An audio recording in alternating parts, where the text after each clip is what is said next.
We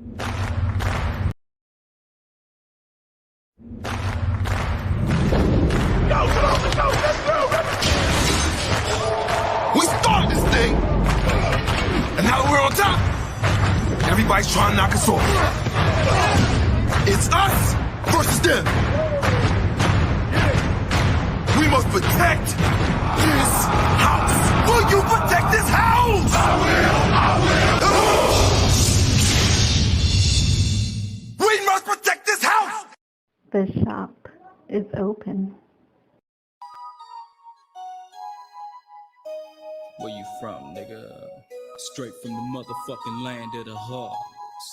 5 true thugs from the double Glock. And you fuck. Ready to pop to the dawn. Eternally a song. Yeah.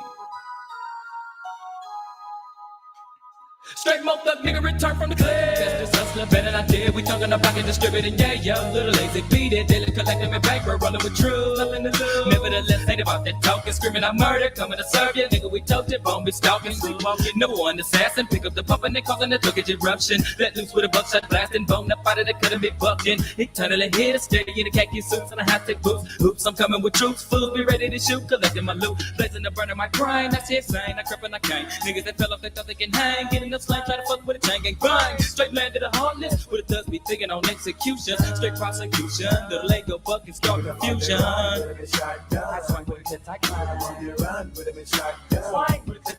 On the run with him in shotgun. Swing with a clip like clean. On the run with him in shotgun. Swing with a clip like clean. Come on and follow me, holla points now, pal. Pulling their body underground, put them in the ground, they lay way down. Clear, stay down. I'm one of the thuggest motherfuckers in your city. And if it's strap back, ride, ready, be fat, in broad daylight. You with me, roll to the bone, don't hit that hydro. That's where I went there, that's where I was there. Well, I really keep that high on my mind. Ride to the dogs that feel the darkness. East 99, mind the thugs, I love some polish, yeah. Follow the night ride, follow me, come inside. You can run the won't escape the lot. So many tried, but niggas be running and ducking the bullets and trying to escape me, but only get sprayed. Gotta get away with the bubbles chasing so me. Running with the big gauge, bang, bang. Put them in the coffin, but pump, dump in their bodies. Come again, dump in their bodies. Deep in their posse, thug, checking the Glock like we do it with swing. Niggas like they can't remain. Smoke wood all day and maintain. They come, they gun, they run for the bubble, jump the fence at 95 and 9. Nigga, let's roll some shit, let's smoke out, looking for a minute with them. That's the bubble back up on me. Nigga, been fucked up now. Little time is screaming out the fire. That's when they jumped up, I'm out now. Little nigga playing with them holy sit they play, get him up with big bird run, take nigga need some winning. It's money, I ain't got no money. Nigga put me down. Spring to the bus, I school some bills. When they don't drink, but it's for me choose. Fuckers, they niggas with nothing to lose. Give it on the run, with him in shotgun. I swing with a clip, I climb. On the run, with him in shotgun. Swing with a clip, I climb. On the run, with him in shotgun. I swing with a clip, I climb. On the run, with him in shotgun. Swing with a clip, I climb. On the run, with him in shotgun. I swing with a clip, I climb. On the run, with him in shotgun. Swing with a clip, I climb. On the run, with him in shotgun. I swing with a clip, I climb. On the run, with him in shotgun. I'm from the sea down, we beat up thug niggas, don't straight came up. Nigga wanna test my spreads, buck shots all in that chest, he's fucked up. Killers for the nigga that's realer, in with that clip, then in the dump. Pop when they run, gun, bodies gon' for my Cleveland niggas, what's up? Get down for that thing in the game, bang, bang, if y'all have to. Beat the niggas down in any town, now don't let me catch ya. Mentality straight from the sea down, where everyday niggas get beat down. Better think before you run up a gun, but I think keep his game now. To the niggas that just nobody fucking with bone. Swing with a click, I claim it's on it. Johnny left flow style, nigga, that's bone.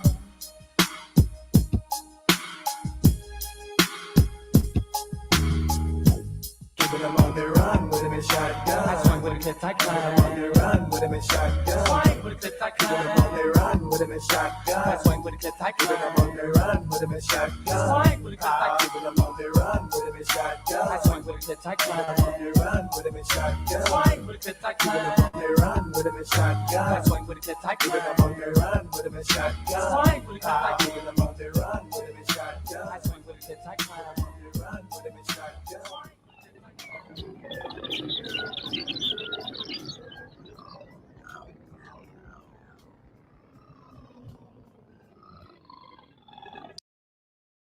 Yeah, this a dance song for all my niggas in the club that don't dance. Just be in the back, arms folded, blunt in the mouth, cap pulled down, just scoping everything. Know what I'm saying? Just in the cut. watching you hate with a tone on it. I'm in the club, posted up, got my own phone, blunt in my mouth, and these haters I'm scoping. I'm just twisting my body from side to side. I'm just twisting my body from side to side. I'm in the club, posted up, got my own phone, fitted pulled down, and these haters I'm scoping. I'm just twisting my body from side to side. I'm just twisting my body from side to side. Yeah. See, whole wide don't dance. In the city where I'm from, I wear the pants. These bitches think they cool. I got the dick, so I make a move. I got a big old car. I love a bitch with a big old bra. She loves sucking up cum. I think I'ma give her some. These niggas in here think I'm a hoe. Cause I'm quiet and ain't on the dance floor. But if one of them try me, I'ma be the new ink in this diary. I bet my clique they get in here. We gon' leave them on that floor in tears. Cause I got a big tone. Y'all suckers better leave me alone. I'm in the club, posted up, got my own phone, blunt in my mouth, and these haters I'm scoping. I'm just twisting my body from side to side. I'm just twisting my body from side to side. I'm in the club, posted up, got my own phone, fitted pulled down, and these haters I'm scoping. I'm just twisting my body from side to side. I'm just twisting my body from side to side. I'm in the club, I'm posted up. A nigga talk shit, so talk good. If you a dub, then get buzzed. Motherfucker, if whatever with me, cuz I act a fool, I act a clown. See, I can dance, but I get down.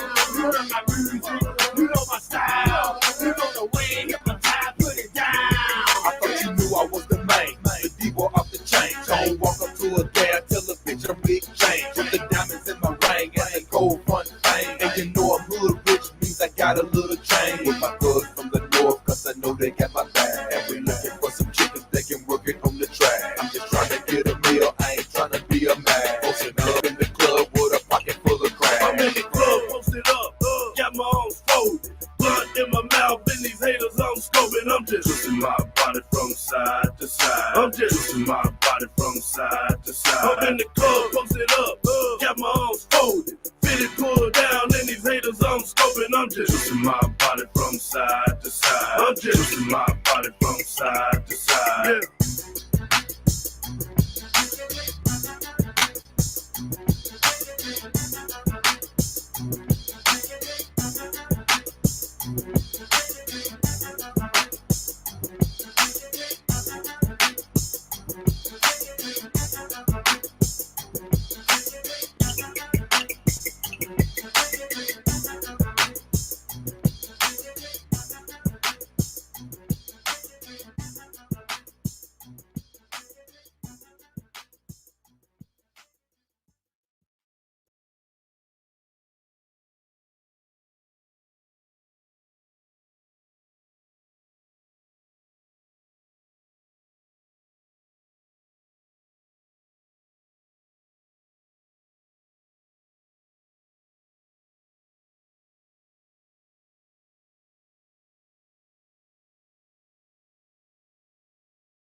Get 'em up, huh?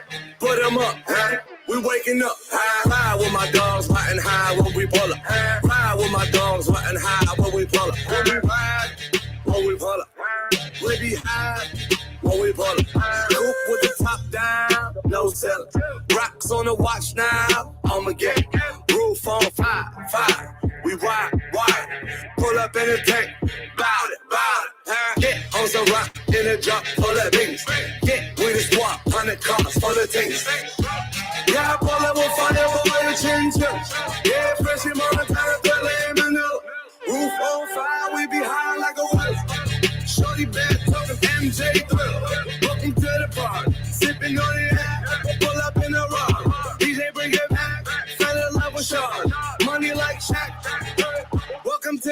party. Welcome to the party. Welcome to the party. Welcome to the party.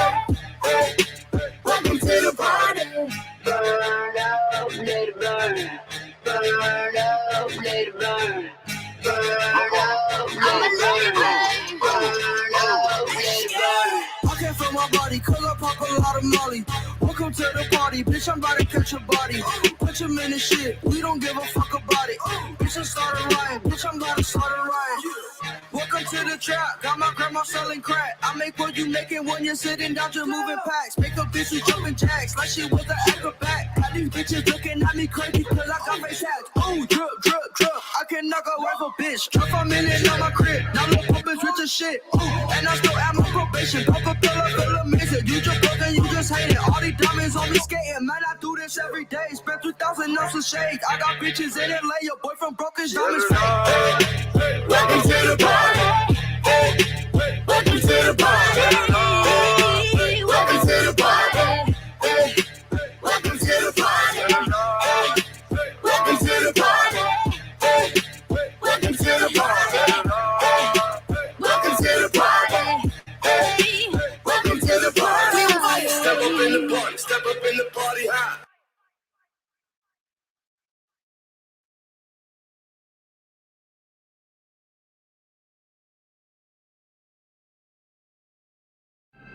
Father, the sleeper has awakened!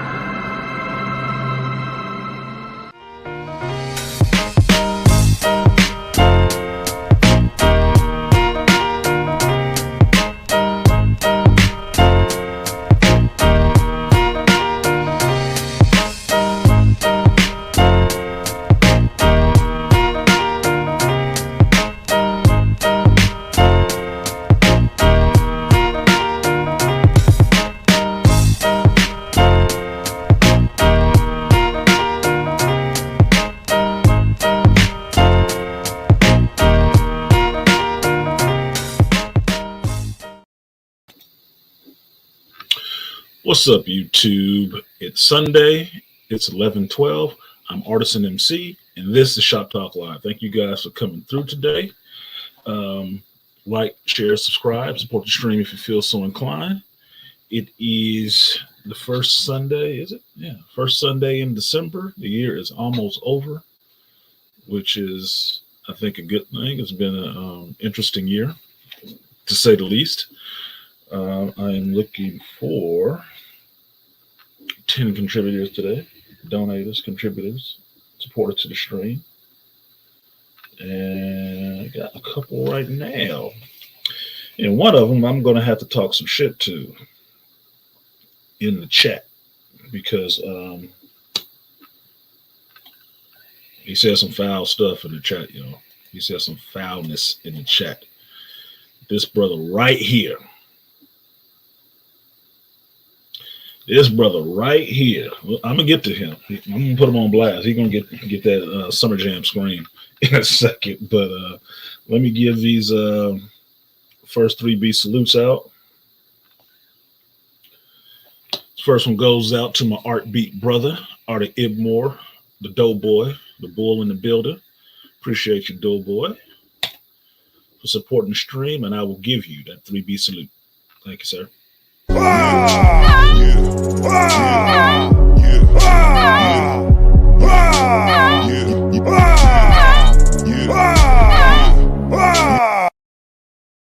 Now, Artie Ibmore said for Jack or bust. That's right. Applejack or bust. So he's going to get it one way or the other. He's going to get some Applejack. Still got those 2 bottles sitting right here. I ain't did nothing to them yet. I haven't drank them because they didn't buy them from me. I bought myself a bottle. So, like, what the hell? Next one goes out to Aquateki, #1 wrench in the building. Said, for supporting the show, catch the replay later. Appreciate you, Aquateki. You know you're always good for a replay. Oh, boy. The replay will be up. Unlike my Matrix the second trailer reaction, I took it down because I thought I was going to be able to get that other reaction with the video cut in it up really quickly. No. So I will tell you guys I've gotten busy to where I couldn't put up any videos this week, which is disappointing to me. And I'm just getting backed up on videos. So I'm gonna need an actual vacation off to actually do some of this stuff. So to Aquateki, I will give you that 3B salute.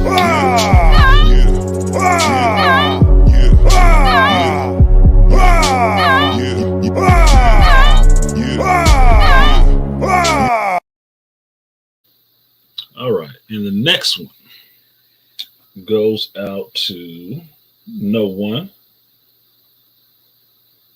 You're not acting right.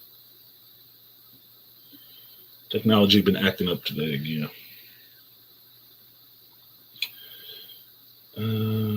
There we go. So this third one will go out to No One. And No One, my friend, said something in the chat that I actually took umbrage with. This is for No One. Now, y'all see this? What's up, everyone? Finally tried the Spoils Jack. Pretty good. Winter Jack is not so good. You got your damn mind, No One? What's wrong with you? You don't like Winter Jack? Look, I don't know what your particular problem is. No, Winter Jack is awesome. I don't know what your problem is. Winter Jack is awesome. But regardless, appreciate you, No One. I will give you that 3B salute. You know I gotta mess with the package man now. I gotta mess with him.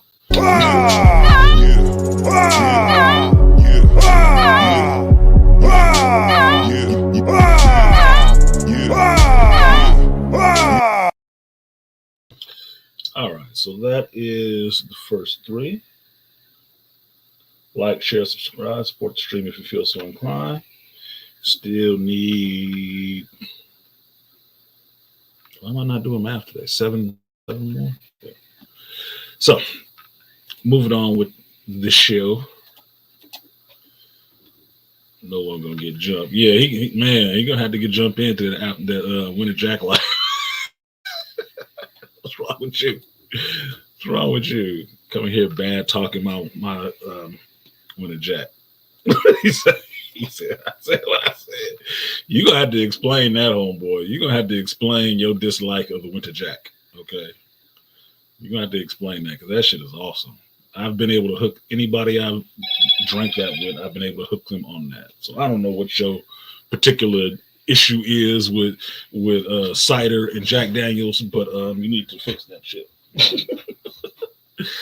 Salute to the master teacher for the donation. He said for the shop, definitely, sir. I will put it into the shop and we'll give you guys a update. I'm noting it in there as for the shop. Just VGS is down for the shop. I appreciate that.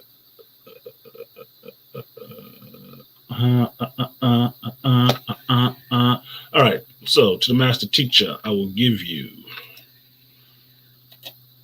not the guts and butts, but I'll give you that 3B salute.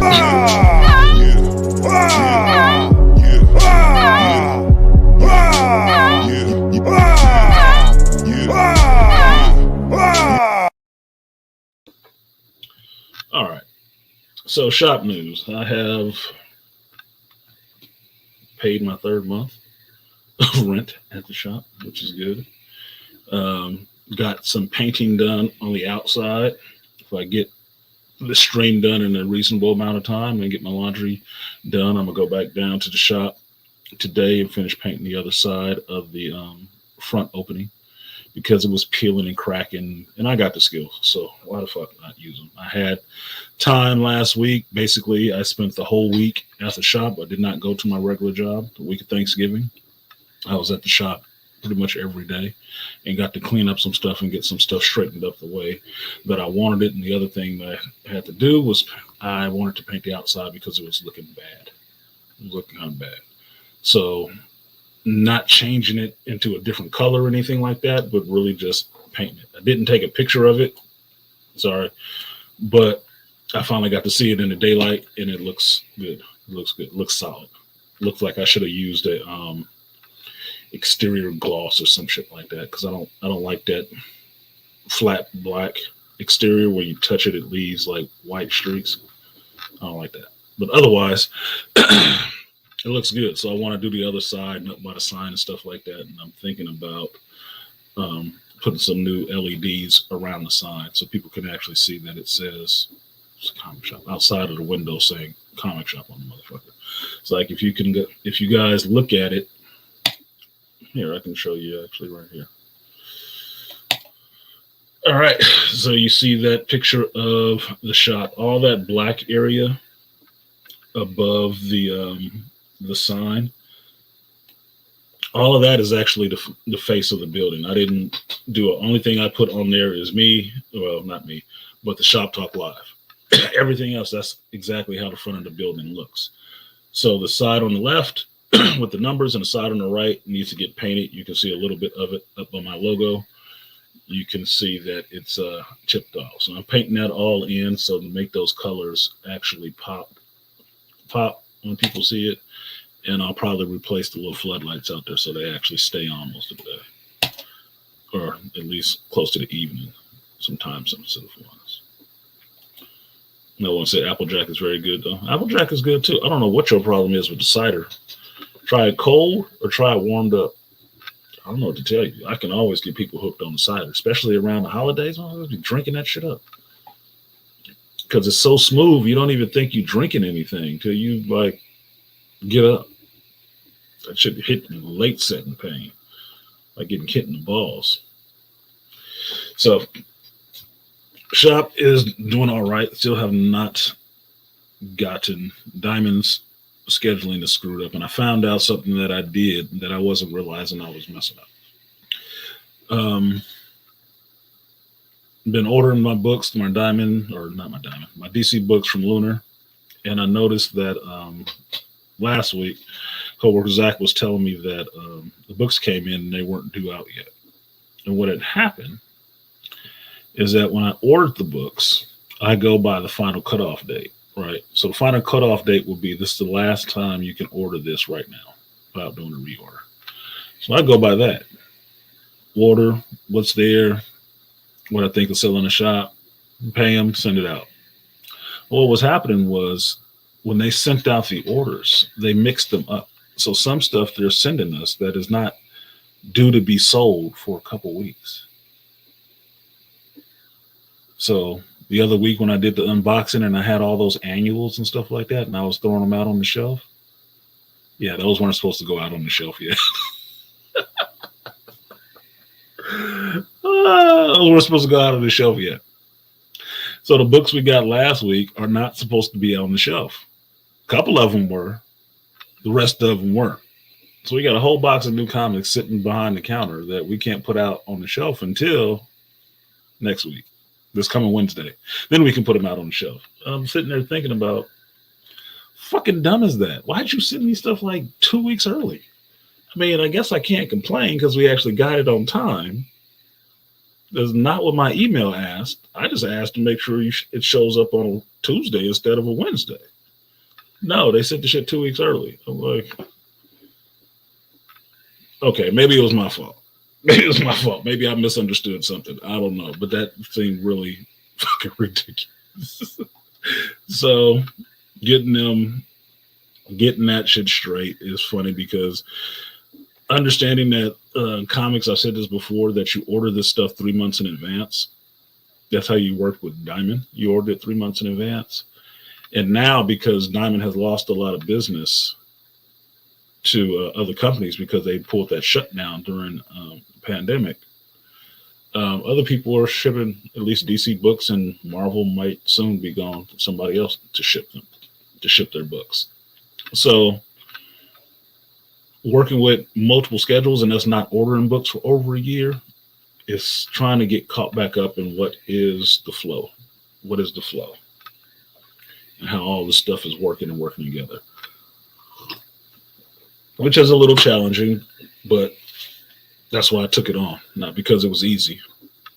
I didn't take it on because it was easy. I took it on because I wanted to help and I thought I could.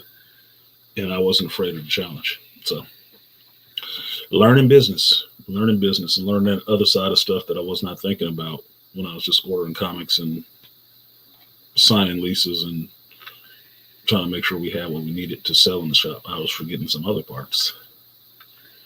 And some money was going some places where it shouldn't have been. So I'm getting that shit straight this month, hopefully this week. So that's the update on the shop. I don't know. I don't see Ford in here, so I don't know if he's even at the shop today. That might be, he might be fucking closed today, unfortunately, because I ain't heard from him. And I don't see him in the chat, so I need to know if his ass is actually at the shop, because you can't make no money with a closed door. The fuck is texting me?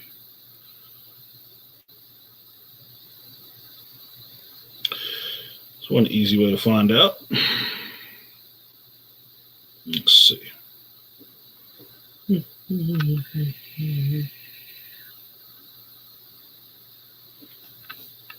might have a coup on my hands. Let's see. The number you are trying to reach is out of service. Oh, get the fuck out of here. Oh my God, dude.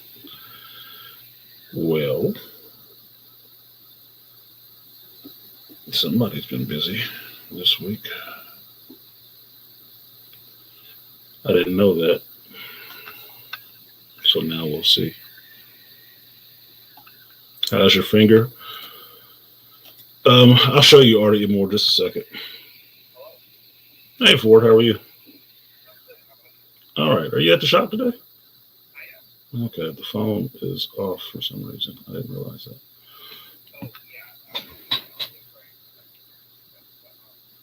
It was ringing yesterday. I don't know what's going on. Jeff should have told me that. Okay, I'll take care of that. I'm sure. What are they saying is owed? 1 second, you guys, because I'm.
All right, folks. Sorry about that. Just realized that you asked about the business. I noticed a business problem.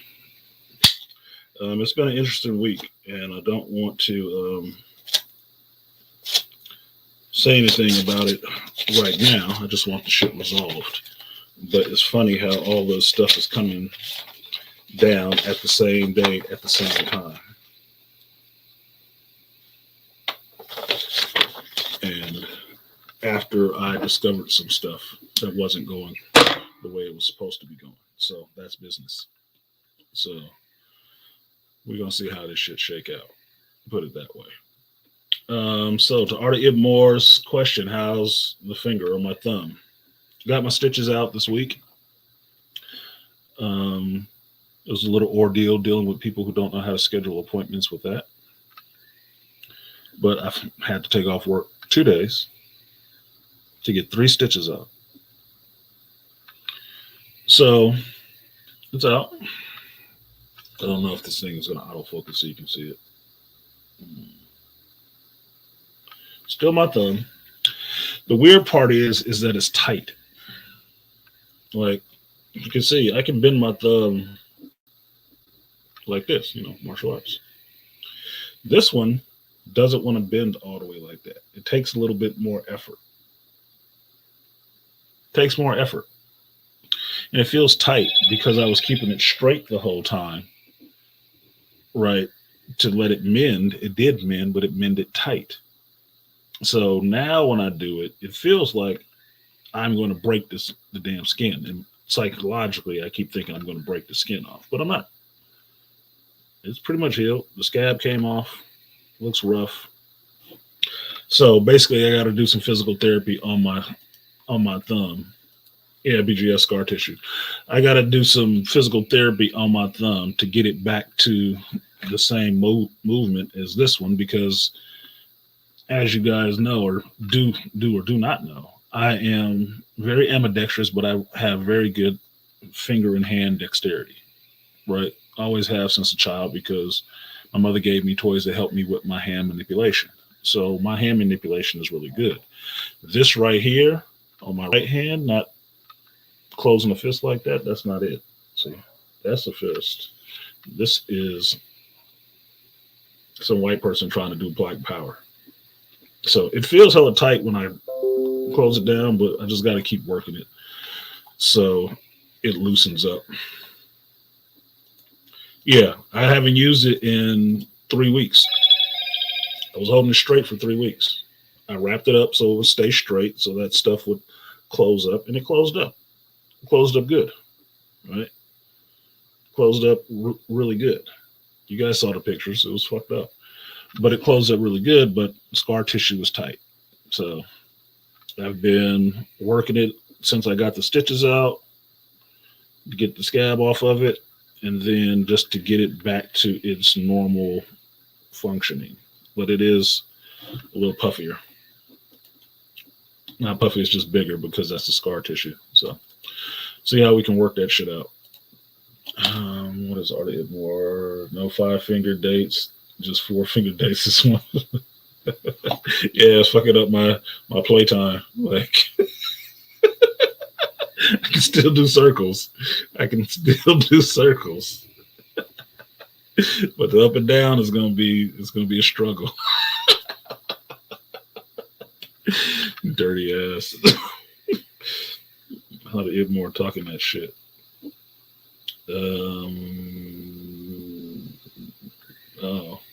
So since my mother just sent me a picture, shout out to the grandbaby.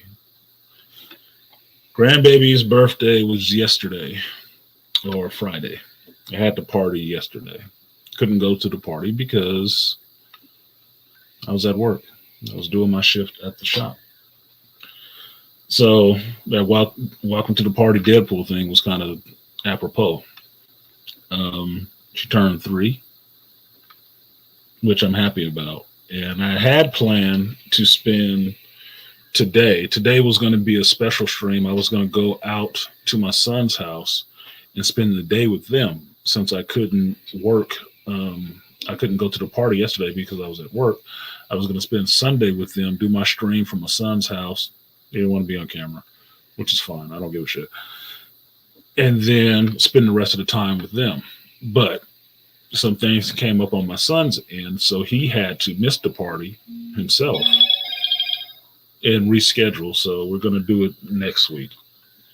Now, it kind of messed up things that I had planned because I have another birthday to go to this next week. But, family before friends for me. That's it. I was talking to my son about what he had to do and how he had to cover things. I said, that's just what a man's life is, dude. You have to make priorities in some senses, and you have to move with what's happening. Everything is not everything can be locked in stone unless you have enough control to do that. And so he had to turn around and work his own daughter's party, and I had to work missing the grandbaby's party. So I guess in that sense, me and my son are following suit with each other. So I told him before that this is the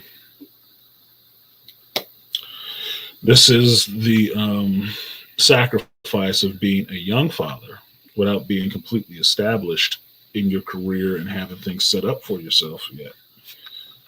Of having your baby birds before you have your nest together, is that you have to make these sacrifices like that of time, where you get to spend time with people and where you don't. The only upside so far is that your kids get older and you're not so old to where you can't spend time with them and enjoy their company. Like me being able to go out with my daughter and have drinks or have dinner and have drinks and dinner with her and her boyfriend when she came down to visit for Thanksgiving. That's fun for me. That's a lot of fun for me. I've done the same thing with my son going to Vegas and stuff like that. That's fun. If you're a younger parent, you can do that. And I wouldn't say younger parent like you're a teenage parent. No fucking way. No. But if you're a parent in your 20s, it works out that way. I didn't have my daughter till I was 25. That's about the right time. My son had his first shot about 25. Still good. I'm only in my 40s, late 40s. My daughter's in her early 20s. So we're good. We can actually have these conversations and enjoy each other's company as adults as well as parent and child. So, but the trade-off is I've missed some things with my daughter. I had to make some arrangements because I'm trying to work and thrive and survive with them, that I might have missed some things because I had to prioritize work and making money to try to support them over, well, let's just go to this party and hang out with these people that ain't actually giving me no money. It's trade-offs. So I just try to make sure and impress on my son that do not make the same mistakes I may have made, and understand how to put your family first. Don't miss too much time with them because they will start to regret that shit or resent that shit. So that's just what it is with people, because people care about you being there, not about you being at work. Even though work takes care of everything else that they got going on in their world, they don't think about that part. They don't give a shit. Kids really don't give a shit either. They care about the time that you spend with them, and not all the shit you bought them and what it took to make the money to buy all that shit. They don't. They worry about the time because that's what they'll remember. Well, you weren't there. And as a parent, especially as a black father, that's what you'll get hung by your balls for. All the times that you weren't there, even if you were at work doing something to provide for them, it don't fucking matter. You hear about the times you weren't there. So that's just the father's lot in this shit. That's what you get to deal with. BGS, no Kung Fu grip. Yeah, this right hand, this last 2 years, my right hand has been taking shots. Shit. See, felt like I hurt when I did that shit. It was like cold. It got to warm up. But yeah, my right hand was already having problems. This old age shit, BGS, is not fun. It's not. Getting older shit is not fun. It's like, look, I have to have fucking reading glasses around now because I'm losing the eagle vision, which sucks. So now I understand a little bit more why older people say getting old sucks. It's not because you are old necessarily. It's because you start to lose functionality. You can start to lose a lot of functionality. And being somebody who was athletic and physical and all the rest of that stuff, it's not fun for me to start looking at things that I can't do, or moving slow at things that I used to do without effort. That sucks. That's the sucky part. So it is what it is. Like I said, congratulations to Pop Artisan. Yeah, I'm Big Papa. Malika, I am. I'm Big Papa. And baby girl is, I'm not going to put her picture up here, but my little rainbow is cute as fuck. She a cutie. But there's one picture I saw that her mother posted. I saw that picture. I said, that's the face that's gonna have some little motherfucker getting his ass beat. That's the face. I haven't pointed that out to my son yet. I said, look at this picture. This is your teenage daughter in the future. That's gonna get some little kid's ass beat. There's gonna be some little simp somewhere throwing on his cape and jumping out a window for her ass, making that face. I'm like, oh baby. Woo! I'm glad them days is kind of over for me. No siree. No siree. It's gonna be a problem because she is too cute. It's gonna be a problem. Gonna be a problem. But the funny part is when my son told me is that she's 3. She's trying to tell him that she wants to stay by herself because it was time to go. He was trying to tell her, come on, let's go. I want to stay. Like, you can't stay. Fucking 3. You can't stay here by yourself. Why would I stay? She grown. I laughed because listening to my son be a father is funny as hell to me. It's funny to me because I can hear shades of me, mom, stepmom, stepdad. I can hear shades of all of us in some of the shit he do. So it's kind of funny. It's kind of hilarious in a way. Arthritis is a bitch. I have to wear bifocals now. Mortality is a cruel taste of reality. Yeah, mortality is a cruel taste of reality. It is, Malika. I'd agree. What's up, Diggs, BTS? I don't know who you are, but appreciate you coming through on the Twitch side. Yes, I'm streaming live on Twitch and YouTube at the same time for the Shop Talk. I do this every time. I need to figure out how to do that shit when I'm actually playing video games, since that's what Twitch is primarily for. But the PlayStation only gives me the option of either Twitch or YouTube. Twitch or YouTube. So I actually want people to see it, so I actually put it up on YouTube. I don't do on Twitch as much. So it is what it is.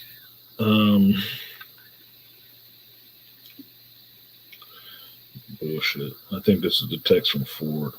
Let me see. I haven't got an invite from Jeff at this point. Fuck. This is some bullshit. This is gonna piss me off today. See, motherfuckers was doing some.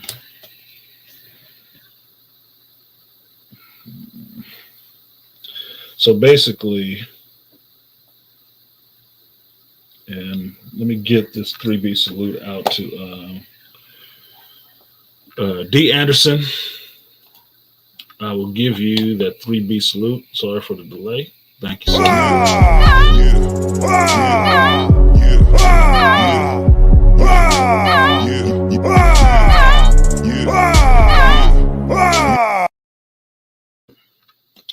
And shout out to Joe Herb, who dropped some for me and some for the baby girl, or excuse me, the grandbaby in the chat. He wanted to give her something. I appreciate that, Herb. I will give it to her, because I don't need nobody money but my own.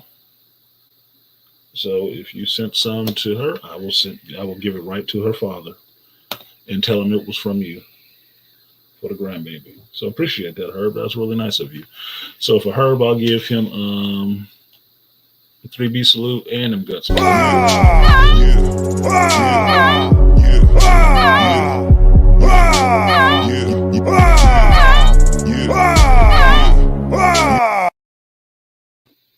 up 3 or 4 times. I ain't telling no lie. Never let a hard time on the voice.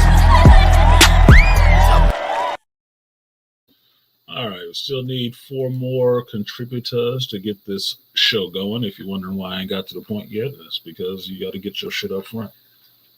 Sorry, it is what it is. Yeah, so basically right now what's happening is I was at the shop yesterday. Everything is working fine. And apparently Ford is there today and everything is out. Internet is out, phone is out. So there was a bill that was not being taken care of. and I didn't have that bill yet. So somebody called and turned that shit off yesterday. Had to be after yesterday because they did it on a Sunday. That doesn't make any fucking sense. So now I have to call them and make sure this shit gets reestablished. But I need to find out what the amount on that shit was, because I am now taking over all of the rest of the bills from the previous owner who was paying them. So I don't know what the balance is.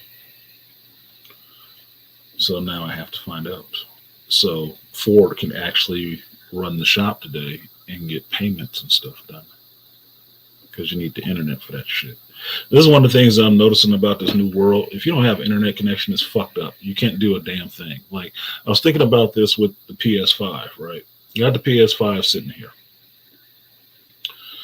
and our internet went out here like it does. It went out Wednesday night, I think it was. And I wanted to play video game, right?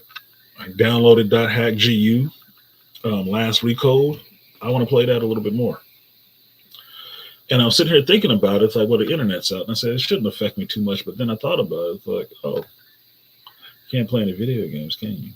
This new system that's not a web-only system takes disk. But the discs run on what they pull off the fucking internet. They have to connect to the internet to play, right? So that means I got a big old box here that I can't play shit on unless it's hooked to the internet. I started thinking about it. I said, well, what good is it? Well, it doesn't justify the price then. Because, at least for me, I'm a gamer from the era where you bought the system, you plug it into your TV, and you could play anything all day and never need the internet. But now these games need to connect to the internet to get the updates of the patches and shit. Can you even play the game without being hooked to the internet? Can you use the system without it being hooked to the internet?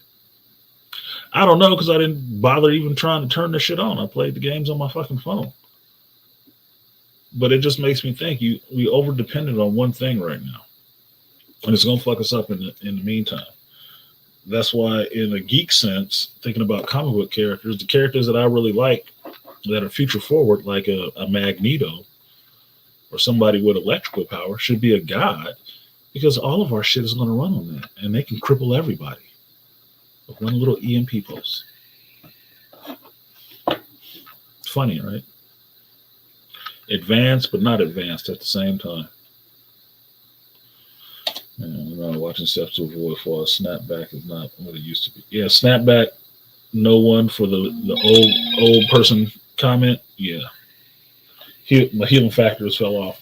My daughter's boyfriend made that joke. We were talking about it because he had saw my thumb bandaged up and asked what happened. We were at dinner and we were talking about it and saying it was healing slowly. He said, "Oh, you lost the healing factor, huh?" I said, "Oh, this little motherfucker got a good geek joke." Okay, it's like, yeah, kind of. It's kind of when it slowed down and when he started aging. It was kind of funny. It's like, okay, he got one. He got one. No one is on the board again.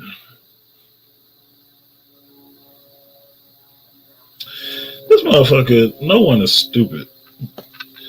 He says, Winter Jack still trash. You don't make me drink today just to prove to you it ain't fucking trash. But appreciate you, no one. I will give you the guts and butts for the double up. Appreciate it. Double up. 3 or 4 times, I ain't telling no lie. Let's run it up.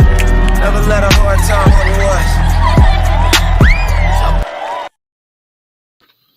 The hell you say, you uncultured swine. Don't like the guts. Don't like the Winter Jack. Whatever, mo for me. Whatever. Do what you do. All right, so still need 3. Weird. I miscounted before. Still need 3 contributors. Like, share, subscribe, support the stream if you feel so inclined. The stream does not run on hopes and dreams. It runs on green, just like every other thing. So What are we going to talk about this week? A couple things I want to talk about. Geek stuff, YouTube stuff, life stuff. Life stuff is the shop and the grandbaby and stuff like that, right? Stitches out, whatever. It's mundane stuff. YouTube stuff for the most part. I asked you guys this in the beginning, which influenced my song choices. Was that who watched the verses between Bone Thugs and Harmony and 3 6 Mafia this week? Who watched that verses? It's like 3 hours. It was in LA. Everybody came out to perform the show, and they got into a little bit of a scuffle. A little bit of a scuffle. Not nothing serious. Motherfuckers throwing water bottles. That's not that big of a deal. But apparently there's a little bit of chiding of Busy Bone going on, and he didn't take kindly to that shit. But seeing the chick that was doing it, a big old round chick, I was like, I'm not surprised. I'm not surprised. She if AM was here, he could probably point out that light skin hate that Busy was getting. Too pretty, and that big chick probably couldn't get a Busy, so that's why she was talking shit about him. But yeah, I'm sure it pissed him off. Anyway, be that as it may, it was an interesting show, and I talked about it with a couple of people who actually see it. I don't know Rogish is in here or not, but Rogish on Instagram, he had mentioned it, and he had said the exact thing that I was thinking, but I hadn't said anything about it yet because I was saving it for you guys. I was going to talk about it on my stream, and he was talking about, and I agreed with him about watching it because he filmed a little video while he was watching it. It's like two different classes. It's like you got one that's sitting there harmonizing, and you can hear that staccato flow and stuff like that. You can hear that, right? It's halfway like they singing. But then you hear the 3 6 Mafia, and it sounds like the slow class. Like, Now, this ain't nothing against 3 6 Mafia. I didn't realize how many 3 6 Mafia songs I actually knew outside of the ones that was on Hustle and Flow and shit. I didn't realize all those songs were them. So it's nothing against them. They did, like Bone Thugs was saying, they had some good beats. They had really good beats. They did. But here's the thing that I keyed on when listening to it. Appreciate your fitness for the stream. I will give you that 3B salute right now so I don't forget before I get into this. So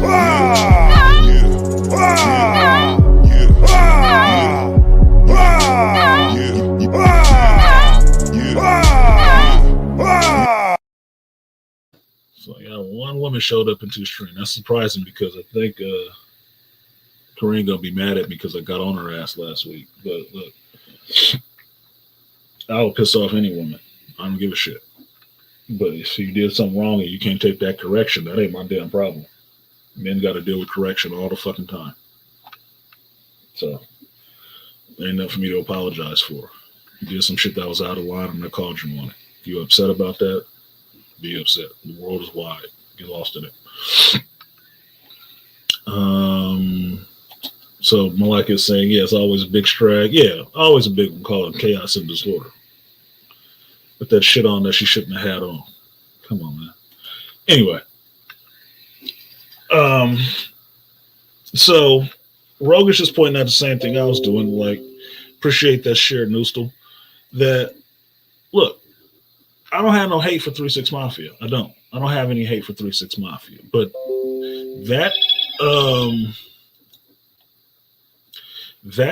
versus, they was kind of outmatched. And it was the difference in style. And it was the difference in lyrics.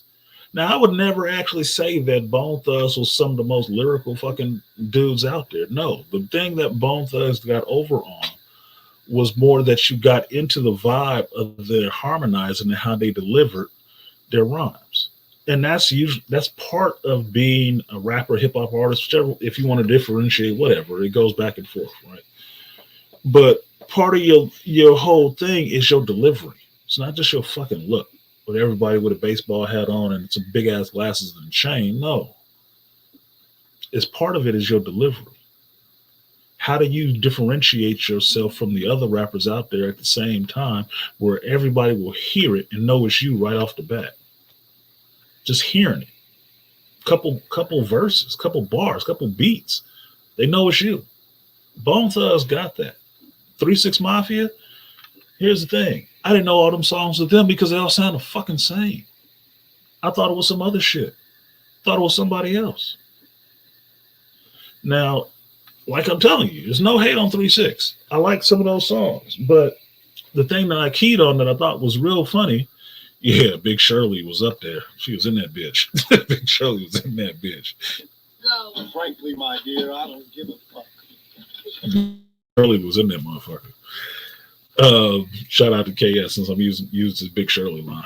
But be that as it may, what I keyed on listening to that is that I listened to Bone spit their shit, and they was kind of disorganized in the beginning because of that little scuffle shit, but then they try to get it together and start getting back into doing their songs together like they're supposed to. 3 6 Mafia, I was listening to their songs, and I was like, you can't be that old repeating this shit. Look, I would never see a 60-year-old 3 6 Mafia concert and listen to them songs. Why wouldn't I? Because it's all fighting music.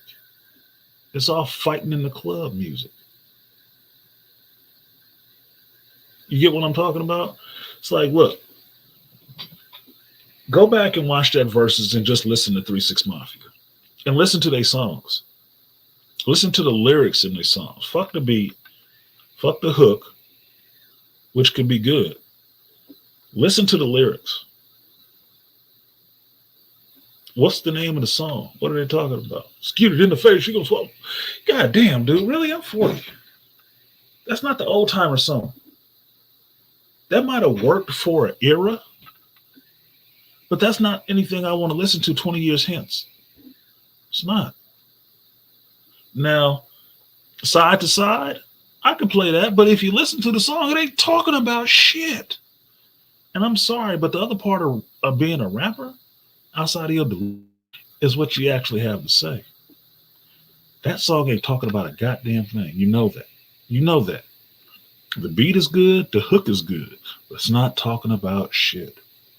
About a bunch of motherfuckers just standing in this club that don't dance. Just looking mean. So why are you at the fucking club?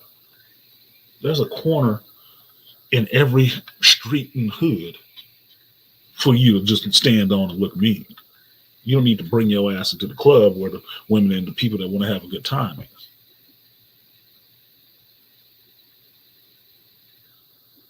Take your angry ass somewhere else.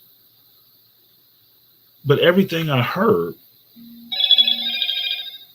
was just bad vibe stuff. Because I didn't really think about how many hits 3 6 Mafia had. Because you know they won the Grammy and stuff like that for Hustle and Flow. Okay, props on you. That was a good song. Those were a couple of good songs. But what was the other stuff? Sip and Syrup, I said, I owe that to y'all. I owe that to y'all. Sipping on the syrup. Okay. I'm in my 40s though. Am I going to be sipping on scissor?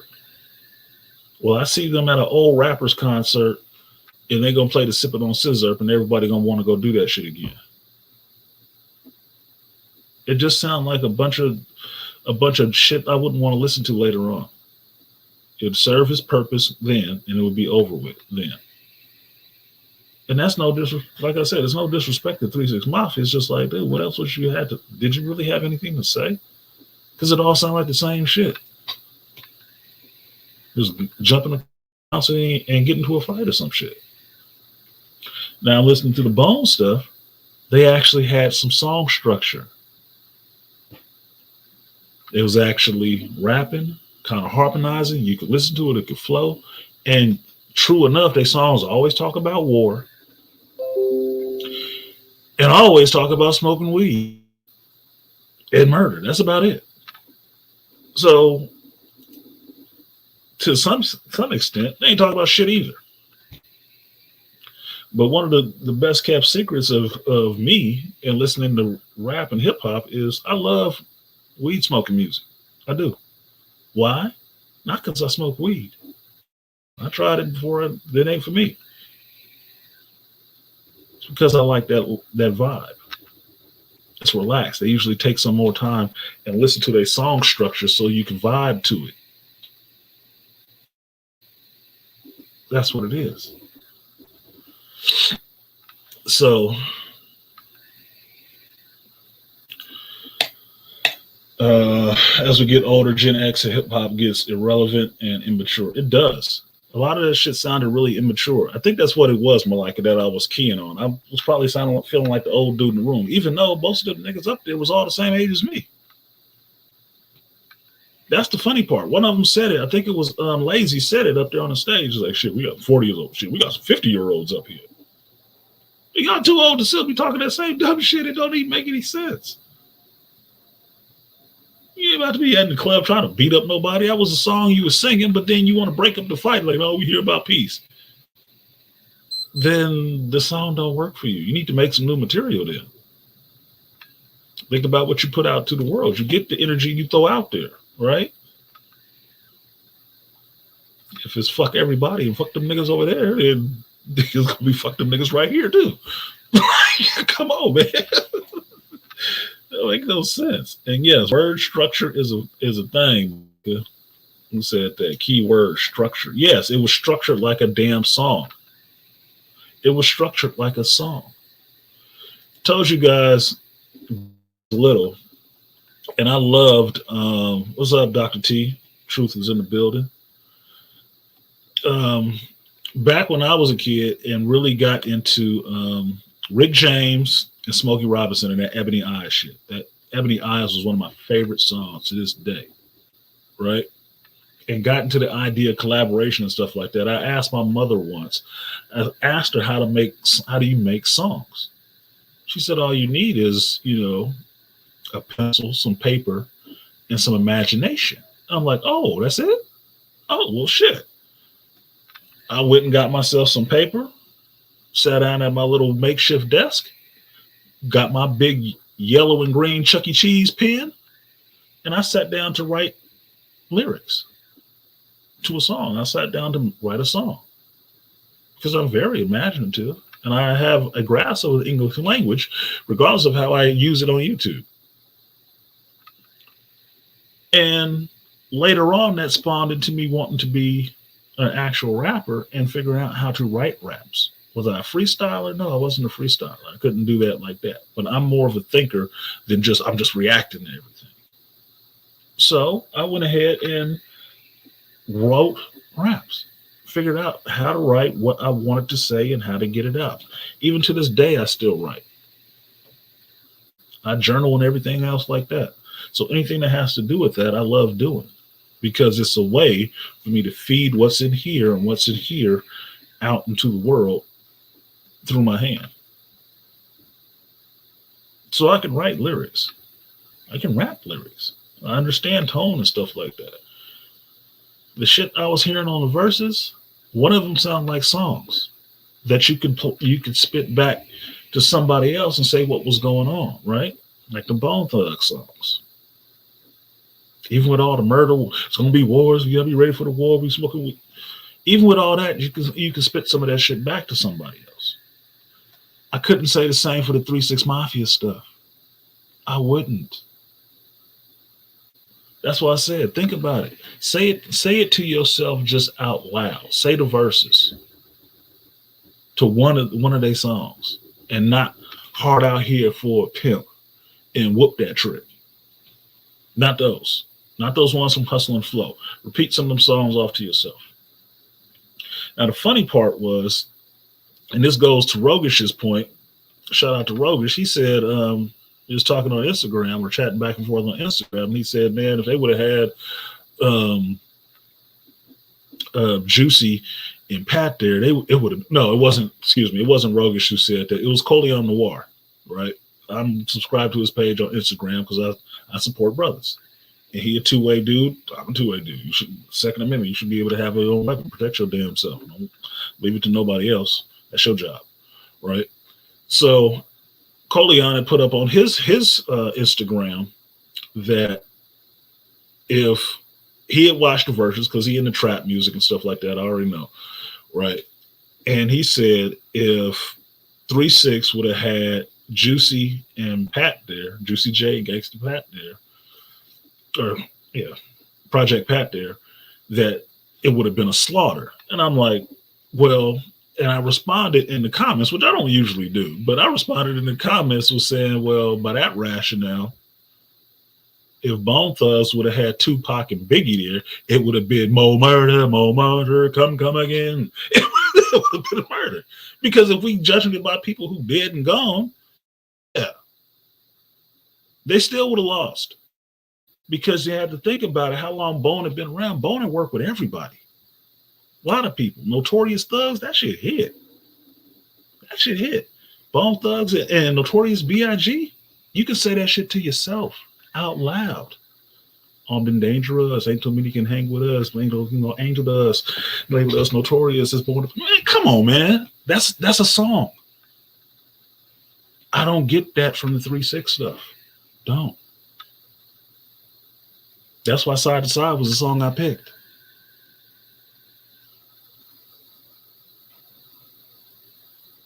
Because at least I can groove to that and get what's going on. The other shit, I'm not playing syrup. Sound like something you hear. I stay fly. Bunch of braggadocious asshole shit. I'm not. Now, I will say for Bone Thugs, that Tupac Thug Cry song, not Thugs Cry, the song he did with Bone, they had a shitty beat. That beat was shitty, but it was. Yeah, what up, Double C? Yeah, it's been a while, man. Been ducking and dodging. What's up with y'all? Yeah, Fitness Mom, old murder. Yeah, no, come on, man. They work with some of the legends in this shit. They are a legend in their own right. The only person comes close to them at this time, or at the time that they was around, and what they were doing was Twista. That was it. So they pretty much stand apart. Not to mention even having them hooked up with Easy and Ruthless. No, they their own group. That delivery was theirs. If not Twista, it was theirs. So to me, it was a lopsided battle. It was like, you know, the retarded kids and the kids that are actually skilled competing against each other. Just jump around. Just like, nah, these motherfuckers just out there spitting their shit. And to me, that's what rap is. Being out there, being in your cipher, in your circle, whatever, and just spitting. Not out there just talking about fighting everybody. So, for me, Bone won that shit. And like I said, I like some songs from 3 6 Mafia, but Bone won that shit. It was something else in the delivery. Something else in the delivery. I could not see myself in another 20 years singing that same shit I was hearing from 3 6 Mafia. I will not hear myself spitting that shit just like it's just some lyrics that I spit. No, it's not. It's not. But you listen to that Bone Thugs, I can remember the lyrics to those songs because they had lyrics.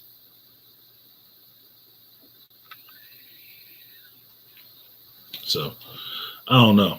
I don't know about y'all if you saw it or not, but that was my little observation on that shit on YouTube this week. Outside of that panel that Dr. Artisan did that I can't find for some reason. Like I must be missing the damn name of the title or something like that. But you thought your stream on Wednesday, Dr. T was about sons and stuff like that. And I can't find that shit for nothing. I was on the stream and I'm like, I can't find it. Why can't I find it? Maybe I was listening to an old show or something. I don't know. While I was working and not paying attention, but I thought it was the live show that was on there. No, tear the club up. Appreciate that share, Master Teacher. No, tear the club up. Dude, you know what tear the club up music worked for? being in the gym, getting your aggression up to get that weight off you. That's what that shit worked for. It don't work everywhere else. Trying to fight everybody all the goddamn time. Leave me the fuck alone. Sometimes I don't want to be bothered. Sometimes I really don't want to be bothered. So. Ding dong, motherfucker! Ding dong! I don't need that. There are times when I do need my anger up, and that's when you in the gym working out, you under that weight, and then you can get to that.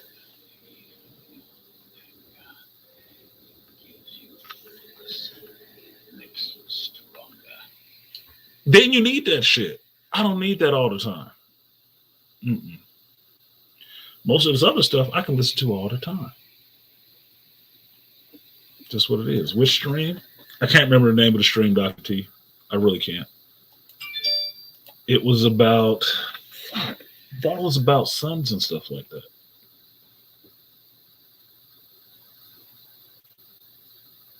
I can't remember. I'm drawing a blank. Old. Sorry. It was a good stream. I think it was your Wednesday stream. Pretty sure it was your Wednesday stream. The other one, though, the Her Apology stream. Let me touch on that for a second. Like, share, subscribe, support the stream if you feel so inclined. I will touch on that Her Apology shit. And I think that's what it was, Dr. T, because I think it was the Roger Report. That's what it was. That's why I can't find it on your thing. It was the Roger Report talking about that that Her Apology shit. I've been getting into Roger and being able to check out the streams now that I know when they come. So in the morning, when I'm starting my day. And shout out to the nameless protagonist. That motherfucker be dropping fucking jewels on there, getting angry, coming in there, oosed up, and just be they was be dropping it in there. He said some cool shit. It says some on point shit, and I think it's going over some of the brothers' heads in there that they're not catching. They're not catching all them jewels that's being thrown. They need to get a bigger fishing net, get a bigger boat or something, because he dropping too much on their ass.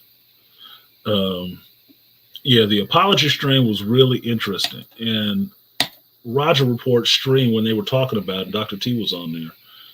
It was very interesting. That's why I thought it was your stream, Dr. T, because you were on there.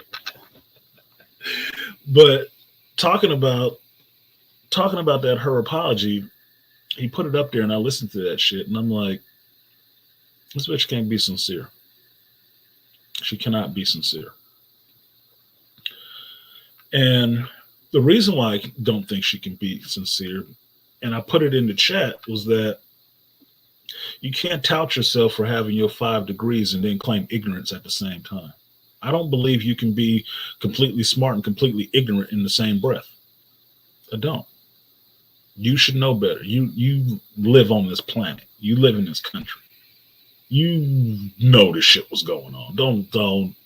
Don't even play stupid. That's an insult. That's a fucking insult to me. You insulting my intelligence by that, because you've got all the accolades of this society from having an advantage. Don't tell me you didn't know that brothers was disadvantaged. Get the fuck out of here. And like,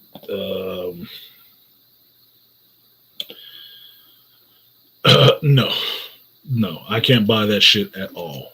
I cannot buy that shit at all. Now, she tearful and all the rest of this shit sitting up there and whatnot. And I will tell you, Dr. T, the first thing I thought of was 2 things I thought of. Second thing was what BGS will say to this, to that whole thing. A real short video in the Art of Ibmore style, a 3-second video about how he felt about this shit. Right? Bullshit. The other thing was that, is this the first thing I thought was like, is this supposed to be a response to KS, to Kevin? She's trying to get on the good foot. Because mind you, I don't think this chick is married, and I think it came out on Roger's panel. She might be part of the Alphabet Brigade. Anyway, so what's the apology for? Now, the other thing for me that was kind of bullshit is how do you apology and tell somebody else what they need to be doing too? No, motherfucker. No. Look, I don't know what mental health you've been in, but mental health is for you. You need to get your shit straight. You don't get to say, I've had some mental health and now I get to point at you. You need to go get some help too. No, motherfucker, it's you. You need to get some help and continue to get it. Intensive. Don't be trying to point the finger. That's that same bullshit. Well, I was wrong, but you were wrong too. Get the fuck out of here. You were wrong. Live with it. I'll live with the shit that I have to live with. Respect the artist sphere. That piece of the channel chat. I like that. I like that, Rogish. I do like that. If I use that shit, I'm gonna have to actually pay you some money. The artist sphere. Yeah. Get everybody on board. Yeah, it's BGS. I don't even say it's starting to have an effect. It's just creeping to the upper levels. The upper levels are actually trying to find a way to get in front of this shit. That's what I think it is. That's what I think it is. I don't think her apology was sincere at all. There was some sincerity at different points in it that she was thinking about, but I think Dr. T pointed this out. The only time you hear a woman like that apologize for anything like that is when it's happening to somebody she is close to, her child or some shit like that, which I would agree with. I would agree. That's the only time. Nephew or something, because I don't think she got any kids. I really don't. She seemed like a fucking handful. She seemed like a fucking handful and a mouthful at that. Can't see her being married. I can see her actually fucking some dude having a baby, but he ain't there. And she did him dirty because she got her 5 degrees.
Yeah, the guy that actually came for me. Yeah, they came for me, I guess, over the internet. This Sunday internet crash at 12 o'clock is always fucking irritating. Now, I'm going to try to keep myself calm because I've had enough irritation so far for this morning, and I haven't been up that damn long. So let's get back to her apology. Her apology was bullshit. Her apology was bullshit. I don't believe in asking for an apology and trying to get somebody else to admit that they were wronging you for them to give you an apology. I don't believe that's not an apology.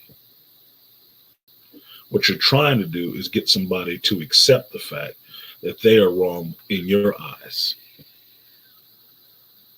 that they did something to you that was not correct. Now, this goes into the last argument I had with a female who was trying to feed words into my mouth and say that that was something that I said, and got upset when I told her, no, I'm not agreeing to that shit. But you said it. No, I didn't. I'm not saying I said that shit. You just said that. Now, it can be kind of frustrating, but understand that if somebody gets frustrated like that over trying to set up this elaborate structure on what you said, you don't even remember it. They can't tell you when you said it. You just have to take their word for it, that verbatim bullshit. Oh, no. If you can't remember the last 2 seconds of a conversation, I'm not trusting you remember word for word what I said 2 weeks ago. Get the fuck out of here. I'm not agreeing to that shit. No way. And from that, the whole conversation fell apart. You're not going to do this to me. Do what to you? You're trying to get me to a degree that I said something I do not recall saying. And I'm telling you, I didn't say. And because I can't recall saying it, I'm not agreeing that I said it at all. So no, get on with whatever point you got to make. Couldn't do it because her whole scaffolding was built on this argument that she made up. It doesn't work if it doesn't fit this frame. It's the same thing with this apology. Her frame for this whole apology bullshit is that you did some shit to me too. No, the fuck I didn't. How? You don't have any power over you, right? You've been nothing but the stepping stone that you use to advance yourself, right? At the same time, they pushing us back, they waving you through. Come on, black women. And you going. Watching your men be pushed back.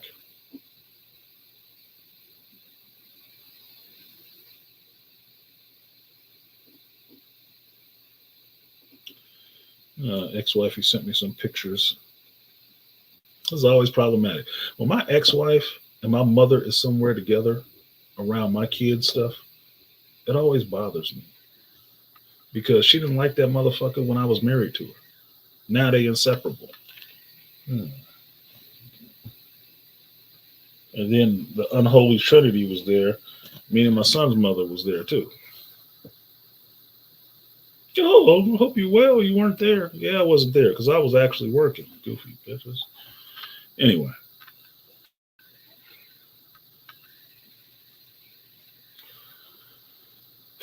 This is a stressful Sunday. This turned into a stressful Sunday. I think I am going to have some alcohol today.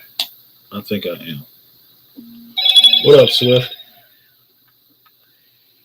Appreciate you, good sir. Swift said for the Geek Tribute. So, Swifty, I will give you that 3B salute. Thank you for the donation.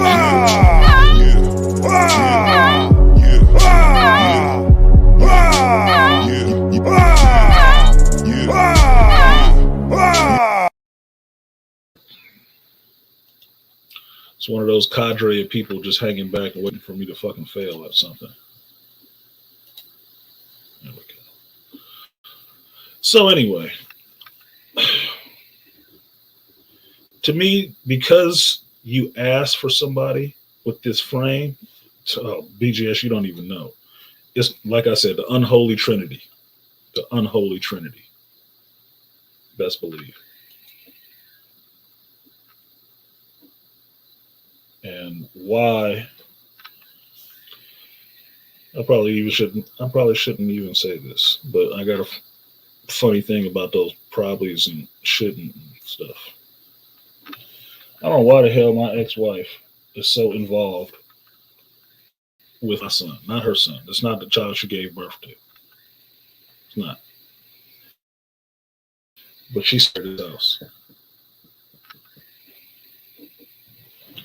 One of the reasons is he don't know all that grimy shit she did because I never told him. because I did not want to sour that relationship in a sense. So she get the side joy of being a grandmother, but I don't get the side joy of being a grandfather or a great uncle or anything like that to my ex-wife's brothers who have children. Them children don't even fucking know me. That's an insult to me.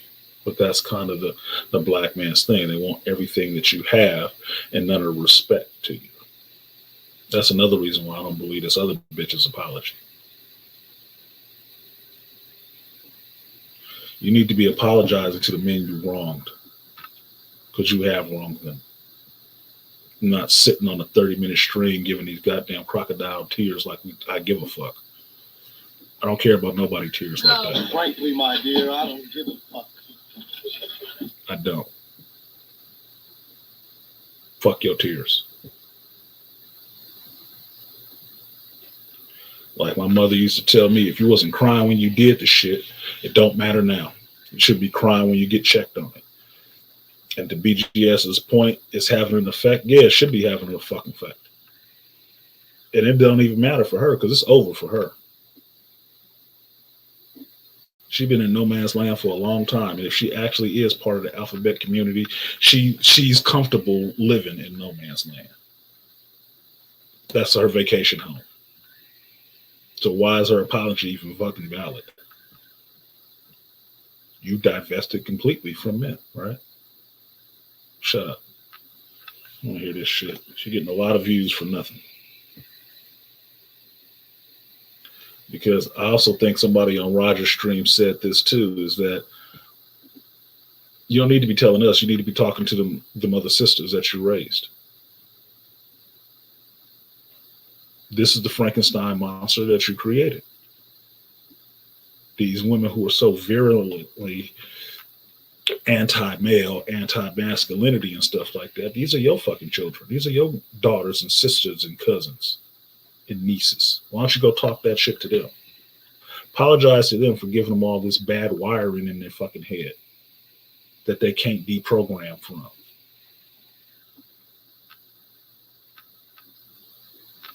Yeah, I got 21 on my thing. Yeah, you should all actually like the video.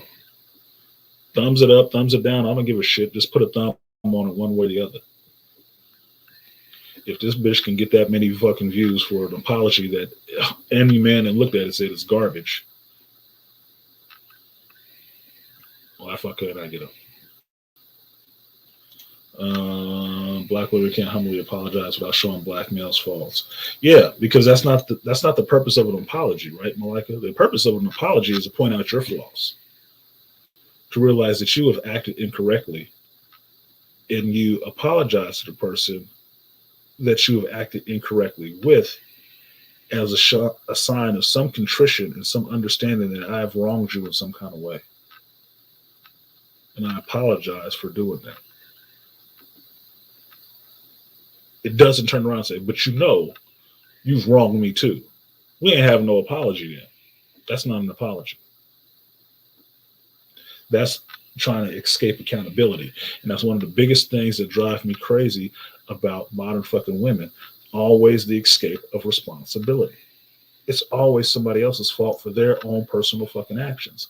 I can't abide by that shit. I can't. It drives me fucking crazy. I'm a man. I don't live in that world. Anything I do, even things I don't do, is going to be attributed to me, especially as a black man.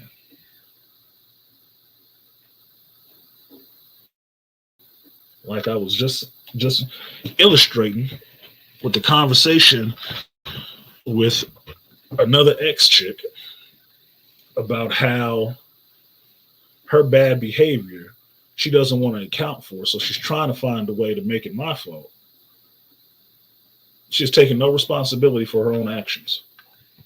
Her own actions. Her own behavior, her own mouth, her own actions.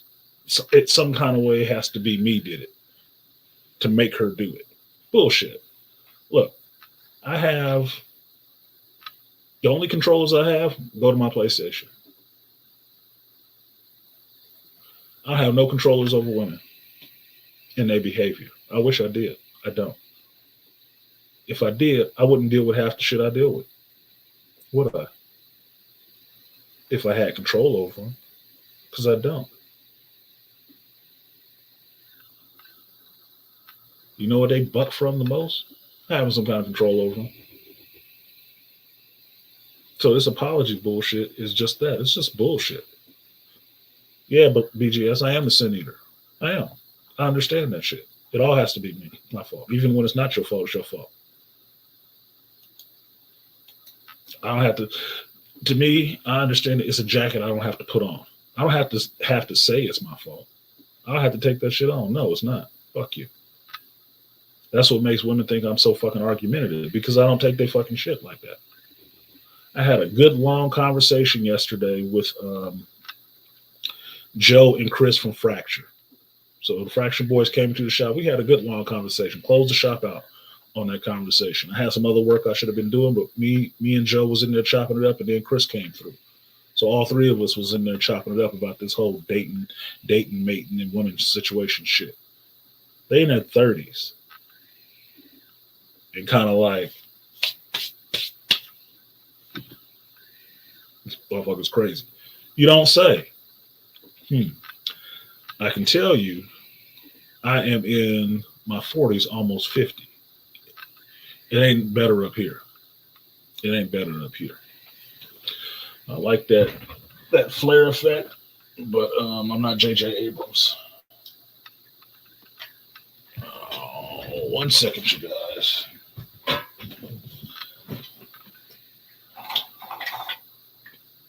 Better, worse.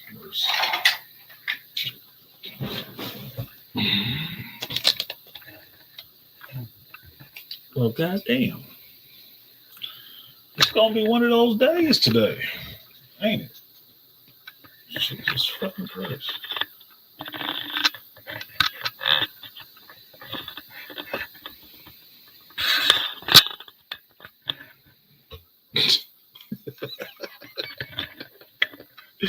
What the fuck? That's a little better, I guess.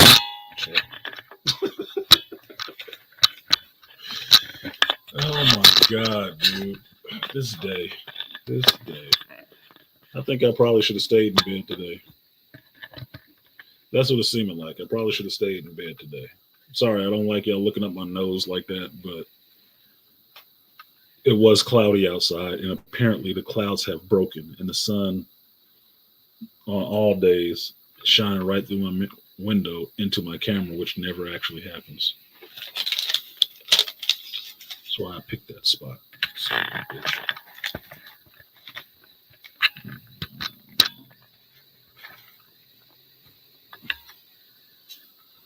Better, worse, fucker.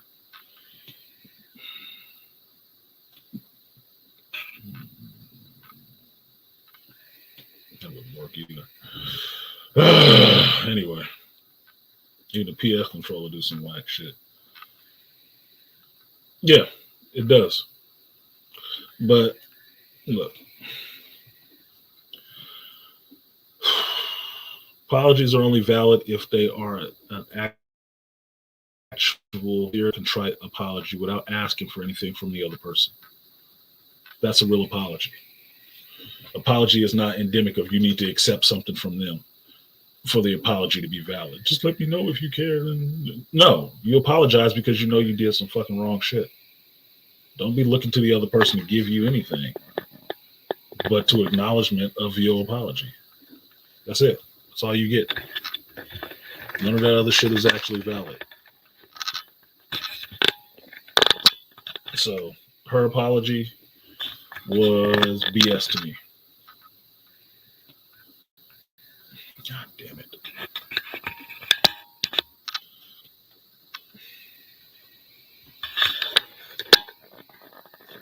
Sorry, you guys. This is fucking irritating day. I'm about to be 4/5 on the way to Fuck You Street in about 10 minutes. With the sun, internet, work shit, so I can't have a fucking free day. Ugh. Anyway, hopefully it will clear up eventually. Try to take it out the frame.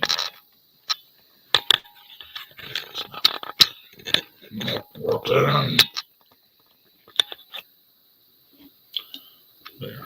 Hopefully that's a little better.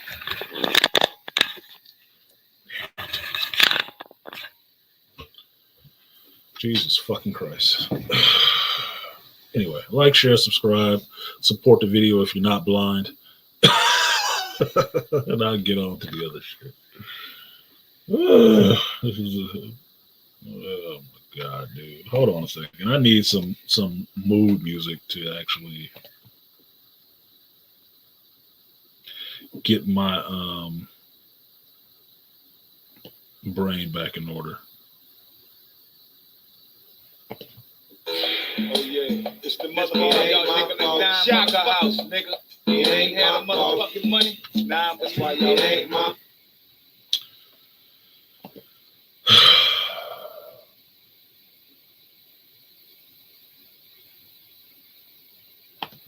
Give me a second to compose myself, you guys. 1 second. This shit is irritating the fuck out of me. 1 sec.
No way, back to walking to work on a cold day. Back to thinking my ex was my soulmate. Back to telling myself it'll be okay.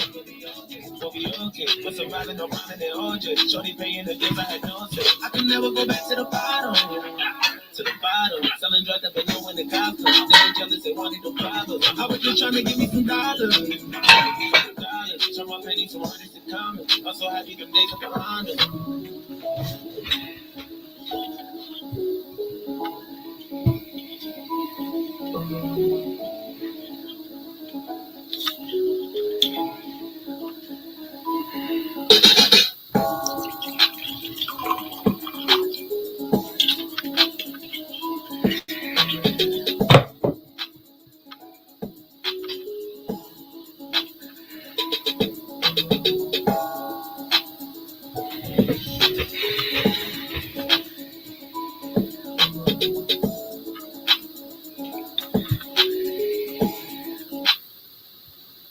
I can never go back to the old days. No way, back to walking to work on a cold day. Back to thinking my ex was my soulmate. Back to telling myself it'll be okay. We'll be okay. Was surviving our woman in all day. I was paying the bills I didn't know. I can never go back to the bottom. To the bottom. Selling drugs, never know when the cops come. Niggas jealous, they wanted to rob us. I was just trying to give me some dollars.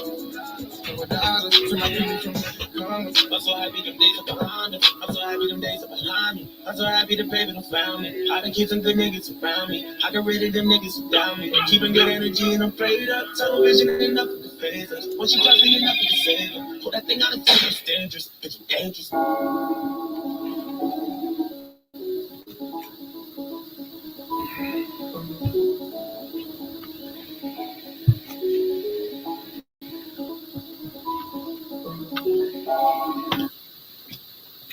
All right, you guys, I'm back.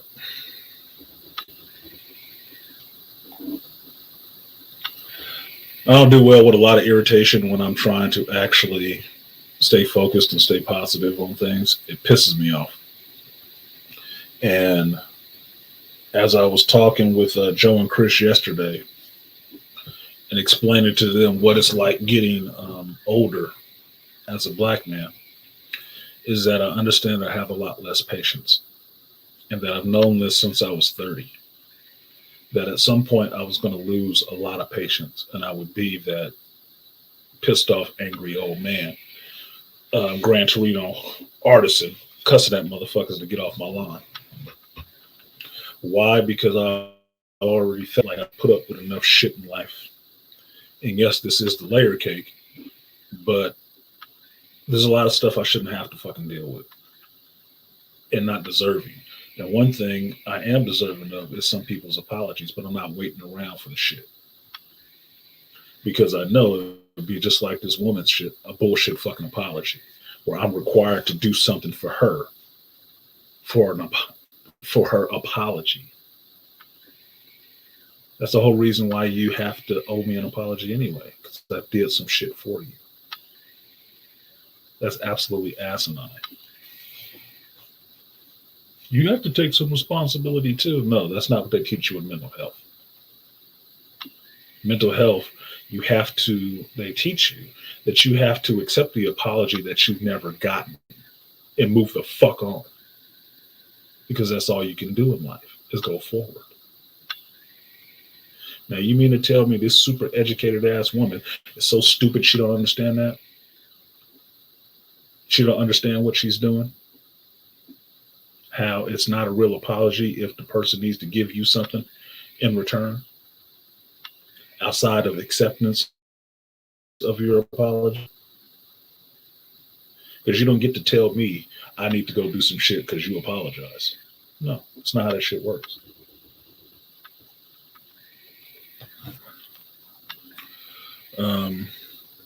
Appreciate that, Malika.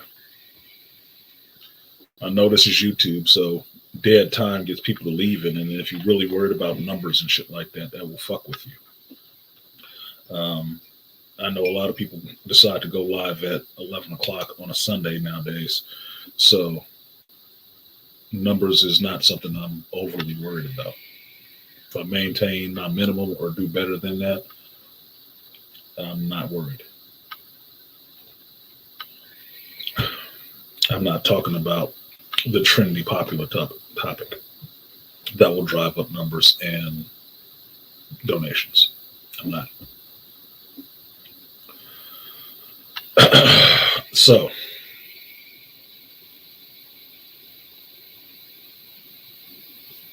AM responded to the apology.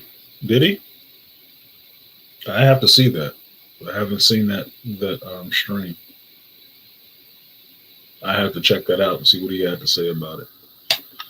Because I don't think it's a real apology. Plain and simple, I don't. I wouldn't accept it as a real apology. You can cry all fucking day. Show me some work that you actually care about the apology, right? That it actually is heartfelt and meant. Because tears don't do it. I've never been a person that give a fuck about people's tears like that.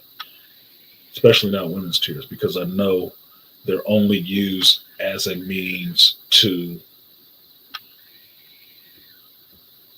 get you to go easy on them. Put it that way.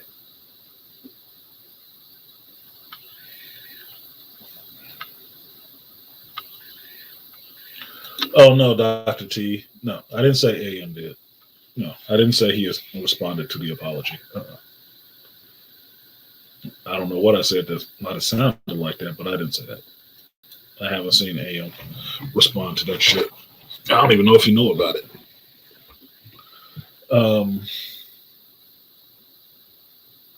For me, the number of people that have wronged me in my life primarily are women, and none of them have apologized. And you're not going to get it. I live my life knowing I'm not going to get it. Closest I came to having an apology, which only half works, and BGS knows about this, is when my mother had her mental break. And I was telling JT about this yesterday, that she had a mental break, and one of the times in her break, one of the personalities within her mental break was all her guilt. of stuff that she did.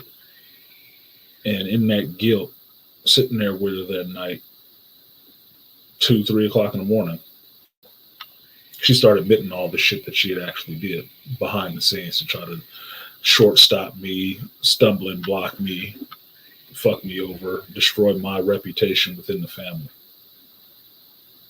She admitted all that shit. Problem was, I had known all that shit, not because I talked to her, just because I know it can only come from so many sources. And nobody else had that information but her. Now, she never admitted to that shit, but having her mental break, she did. She admitted all of it. She said it out of her own mouth.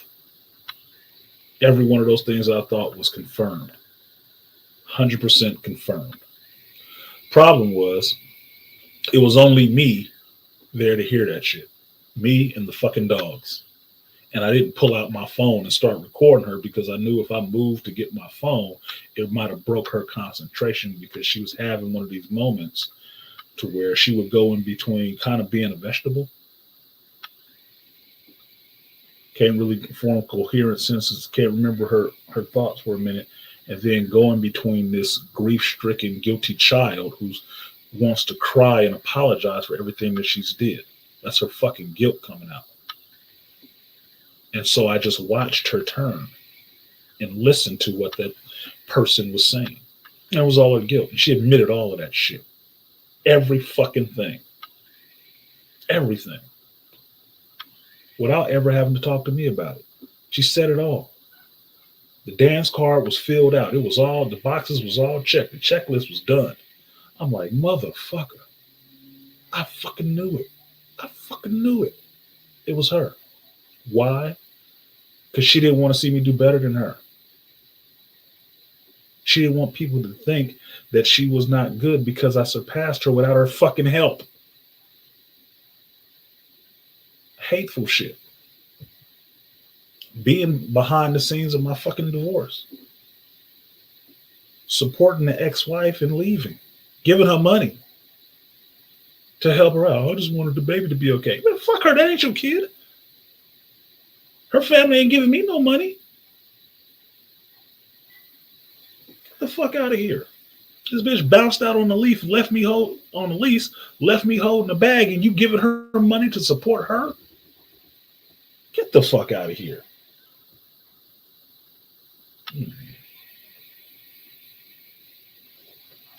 I ain't talked to that side of the family in over 10 years. Since then. And the only thing I got is to be the sin eater, that my sin that I did do, that I admit to, is the reason all the rest of this shit happened. It ain't the reason all the rest of this shit happened. This bitch was fucking cheating again for the second time. And they were so pissed off that I blew up the spot the first time and exposed her ass to everybody that that's what she did, that they had a grudge against me. So the second time they was willing to believe, yeah, he fucked it all up. Fuck him. Anything you said, girl. And she used every fucking trick in the book. He was abusive. He was doing this. Had all these women. Bitch, if I had all them women, I wouldn't have been married. Yo, fucking mind. What kind of serial womanizer? You tell me this. If I got 5 or 6 women that I'm fucking and I'm married, why the fuck would I have one affair and then admit it to you? Not a month later. Tell you. Because I feel fucked up and guilty.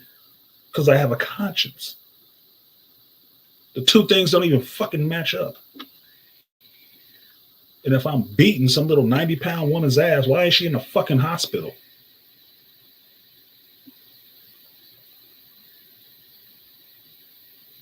Why is she just faking like, oh, my carpal tunnel acting up, so I'm wearing my wrist brace. Oh, I hurt my foot walking the daughter to school, so that's why I have this cane. And giving all them white bitches the impression that I'm kicking your ass. And use that shit on social media. Lying ass bitch, covering the fact that she was fucking around again with the same dude she married to now. And covered it because I had a guilty conscience because the motherfucker was pushing me into fucking with somebody. If you don't know what I'm talking about, listen to Donovan Sharp's post from this week about the married woman who was hating the fact that she was married to the perfect guy. That's shit that happened to me.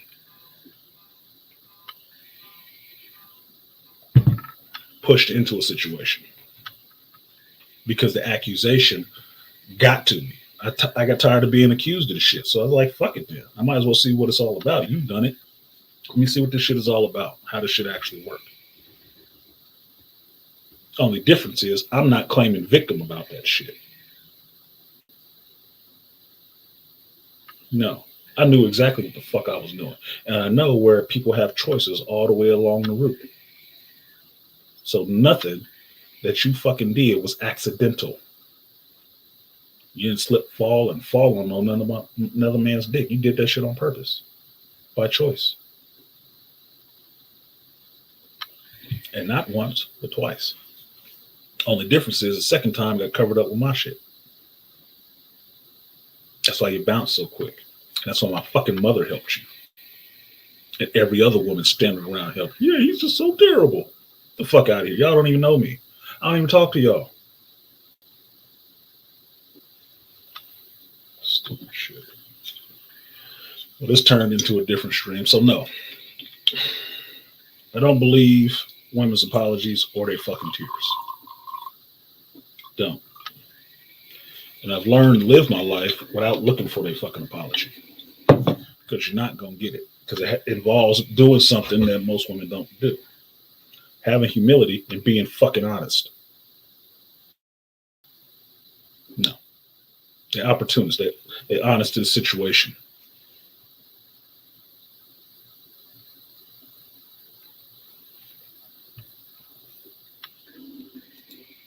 Yeah, hand cramp. Yeah, carpal tunnel between the thighs.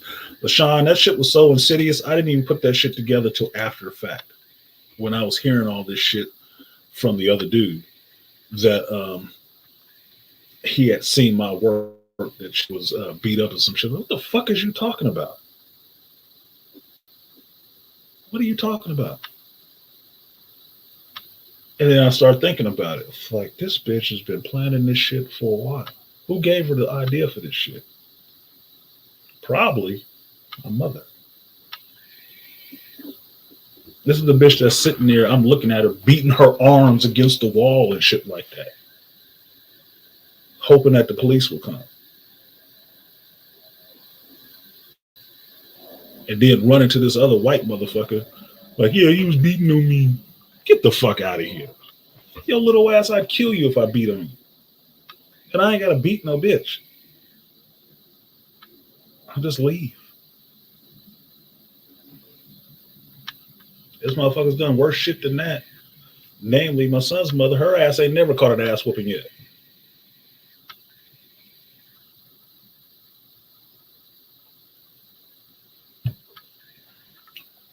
What up, Aquatech? All you missed was technical difficulties. That's about it. I'm into some real shit right now, though.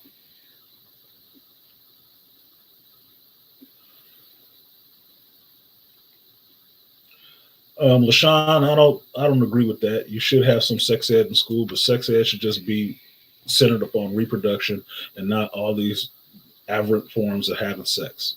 That's for the parents to do. I'm not for school systems taking the parents' roles from them. We will never support that shit. That's my job.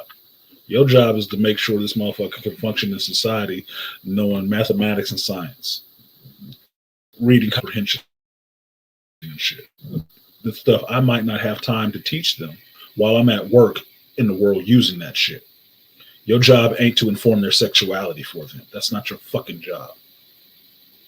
There's no way in hell I want a 20-something-year-old goddamn teacher explaining to my child sexuality who ain't figured it out for their fucking self. No, bitch.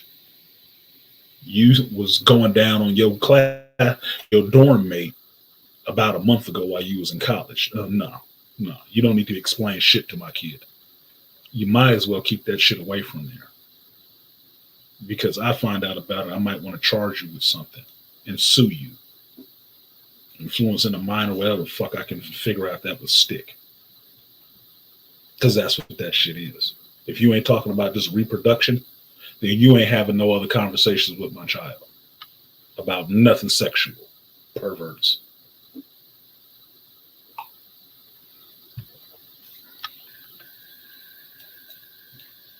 Yeah, being the sin eaters of the community, being living embodiments of the catch-22, and our good deeds go unpunished and unthanked. Yeah, unsung and unthanked. Yeah, they do, Malika. You're absolutely right on that. You're absolutely right. And always will. I don't think that shit will ever change. You know why I don't think that shit will ever change? Because these goofy bitches have had too many babies, and there's men that will parrot the same shit. You know how much work it takes to actually deprogram yourself from all that gynocratic teaching? To figure out how much dysfunction it is? How aware of yourself you have to be to do that? Everybody ain't doing all that work because people are raised fucking lazy. Nobody wants to do that much internal work on themselves, that much internal reflection, that much introspection, that much psychological heavy lifting. They ain't ready to do that. They don't want to do that shit. Take it back to 3-6 Mafia and Bone Thugs. Which one was the song and which was just I just listen to the beat and just jump around. Think about it.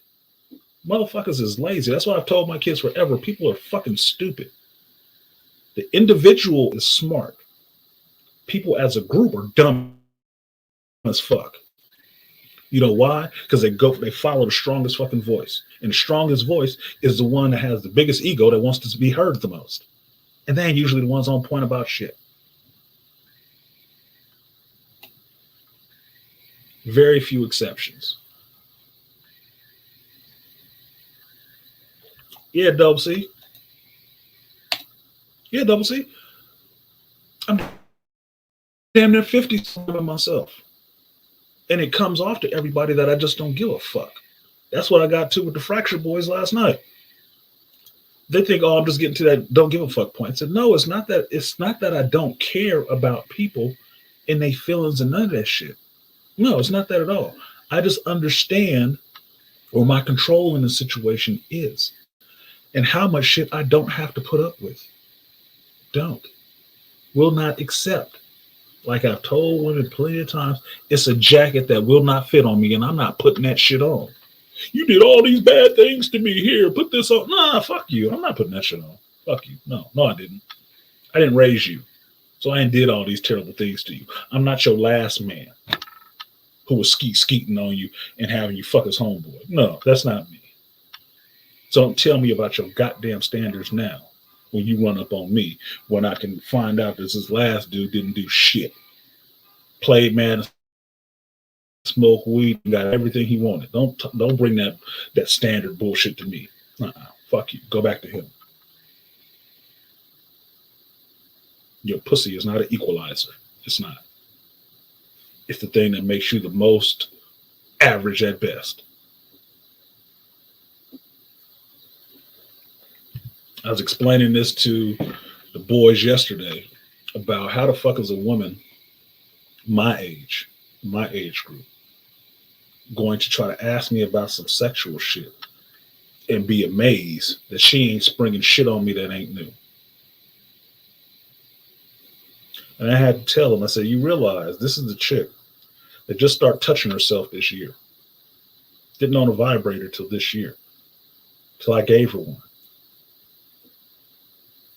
But will say dumb shit to me during sex like, oh, this pussy is good, isn't it?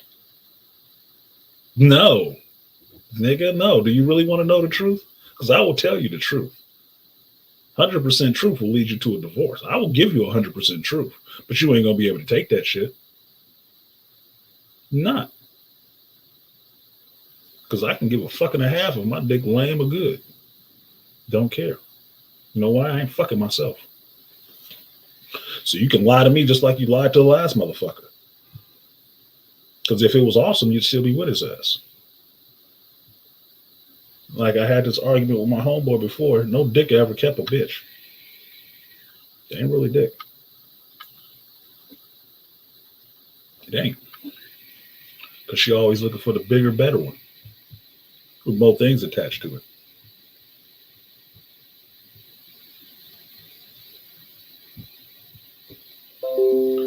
if you at my age and you still thinking your vagina is gold, you a dumb motherfucker. You a simple-minded ass motherfucker. Emotionally simple-minded. You got the emotional acuity of a fucking teenager. No, it's not. You know the best piece I had? Ain't had it yet. You know the second best? I don't fuck her. But we are close.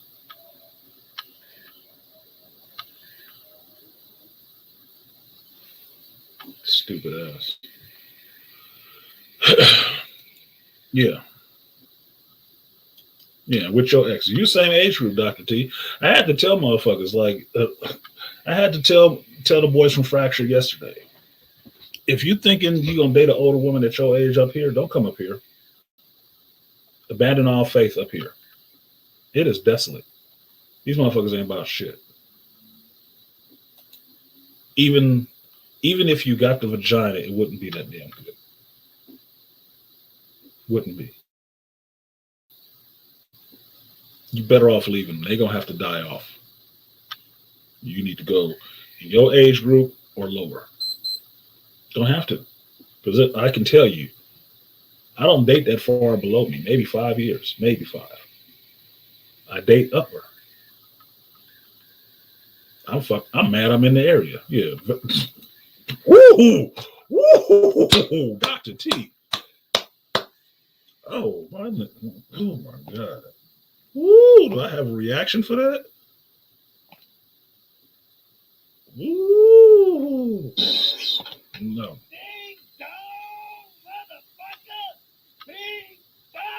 Dang dong. Valley of the Broken Dolls. I think that's gonna be the title of this fucking stream. I think that is Dr. T just gave me the title of this goddamn stream. I think he did that shit. Yeah, it is Valley of the Broken Dolls in this bitch. For real.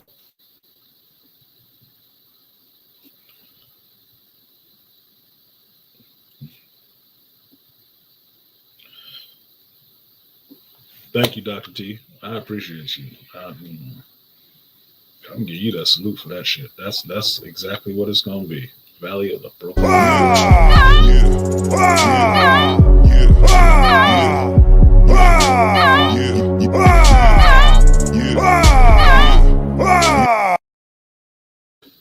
Yeah, it's fucked up here. And I was just sharing stories with them. And not fucked up stories. Just sharing stories. And they couldn't believe half the shit they was fucking hearing.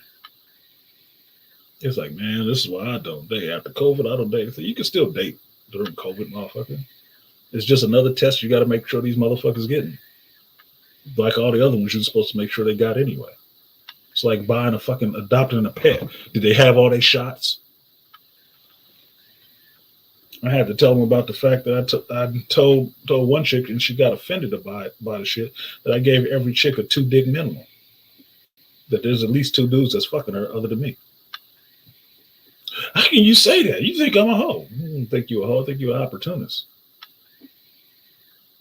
But I know there's at least 2 dudes hanging around that want to fuck you that you're not right now, while I'm fucking you. And I just keep that in my mind just because it keeps me in a place of understanding who this person is.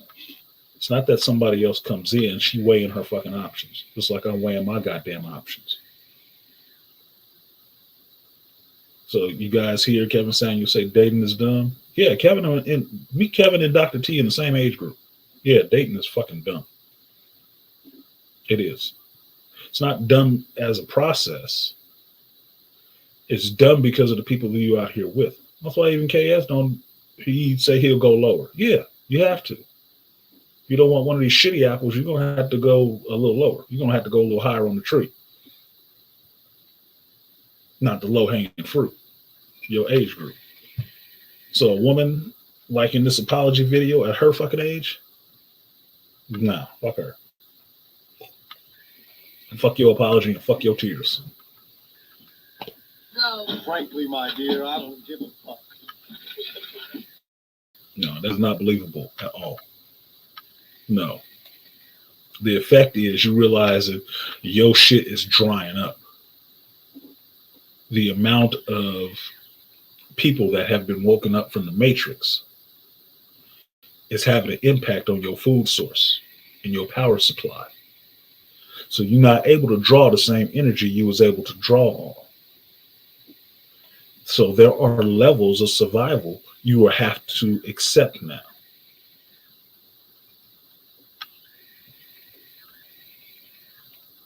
And one of the ways you try to get these motherfuckers back, well, maybe they just want an apology. Maybe I'll just apologize.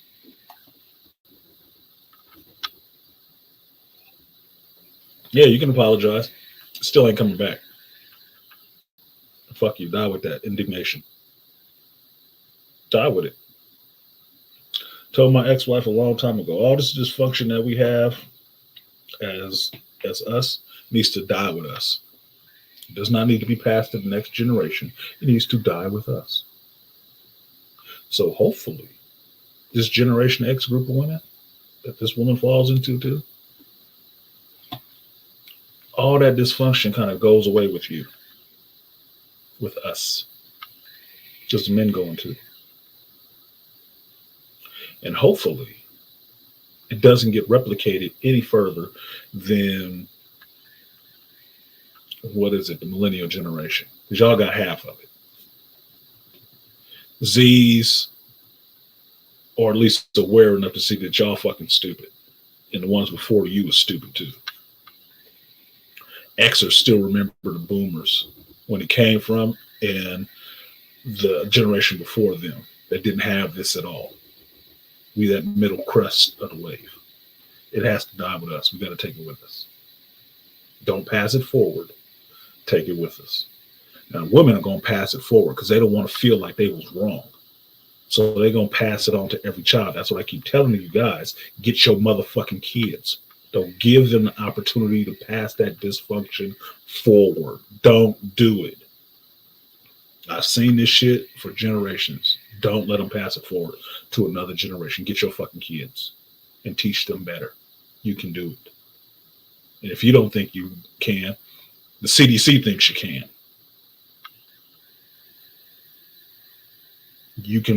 You can build a better robot. You can build a better child by yourself. So do that shit. Stop doubting yourself. That's part of that deprogramming you got to do, because that self-doubt is fed into you. If you want to believe that black folks created all this shit in the world, then how do you think you can't raise a goddamn child? Who do you think was out there doing all the building? Women? No, nigga. Just your ass.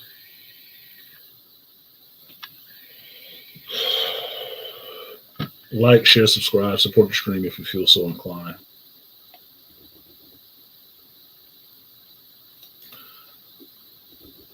Yeah, they will. That's why I say get your kids, your sons and your daughters. I'm not leaving anybody behind like that.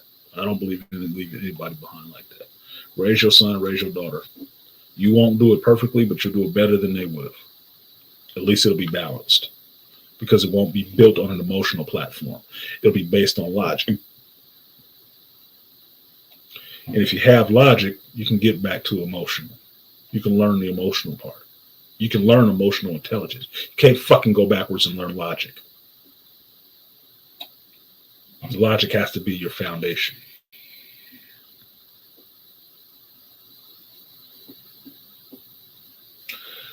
Fitness Mom, yeah, we too old to play games, but here's the thing with us Gen Xers.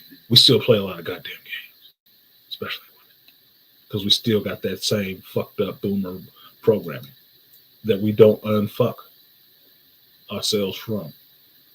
We don't unlearn it, because it's like BGS talked about this before when he had the Coliseum, is that you can't break a person's whole paradigm, because when their paradigm shifts, they have to figure out a new way to live, right?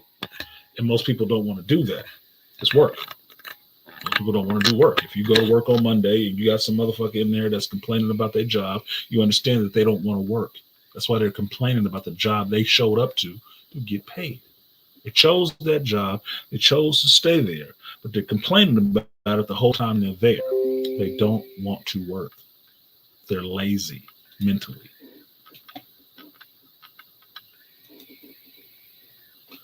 So us Gen Xers don't do a lot of that work. I think our cohort of Gen Xers is mostly women. I think it is. I would challenge Dr. T or BGS, one of these good scholarly brothers who know how to look up that research numbers to find out. I think the Gen X group generation is mostly women. And a lot of this shit is still getting pushed from them. Because they're mostly single mothers. And men who have been treated like they were broken because they weren't emotional like women.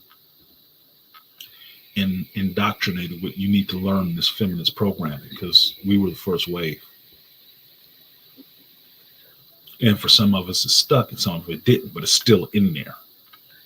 Still in there. And we still have to deprogram ourselves from it. And the first part of it is all that self-doubt.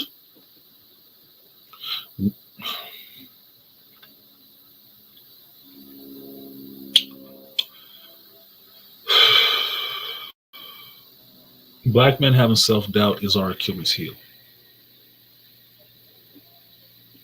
You have to actually do things intentionally that you are afraid of and think you will fail at to be successful.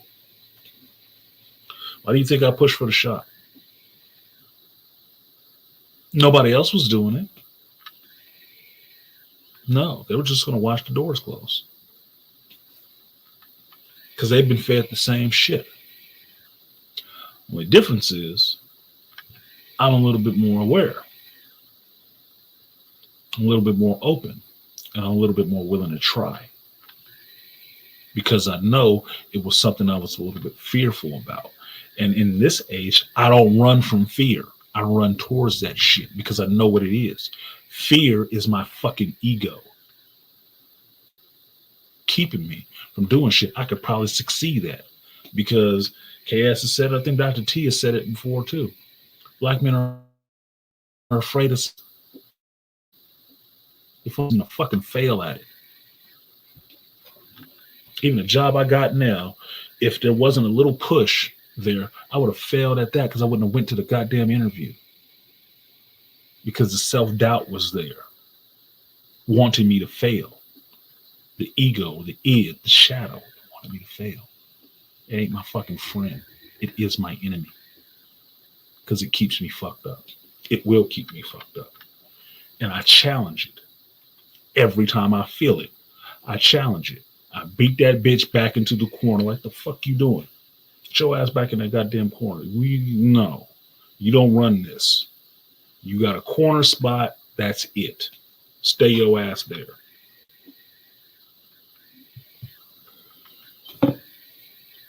And that's how I accomplish a lot of shit. That's why I take on a lot of stuff. Because I'm looking for the challenge. I want to self-actualize in that Maslow way. And to self-actualize, I need to conquer my fucking fears and self-doubt about everything. Not just one thing, about everything.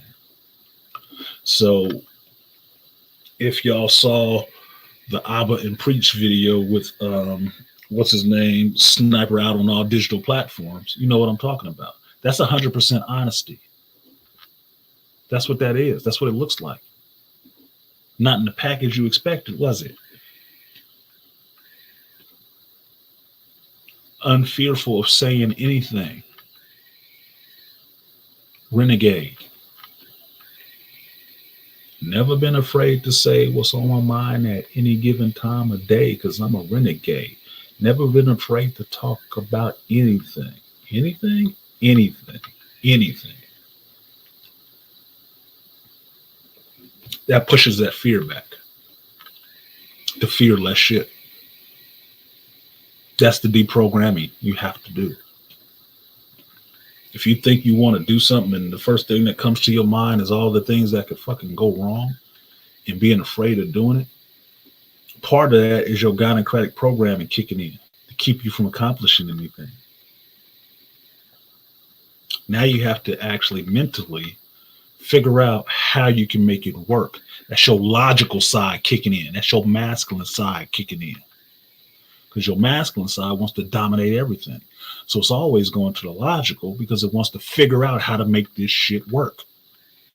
Not be afraid that it can fail. How to make it work.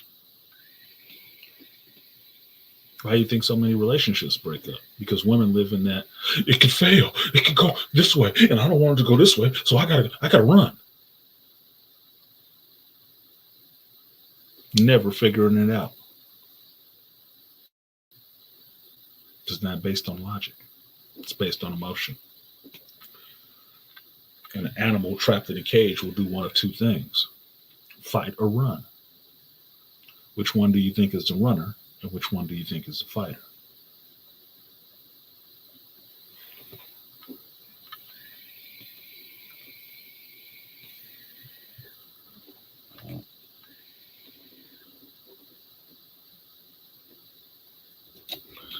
Like I said, black men are allowed to be prideful in our success, set boundaries, especially with black women, and take risks, conquer our fears, and follow in black women and think outside the box.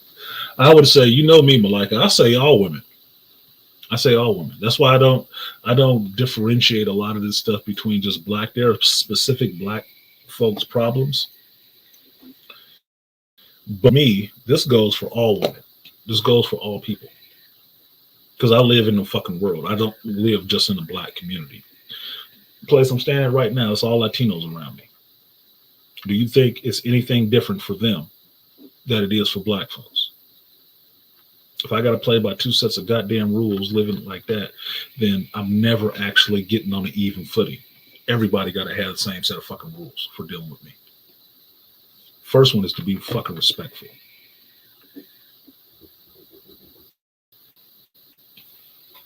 Like I told the Fractured Boys last night, look, I lead with respect. I'm usually polite first.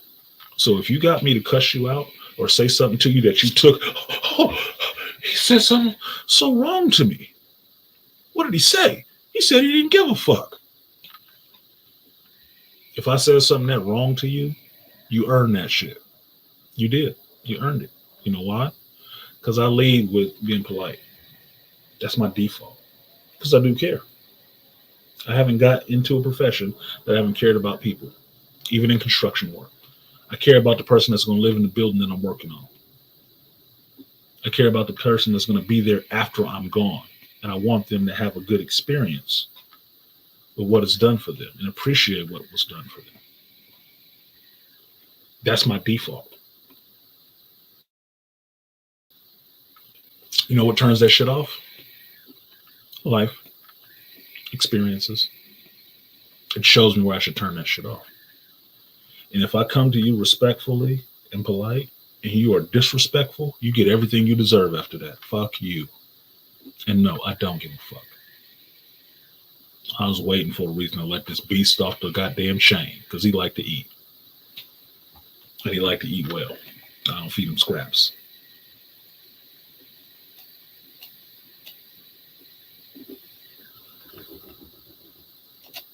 So,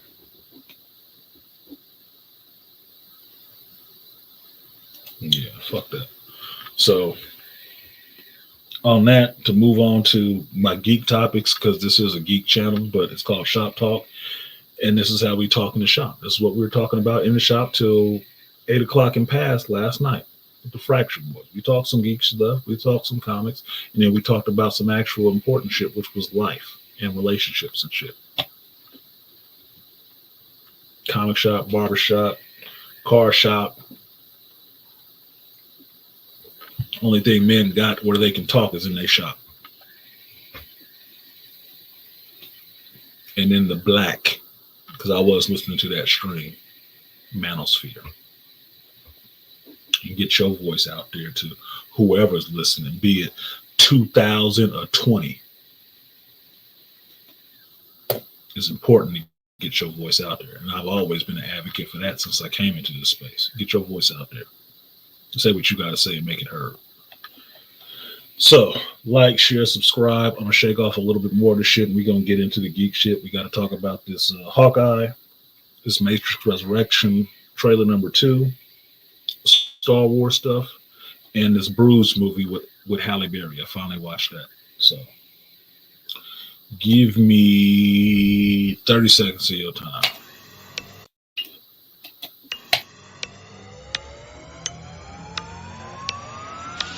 Get your booty to the pole, get your booty to the pole, get your booty to the pole, get your booty to the pole, get your booty to the pole, get your booty to the pole, get your booty to the pole, get your booty to the pole, yeah. Did we get your attention? Good. Get your booty to the pole. Get your booty to the pole. Get your booty to the pole. Get your to the pole, get your booty to the pole, get your booty to the pole, get your booty to the pole, get your booty to the pole, get your booty to the pole, get your booty to the pole, get your booty to the pole, get your booty to the pole, get your booty to the pole, get your booty to the pole, get your booty to the pole, get your booty to the pole, get your booty to the pole, get your booty to the pole, get your booty to the pole, get your booty to the pole, get your booty. So shout out to Fitness Mom. She said, all success should be celebrated. I agree, Fitness Mom, especially with black men, because you get more incentive to fail than you do to succeed at anything. You do. The fact that you push through that shit and even try, and try consistently enough to be a success, should be celebrated. I don't give a fuck if you ain't won an award for it. You should be celebrated in that alone. Because just the inclination of having the thought that you wanted to do something that was kind of outside of the box will get you met with enough derision that you would probably, well, I didn't really want to do that shit anyway. Nobody thinks I can do it. Programming, reasserting the role that it wants you in as a failure. The fact that if they pushed through that, they went ahead and did it, is one thing. That's another part of it that can be like, oh shit, he broke that chain. Holy shit, the opinions of others didn't matter. Pushed on anyway. Motherfucker got some spunk. The other part of it is that you do it, you get involved with it, whatever it is, and then you start succeeding at it, you make it work. Like hooking up electricity and stuff like that, you actually make the shit work? Oh, shit. That proves that you was right. That should be celebrated already. Because nobody was trying to help you to get to that point. Not a lot of people, if there were a few, there are very few. Not a lot of them. Because most people want to see you either not try or fail. And even while you're doing it, there will be people there waiting to see you fail. Just accept that shit, black man. Only people that want to see you really succeed at doing whatever the fuck it is you're doing, regardless of what they say, is your brothers. Your real brothers, not them gynocratic brothers who sit there and wait for you to fail just so they can say, see, I told you, man, you shouldn't even been trying that dumb shit. That's some white shit. You should understand that. Women have no vested interest in your success unless they can capitalize on it for themselves. It's not about you. It's never about you. I can say that confidently dealing with Black, white, Latina, and Asian women. Especially if they deal with brothers. They don't really want to see you win. They want to see the benefits of you winning. They want the benefits of that shit. And if they can't get the benefits of it, they don't give a fuck about you winning. They will, in fact, do shit to fuck you up. Because they want the benefit of your wins. The brothers don't necessarily want the benefit of your wins. They want to see you win because if you win, it means they can win. And if they can win, that means their kids can win. And if their kids can win, it means their nephews can win. And if their nephews can win, it means their cousins can win. That they all get to see that shit. How many times have people walked in the shop who know what the situation is with the shop and me taking it over and like are impressed? Like, oh shit, dude. Malika like the only motherfucker in here that do that shit. We got a bunch of geeks in this space. Malika probably about the only one who actually congratulate me for that shit. Outside of BGS and Dr. T. BGS still on me about the video. Why not? Why aren't you hearing a cacophony of celebratory claps for that shit? Because motherfuckers waiting to see you fail. They don't know how to deal with it. They don't know how to accept that. Y'all like comics and shit like that, right? Y'all ain't talking about the one comic book store owner that you know of in this space. You ain't talking about that shit, are you? And I don't even promote my channel on other people's spaces. No. Because I know it still takes fucking work. It takes work, it takes money.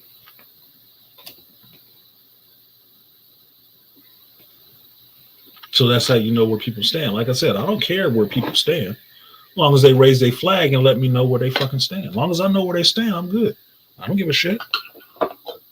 You can stand with me, you can stand against me. Makes me no never mind.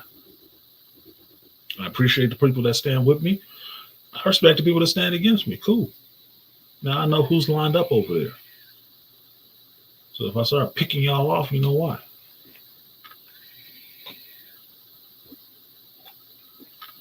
Raise your flag high. I'll raise mine. I show my face. You know where I'm at. You know where my shop is at. You know what I do. I couldn't raise my flag any higher unless I put it on top of a skyscraper.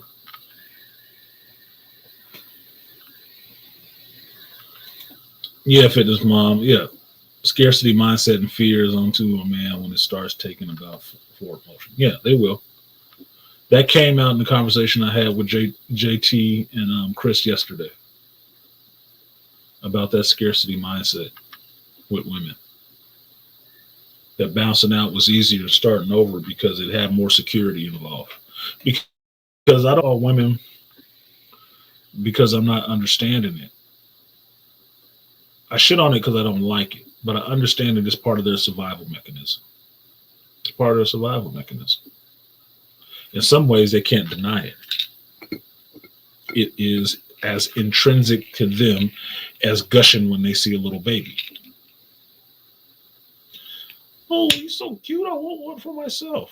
Motherfucker, you got old eggs. You don't need to be having no goddamn baby. Oh, he's just so cute. Oh, here we go with this shit. Can't deny it. It's just part of them. But the balance to that is man's forwardness is saying, no, we can do this. Oh, I'm scared. Hold my hand. I'm here. You good. You good. You ain't got shit to worry about. Don't worry about it. I'm good. We gonna be all right. And believe in that shit. Problem with Gen X women, you ain't had enough fathers around to see that shit, so you never believe it. You think it sounds like a movie trope. We gonna be all right. Oh no, he might not know how to lead. Who said you knew how to lead? You ever thought of that shit? Who said you knew how to lead? Who taught you how to lead? Because you know that's taught, right? It's not something you just fall into. Who taught you? Nobody? You don't know what the fuck you talking about. Because you never led men. The boys never led men. You ever seen a little boy pissing in a urinal with his pants around his ankles? Who you think taught him how to do that shit? A man? No. That's woman leadership. That thing's got to be all the way down. No, nigga. I got a sprayer. I don't need to pull everything out. My ass ain't got to be out to do that. No. What the fuck wrong with you?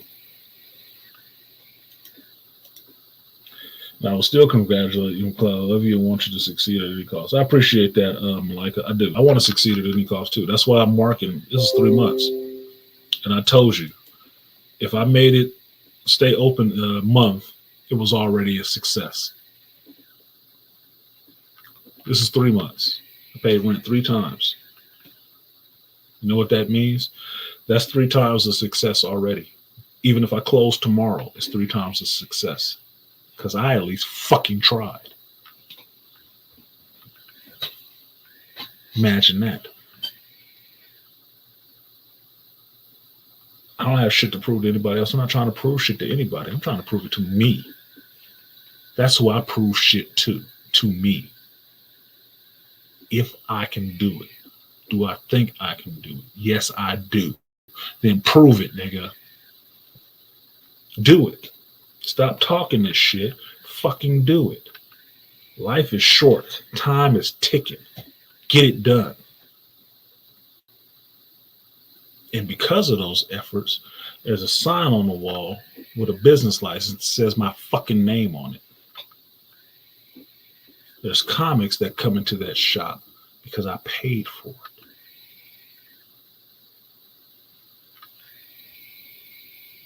And they walk out the door sold to people because of that reason too. There's a lease with my name on it. Now, all that stuff is people get all scared about because you can be in trouble if you fuck up. Yeah, if you fuck up. But here's the thing about me that I had to learn, and I learned this from construction, working around men. I ain't afraid to fail. And I ain't afraid to try anything. That shit makes my fucking mouth wet. Like, I might not be able to succeed at this shit. Let's see if I can. That shit can give me an erection. Because I thrive on trying to succeed. Challenging myself and meeting that fucking challenge and overcoming that challenge. Why the fuck not? What else you living for? To sit there in the safe zone? Of never challenging yourself? Never doing anything you didn't absolutely know that you could succeed at? Get the fuck out of here. That ain't living. I'm a Gen Xer. The whole push of extreme sports came from us. Why? Because we was proving that we could fucking do this shit ourselves. To ourselves.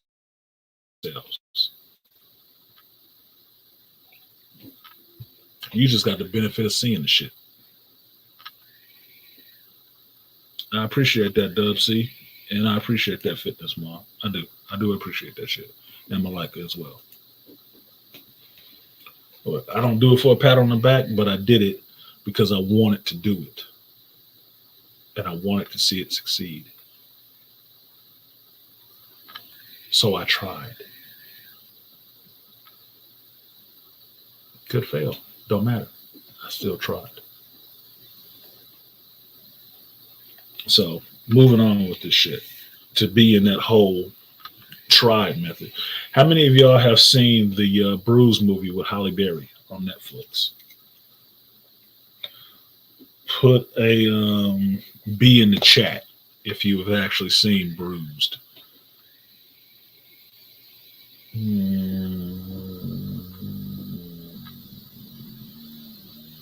LaShawn, you're going to have to stay on topic, homeboy. I'm going to boot your ass. You're going to be no different than fucking anybody else. So delete that damn comment about this spam calls and sex shit out of my chat, please.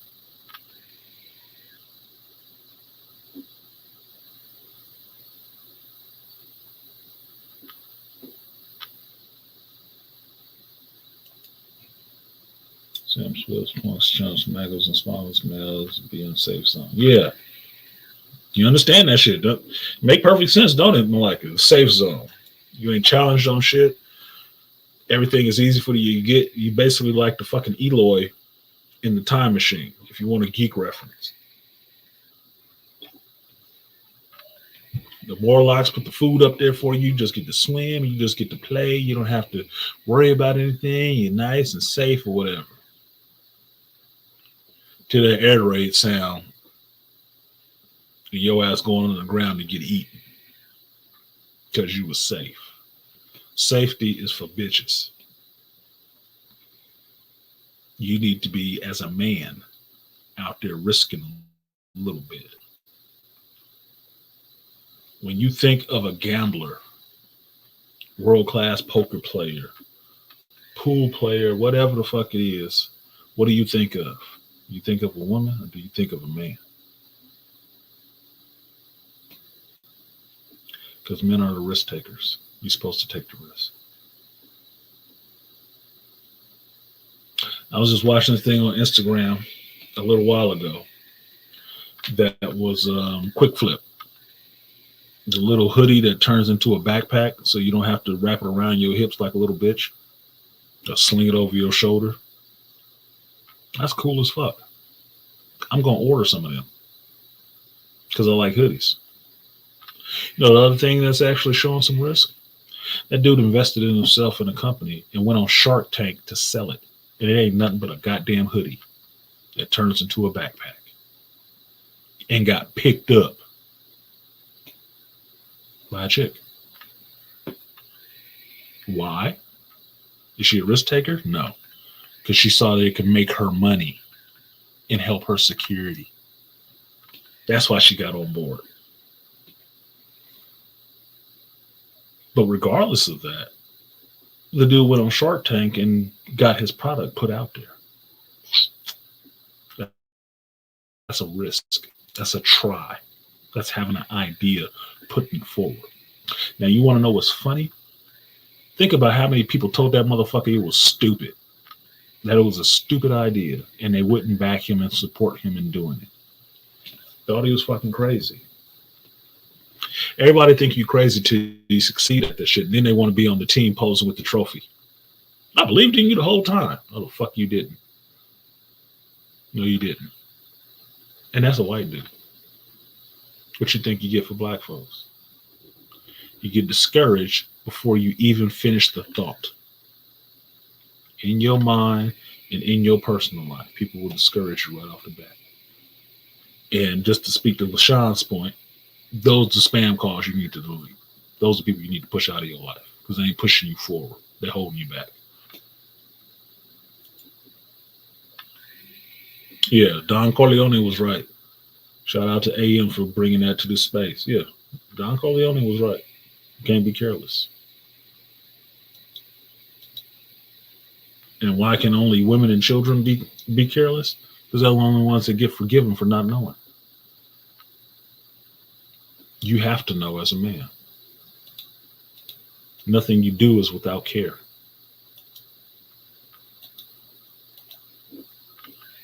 I play poker and it's hard to risk it at times, preferring to play against women since they are risk averse. Yeah, fitness model, you can probably dominate in that situation. Why?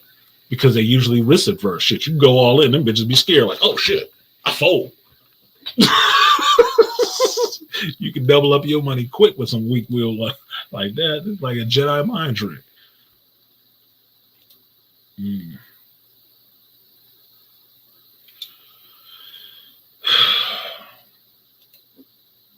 LaShawn, just take it out of there. Appreciate you. Just take it out of there.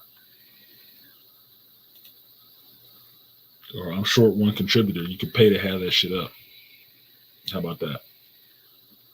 My father told me mistakes can cost you your life. Yeah, mistakes can cost you your life.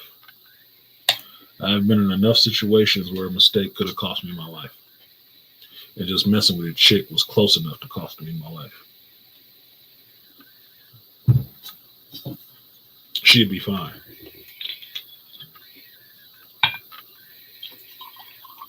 But for me, it would be a life-altering consequence.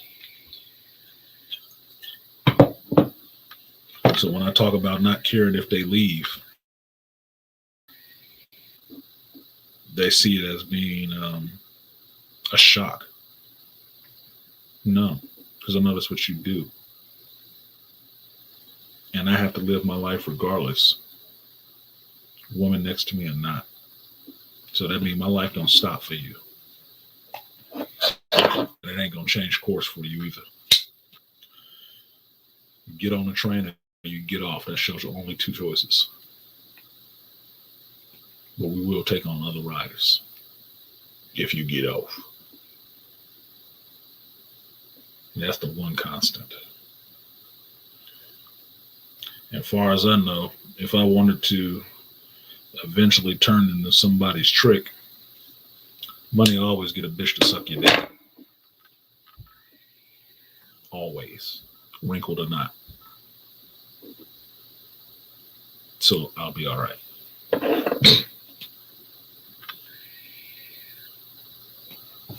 Appreciate you, LaShawn, for doing that.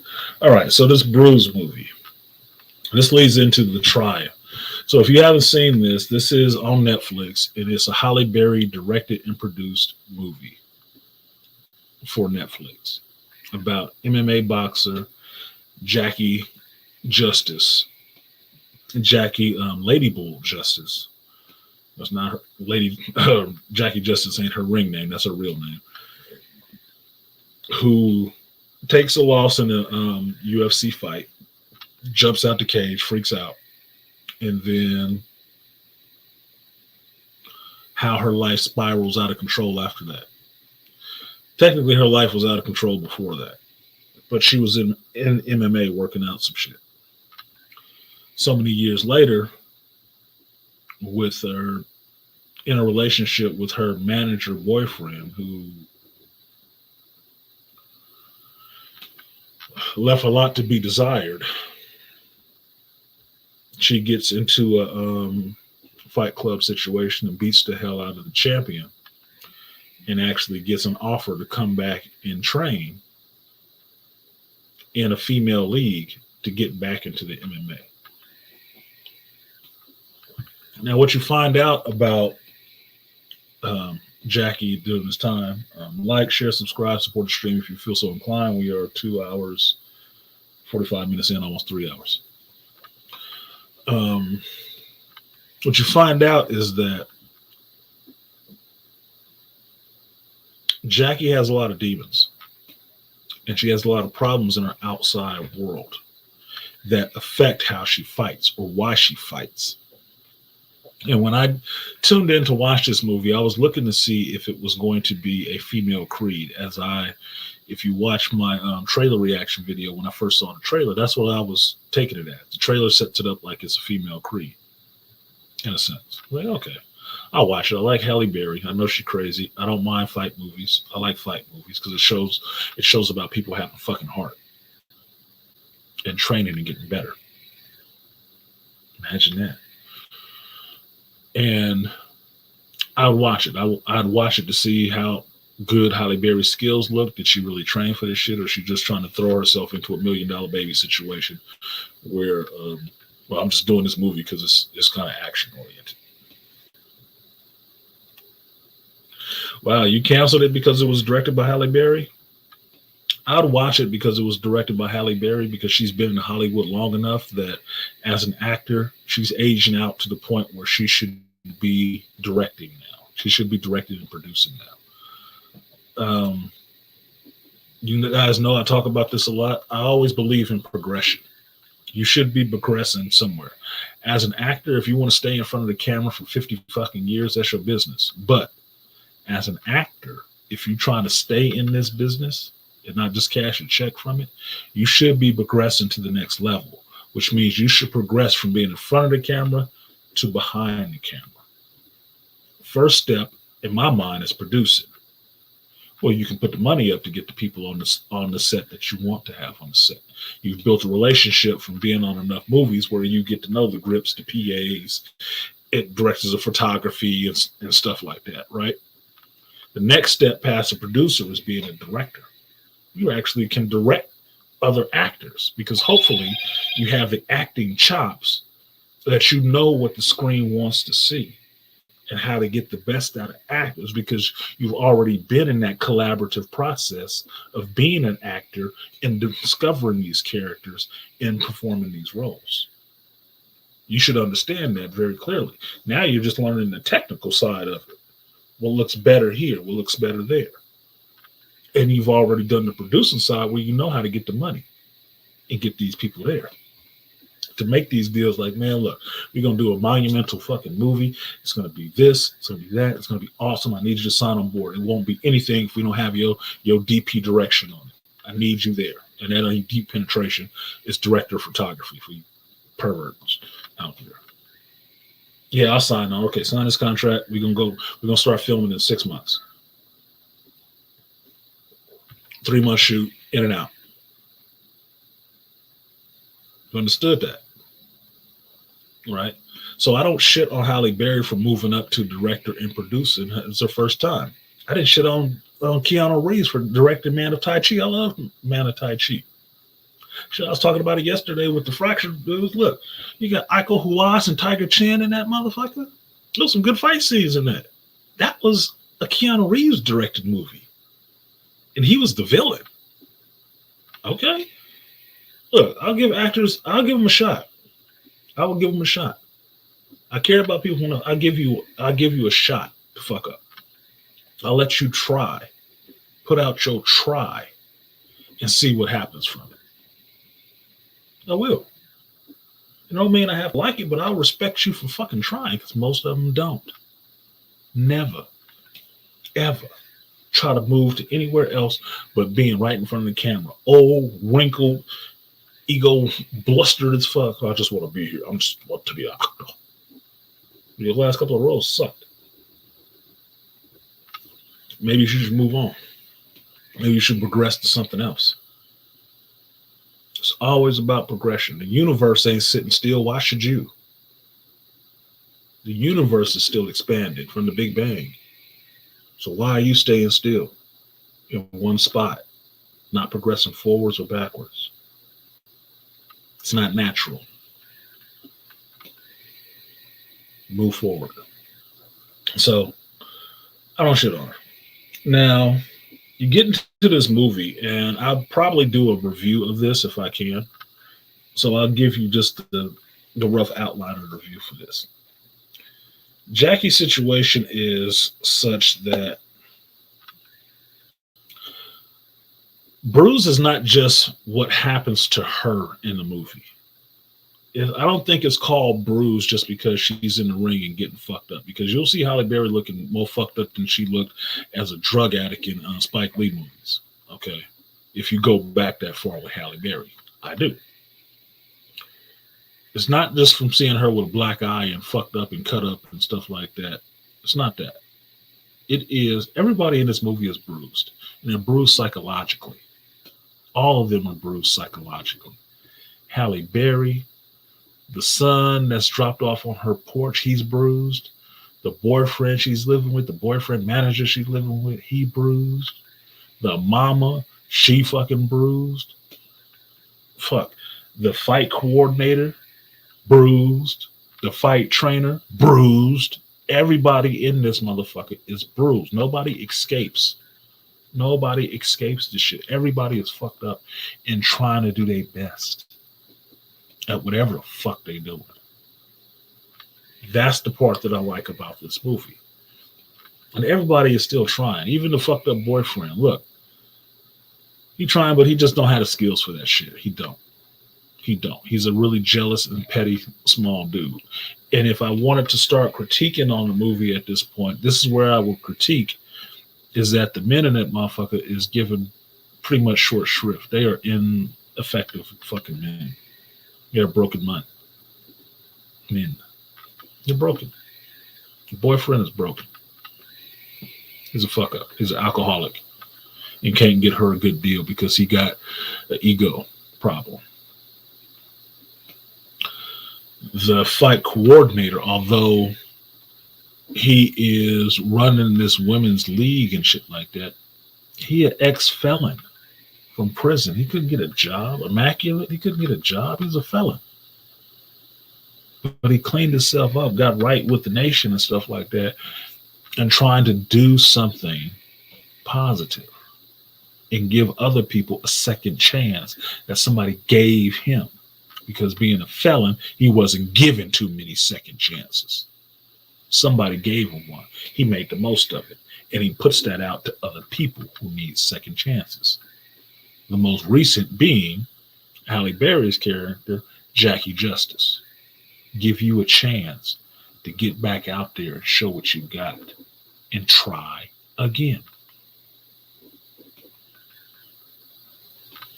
The fight trainer, she ain't perfect either. She got her own demons. The little boy who shows up on the porch, he got his own demons. The motherfucker only 6. And it shows how life can breed dysfunction into you. How early that shit can happen. And how people have to work with you to get over it quick. So it doesn't affect you later on in life. You don't carry that shit with you forever.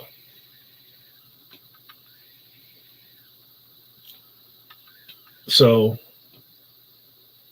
with that, you see Jackie getting herself cleaned up and straight and getting into this fight and trying to come back. Trying to make that comeback. Because I've said this before when people were talking about Floyd Mayweather and how he feels he's the greatest of all time. And I'm like, you're not the greatest of all time until you've taken a fucking loss and had to battle back from that shit. That's when you know you're the greatest. If you've never had to battle back from a loss after you thought you were invincible and other people thought you were unbeatable or somebody beat your ass, and now you got to come back and fight them same people, now you're getting the real fight. Now you're going to see who you really are. That makes you the greatest of all time. If you fall down from that mountaintop and climb back up that bitch to get back to the top, that makes you the greatest of all time. Lack of struggle doesn't make you anything but a Mary Sue. You got to struggle. And yes, it's more of a struggle the second time you go up that bitch. You know why? Because now everybody know you can be beat. And they gonna lay into your ass like you never believed. Every fucking time. They want to prove how much of a tomato can your ass is. You didn't deserve being up there the first time. Fuck that. They gonna bring you hell. And you have to walk through that shit with your gasoline draws on and everything. Dipped in kerosene.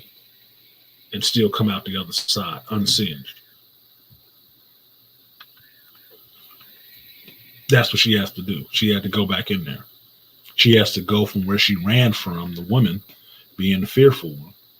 She has to go where she ran from and go back to that motherfucker. Go back through all that struggle. Go back through all that training to try again to overcome herself.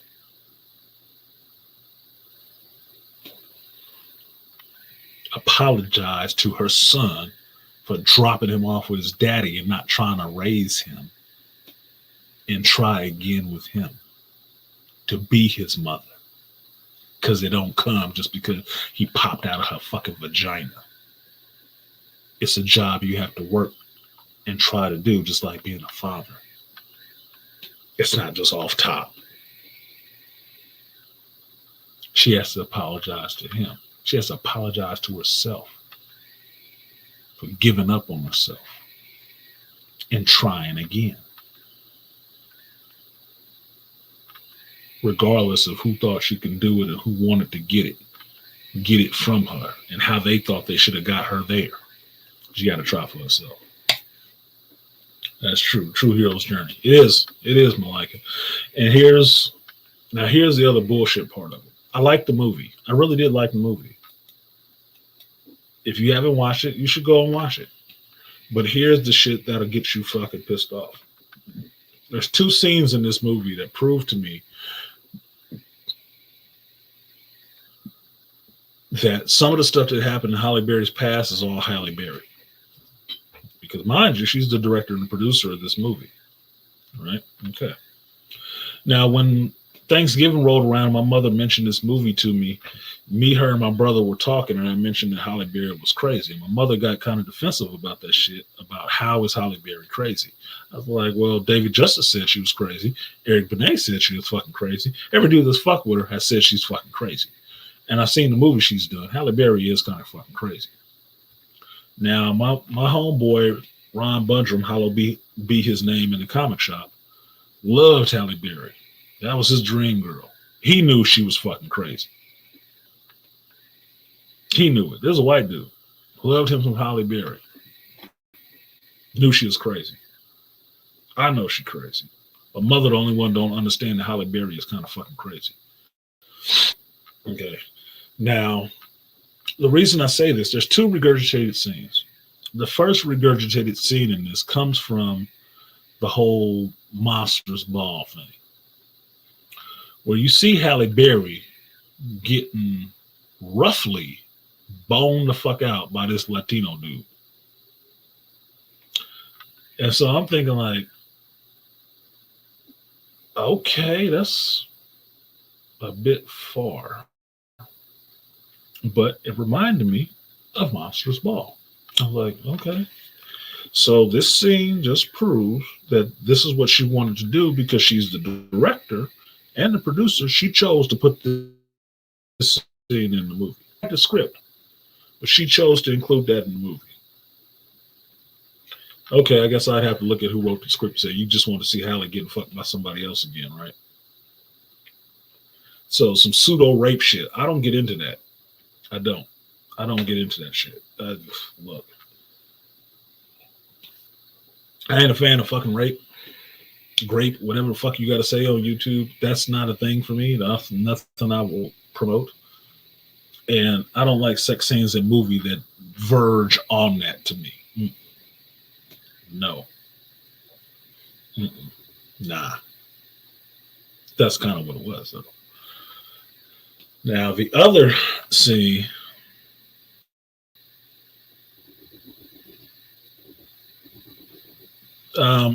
AB, I think she does. Halle Berry is up around my age. She's got to be 40-something, 50 maybe. She's up around my age. She probably do want to be boned on camera. And it happened after her 30s. When she started getting close to that 40 and started feeling them extra tingles in her nether region like all women do. The factory shut down. Estrogen went down. Testosterone went up. And she just want to fuck all the time. She experimental now. Fine. Whatever. The other part comes in to where this will make some of y'all cringe. Where she gets involved with her trainer. And her trainer is a black actress, and the name of her character is Budokan. I don't know the actress's name, but I assume that the actress is Native African. Real dark skin, tattoos, and stuff like that. And she's her fight trainer in the thing. They evolve into a relationship. So Halle Berry in this movie had her first, that I know of, lesbian sex scene. And I was like, so we at Monsters Ball again. You just wanted to feel good. Now,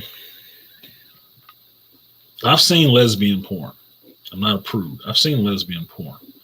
It's not overly interesting to me. It's just not. This, for the most part, to me, is kind of rough lesbian porn.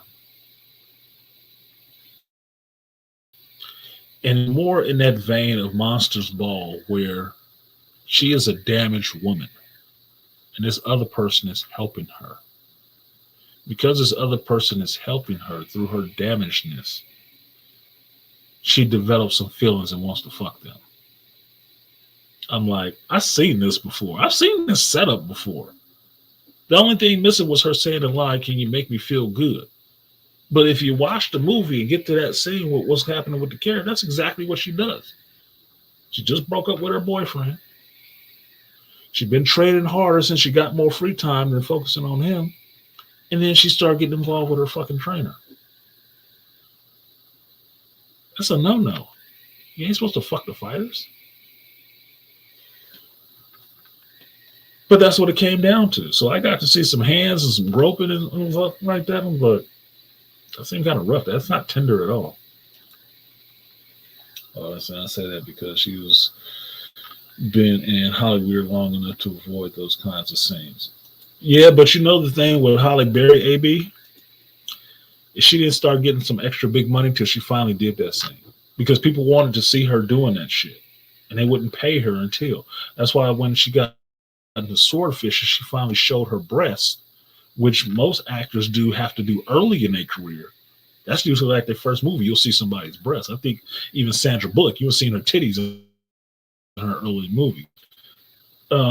Once they get older and get established, they don't have to do that shit anymore. She's doing it backwards. Black folks always hustling backwards. You won your award, but you won your award for taking some dick, finally, on a scene where somebody can see it.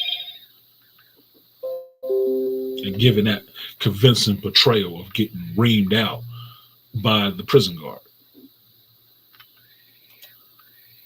So that's what it is. She's hustling backwards. So now she's doing all this shit up into her later ages, where I guess she still want to be sexy or something like that. But that's like, you're supposed to do that shit when you was, Weinstein couch territory. That's when you're supposed to do all that shit to get on. You've been on now. You an A-list actor. You don't have to do that shit.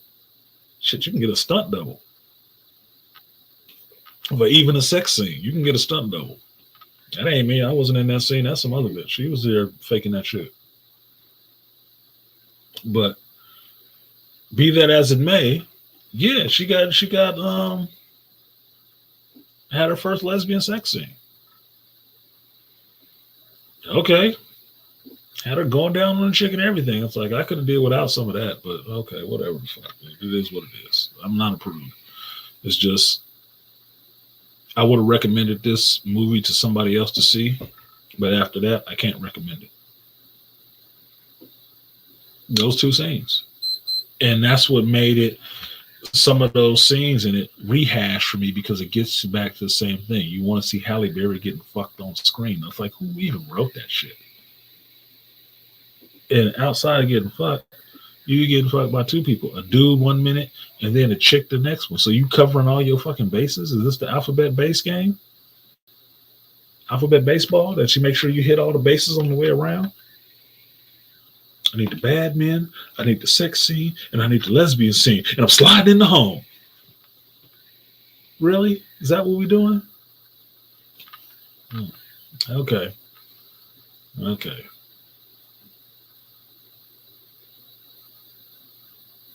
I don't know what the fuck you talking about, LaShawn. And I'm about to time you out for a minute. Billy Bob Thornton, she wasn't acting, but Hollywood gave her an Oscar. Yeah, Hollywood gave her an Oscar for that portrayal of getting fucked by Billy Bob. Now, mind you, they didn't give Billy Bob an Oscar for that shit. They gave her an Oscar because she was performing. No, they gave her an Oscar in appreciation of, finally, bitch, we got you to get naked on screen and slut yourself out. Thank you. Here's your reward. And she ain't been a serious actor in Hollywood since.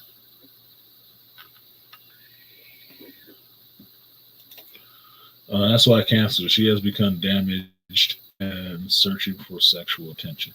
She'd been damaged, Fitness Mom. She's been damaged. That's why I say she's crazy. She's been damaged. Every kind of mixed child, in my view, has a little bit of damage because they're never fully in one world or the other. And there was a video up on YouTube by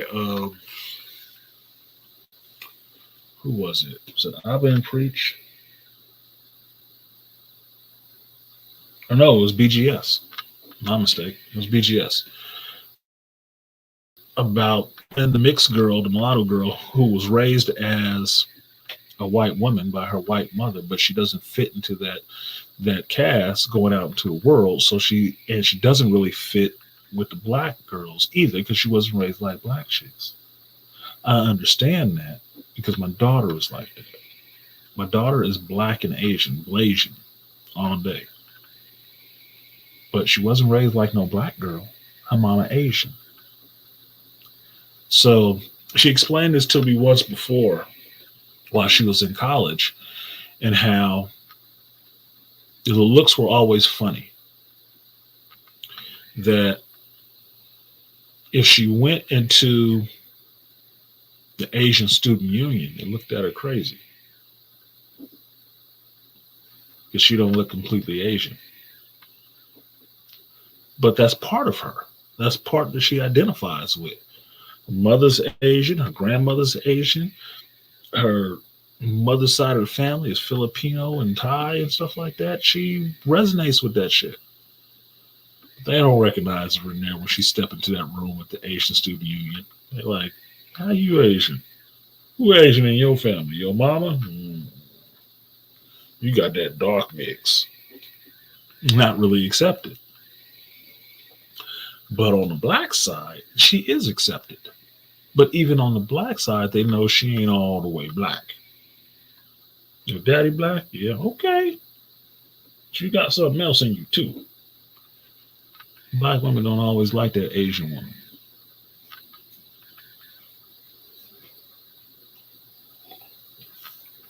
She's second on the list next to white women for fuck you. So it's there, but it's not completely there. Then they get real scrutinizing about everybody she have around her outside of that. Which is if they ain't a bunch of black folks, they giving her some static. Okay. This is kind of what's happening with Holly. She's never fit completely in one world or the other. Never. So she's had to find her way, and that's what makes her crazy in some senses. Because she does things that you would say a black actress wouldn't do. But she also gets some roles that a black actress wouldn't get. Now, she also throws off white boys in a sense because, yeah, I'd probably bone her, but I wouldn't keep her because she's kind of mixed. So that's why she could fuck Billy Bob in a movie and get an award for that shit. Because they didn't think she had it in her. Because if you know anything about Halle Berry, up until that point, she wouldn't do any sex scenes with anybody. And she's been in movies with brothers and everything. She wouldn't do no sex scenes. Wouldn't. But right after she got like 30 or something like that, it wasn't really popping for her. That's when she went topless. That's when they paid her some extra money on top of her regular money to do it. What did she get, like 20 mil for Swordfish just to show her boobies for a quick minute finally? That was after years of being in Hollywood. That was damn near 10 years of being in Hollywood. They had to pay her to show her titties. After that, what happened? She got the award. She got James Bond. She got that fucking shitty ass Catwoman. And then you had Monsters Ball. Well, she was fucking the redneck of white boys in Hollywood who was married to the hot white chick of the time in Hollywood, Angelina Jolie. Her competition. She had a sex scene with her female acting competition. Think that was all coincidence? Bullshit. What's up, Sir Obadiah?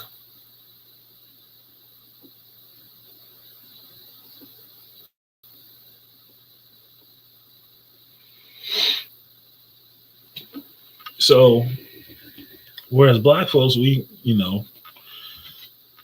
understand that some of the shit she do don't make any sense.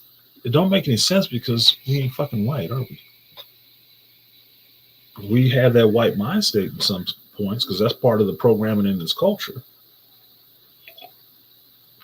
But we also have that black culture that says she's doing something. She's doing a little too much over here for some reason. Something ain't feeling too right with me with what she's doing right now.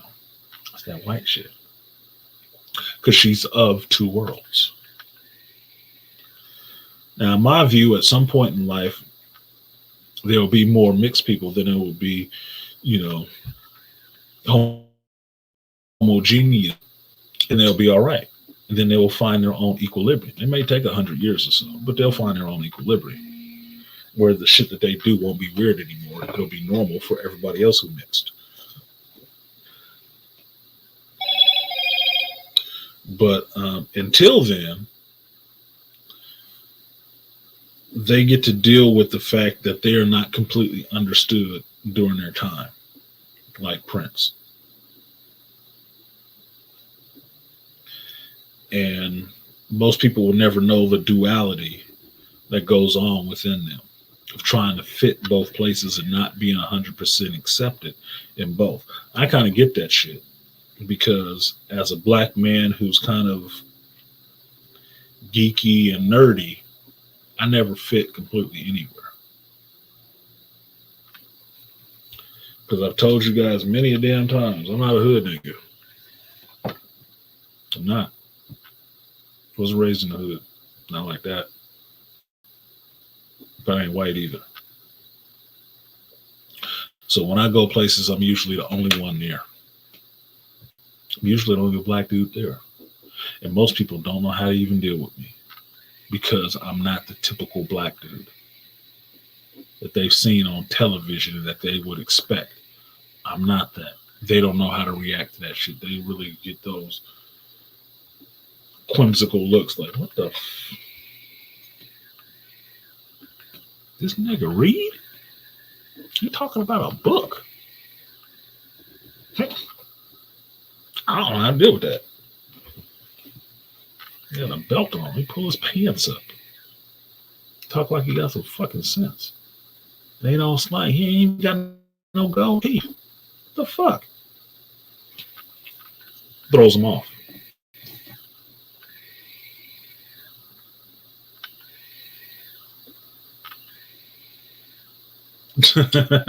What's up, Rocket King? Yeah, it don't take much. Don't take much. So this is where I call Hallie crazy, but I do give her a pass on a little bit of that shit because I know she's trying to find her identity. And nobody was giving her that shine for all the movies she was doing before that shit. She even did Dorothy Dandridge. They wasn't giving her no shine for that shit, really. Holly cute. She's going to be a cute woman for a long time because she mixed. But her craziness and that sexual part is still part of the person. But it just proves, this movie just proves that because those two scenes are in this movie, this is part of who Halle Berry is. Monsters Ball was not no aberrant thing that was just Billy Bob Thornton just trying to have a good time with fucking Holly. No, Holly crazy like that. She'll do that shit. Because she put it in this movie, got control over this movie. She's the producer and the director. She could have cut that shit out completely. She didn't. She left it in there. It's her. None of her ex-husbands, none of the other directors. It's her. That's part of her. And like I said, I don't have a problem where you stand as long as you put your fucking flag up and I know where it is. Stand on it. That's good. You like getting fucked on screen? That's your business. So. I don't give a fuck. Those porn stars make whole careers on that shit. And like it or don't like it. Look, it's your job. It's not mine. So, beyond that, I like the movie. Black man could have been represented better in there. The only one you really have to look at, in a sense, is Immaculate, to where he's built himself back up from being in prison. That gives you a little bit of hope. And a little boy learning who his mother is and accepting his mom after losing his dad and really loving his dad. Okay, I guess there can be something said for that, but he spent the whole movie fucking silent because he don't talk. Makes it easy to act against too, doesn't it? And they got one line for the whole fucking movie. 2 hours and 12 minutes, he got one fucking line. But he does some good acting. Some of the shit he should have got his ass whooped for, but it is what it is. So that was my brief review of Bruised by Halle Berry. I thought it was a good movie. It was emotional. It was rough. Looking at some of those scenes, the shit was rough. The story was rough. Not the filming, but the story was rough. And I give her credit for getting in and actually doing her training. She looked pretty good. For like 75% of the movie, she looked really good with what she was doing her training. She's not a big chick. She's not a big chick. Okay, you've always known that about Halle Berry. She ain't a big chick. And as she's gotten older, she lost some of that ass. But some of the hips, which is disappointing. But she's a mom. Okay. So she looked good. And some of her techniques and stuff like that she was doing looked good. But most of those happen in the gym and in training. It's not like the whole movie you spend a lot of time in the ring with her fighting competitively. No, she's usually training most of the damn time. So it's usually just her and one other person. Okay, fine. All well and good. But the story had me. I put down everything else I was doing because, like I tell you guys, I'm usually multitasking. I put down everything else I was doing to getting drawn into the movie to watch it. So that's saying something. It had my attention. That's for damn sure. It had my full attention. So I enjoyed it. I would watch it again. I could skip over some of the other shit, but don't hate on it because it's Halle Berry. Give her a little bit of credit and actually watch it and see what you think of it. But if that's your opinion of her, that's your opinion of her. I'm not here to change your fucking opinion on the person one way or the other. That's your choice. That is always your choice. But I'm telling you, the movie is not terrible. It's worth watching. And I told you the two scenes that would get you to walk away from it. So what else is there to fucking know? You got to watch the movie for yourself. Judge it for yourself. I did. I enjoyed it. Like, share, subscribe, support the stream if you feel so inclined. And we're going to go on to this next one with Hawkeye, because that was one of the other things I got to see this week. I did make all the contributors. Excuse me. You guys can still donate if you so choose. Probably got to set it up higher. Even white men got white. Her was happy to let him enter. Little known fact, she dated Billy after movie. Bet all forgot.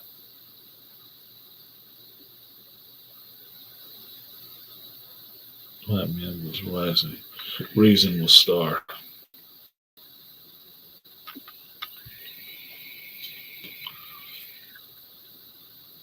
LaShawn, you got to write this shit better, dude.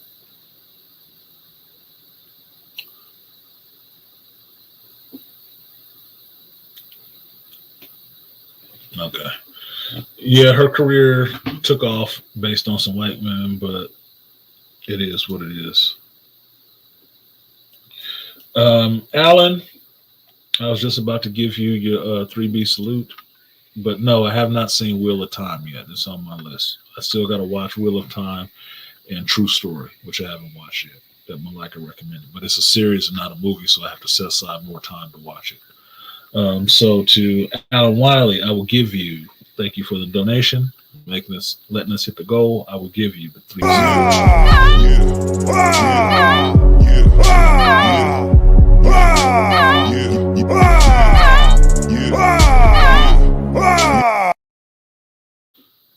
So Alan Dubsey's wife told me about Wheel of Time, and I have not watched it yet. My mother is watching it, and I think my brother, she even got my brother into watching it. Like I told you guys, my brother don't even watch sci-fi.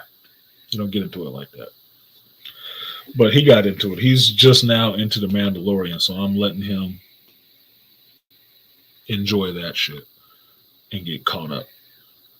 But it's on my list. I will catch up to it. When I finish it, you guys will know.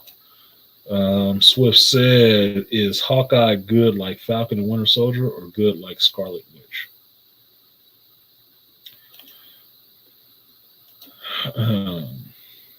Hawkeye is good like Hawkeye. That's what I would say. And to Alan Wiley, there you go. Fitness Mom is in the chat. She said she's watching it. Whether she like it or not, you gotta ask her. She gotta put it in the chat. Alan Wiley said plenty of black girl magic. Well, I was kind of assuming that must have been what it was if my mother was recommending it to me. Come on, man. I know who my reviewers are. The people who push me stuff, I know the kind of stuff that they like. I know the kind of stuff that they like. So when they're pushing a movie to me or a show to me, I understand why they are the ones bringing it to me, what they liked about it. Even though I still ask. I'll still ask them, what did you like about it? Because I have to have them say it too. Just lets me know how right I am on them, how much I got them, pinned out like the biology frog. I know who the fuck you are. I just like hearing it sometimes too. You said cocky, sir. Shut up. Okay, so moving on, Hawkeye. To Swift's point about Hawkeye being like Winter Soldier, Scarlet Witch. Hawkeye is like Hawkeye. And what I'm enjoying about Hawkeye from 3 episodes is I think there is a heart to it. It's a little slow boil, but it's a shorter season. Like, they just had episode 3 come out. That's half the season is done. There's only 3 episodes left of this motherfucker. Now, I've been on social media blackout with YouTube and stuff like that because too many people are putting up spoilers of No Way Home. And I'm too plugged into that stuff. Subscribe to too many channels where I turn on my YouTube and that's what comes up in the feed. I don't want to see all that shit. I just want to watch the movie. So it's a little difficult to get through all the rest of that stuff with half blinders on and get to the stuff that you're looking for. But it is what I do. All right. So,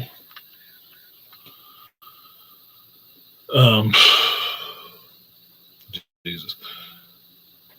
Hawkeye is good like Hawkeye in the sense that Hawkeye is smaller. It's a street level character. There's no overarching, super powerful boss. Everything is like in a Netflix sense. You're dealing with somebody who's just trying to deal with a situation. It's just trying to deal with a situation. And he is just plain and simply trying to get home to his family, resolve the situation, get his ass back home to his family. That's it. I can understand that. That's like me going to work. I just want to get home to people I love. That's it. You know, fuck about I will do this to the best of my ability, but I'm really just trying to get out of here and get back to the people I actually like. And all the screw ups that keep happening along dealing with Kate Bishop and Tracksuit Mafia and all the shit, it's just slowing down that process. But in that, you get that it's just a really human story. It's just a guy. It's a really human guy dealing with this situation that doesn't want to be known. He don't want all that notoriety and shit. He don't want all these people looking for him, but he's gonna deal with it. He's trained to do that. And one of the most telling lines in this shit comes later on in the episode where Kate Bishop is trying to design a new costume for him, which was kind of funny. That part was kind of funny because she drew the classic Hawkeye costume. Like, yeah, okay, that's cute.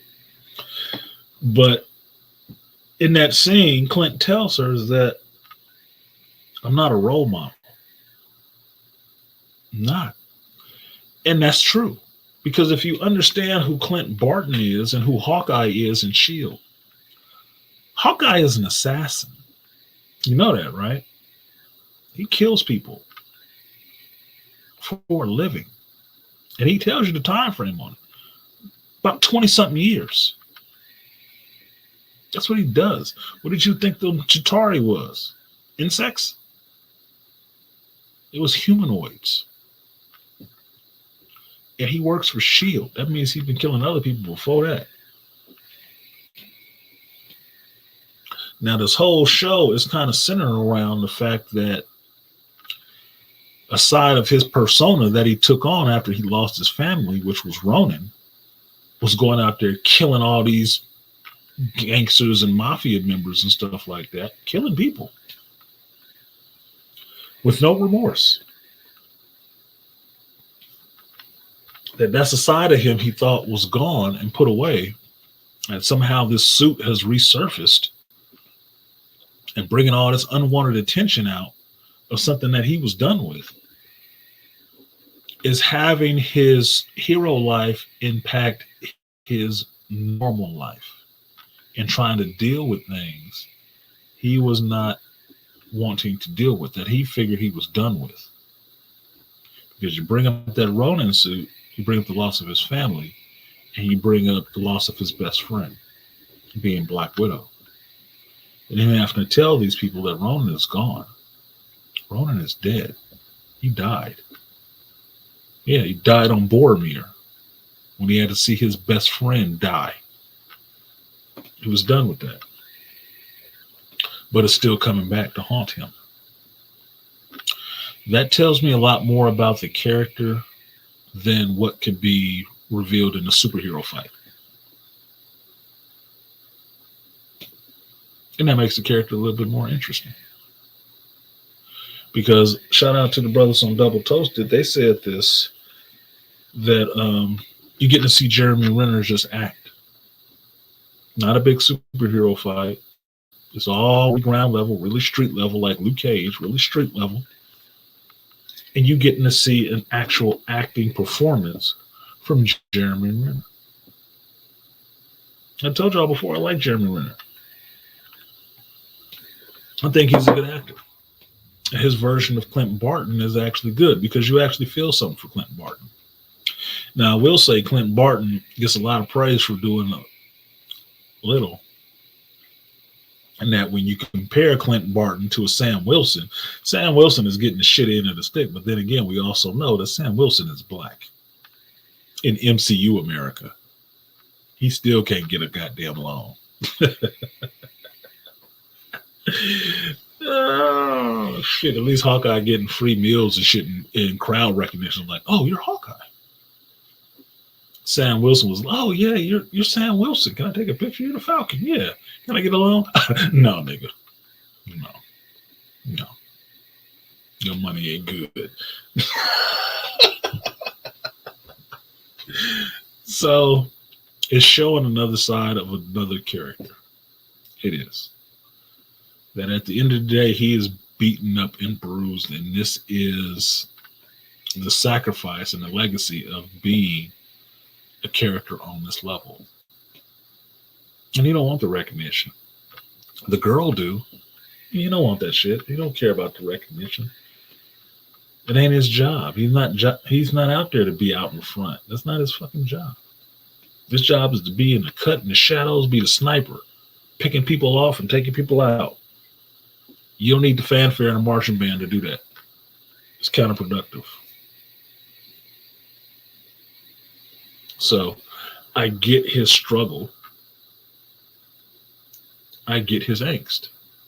I get how hard it is to sit there, like I was explaining to my son when we were talking this week about him having to work this weekend and miss his daughter's party, of how hard it is for fathers at times to make these choices and have to make these choices. And the scene for that was when Hawkeye's hearing aid was busted and he can't hear. Now, for me, this is kind of backwards because if his hearing is bad in both ears, he should have two hearing aids and not one. Hearing aid usually goes in the ear that you can't hear in. So even if the hearing aid was broken, you should be able to hear out your opposite ear. If you can't, then both of them are gone and you need two hearing aids. Little thing, but you know, it's just me, right? But the scene was him talking on his phone and talking to his son, his youngest son. And his youngest son asked him about being home for Christmas and all the rest of this shit. And him not being able to understand what is coming through the phone because he can't hear. So Kate Bishop has to write the son's message on a pad and show it to him. And his son being heartbroken that he's accepting the fact that dad's not going to make it home for Christmas. And saying that, and Clinton Barton having to read that off a piece of paper to understand that he cannot connect with his son because he can't even hear his son. It's muffled. He can't make out what his son is saying. But he understands from reading that message how sad his son must be, and he's hurt. He's hurt by it. That was a father moment. Because in that moment as a father, I know all he wants to do is go to his son. No, I'll be there. I'll be there in 15 minutes, dude. I'm jumping on the plane right now. Fuck all this shit with the suit and this teenage girl. Yeah, whatever the fuck. I'm out. That's all he wants to do. But the responsible part of him will not let him leave. Won't let him leave until he sees this job completed. So he has to disappoint his child. Reassure him, but he knows he's probably going to disappoint his child. For a father who cares about his kids, that's the last thing you want to do. And trust me, everything in life will set you up to, you will. It's there. The stumbling blocks, the hurdles are there to make you disappoint them. The culture wants you to disappoint. Because it works, they ain't mad at your ass. If you never disappoint them, the culture don't work. The culture needs you to fail. It needs you to fail. It needs your failure. It runs off your failure.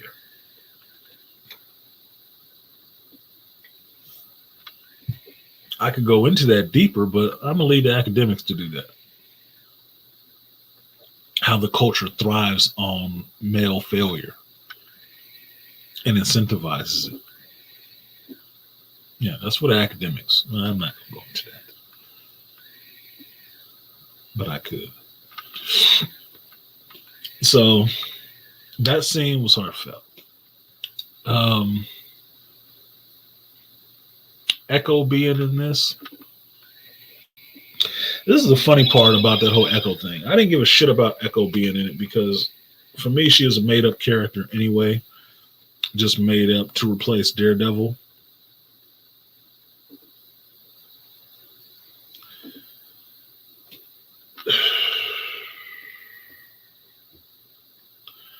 Oh, good. The internet is back up. Now I got to find out how much I owe to the other guy. That, what did Aquatechy say? Let me read his quote since he in here and was late. I know I've been the child. As an adult, I understand why my dad had to put us on hold while he handled business. Exactly. That's a hard thing, Aquatechy, especially if you're a black father. Because nobody wants to hear that you can't do anything. It's like you have no room to not be able to do. You can't fail at anything. Nobody wants you to fail at anything. They got so much riding on you succeeding at anything. You got to be 100% at everything. That's not even possible. Not functionally fucking possible. All you can do is the best you can. And sometimes you're going to fall fucking short. And nobody wants to hear it. Everybody is waiting for you to fall short so they can tell you how much ain't shit you are for falling short. No matter how many hurdles was out there, no matter the rain, sleet, and uphill battle, you ain't shit because you fell short. Don't say nothing about all of them falling short, though.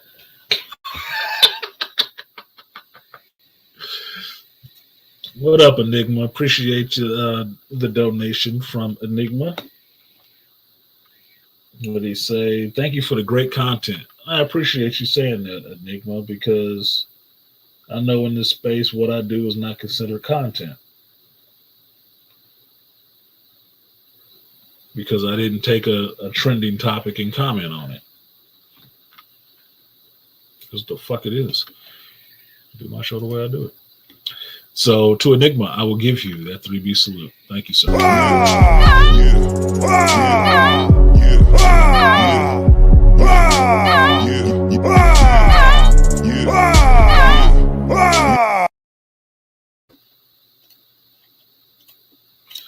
So speaking on Echo, I know Echo was created just for the Daredevil audience. I will always have respect for my father for what he did. I'm a father and I'm glad I understand what he went through. Yeah, I have respect for my father for what he went through. He didn't even raise me. I just know his life was probably really tough. I can see that now. My pops came into the shop yesterday. And my buddy Joe Thompson from Fracture, he got to meet my father. Very few people actually ever meet my father because they're never around like that. But Joe said, and I appreciate Joe for saying this, he said it was an honor Because he watched my stream last week when I was talking about my father and what was going on with him, his health issues and stuff like that. He said he listened to all of that. And so getting to meet my father and see the progenitor of my ruggishly good looks, it was an honor for him. And I appreciate him saying that, because my father is never honored for shit. Not on my side of the world with my mother and stuff like that. He's never honored for a goddamn thing. Not even for giving her me. He is never honored. And that's a damn disrespect to me, because I'm a father. And I understand how much fathers go through just trying to be there for their child, and how difficult women can make that for them to do that. I had a woman had my child, she up and moved 80 fucking miles away from me just to try to break that bond with me and my child.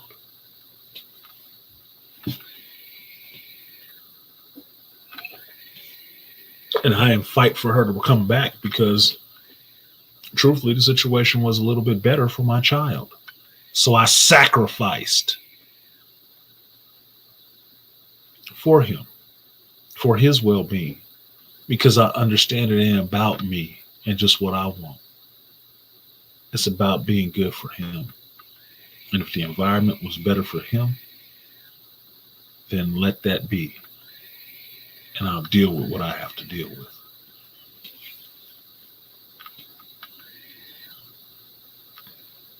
And part of that comes from, why don't you fight for me and make me stay?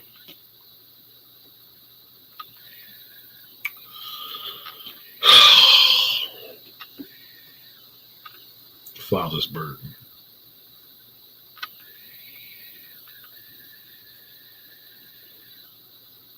Sorry, I'm doing the physical therapy on my thumb.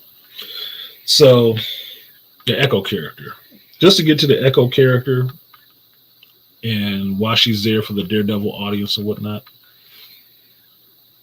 I don't think I've ever wanted to fuck a girl with one leg. Don't think I ever have. But the Echo chick. I thought about that today when I was writing that down as my bullet point under the Hawkeye episode 3. And I was looking at that chick and like, yeah, she's kind of cute. And I had to think about it. It sounds really shallow. It's a really shallow thought. But I thought about it, like, does she really got one leg, or is that CG? And then I found out that the actress really does have one leg and one little stick.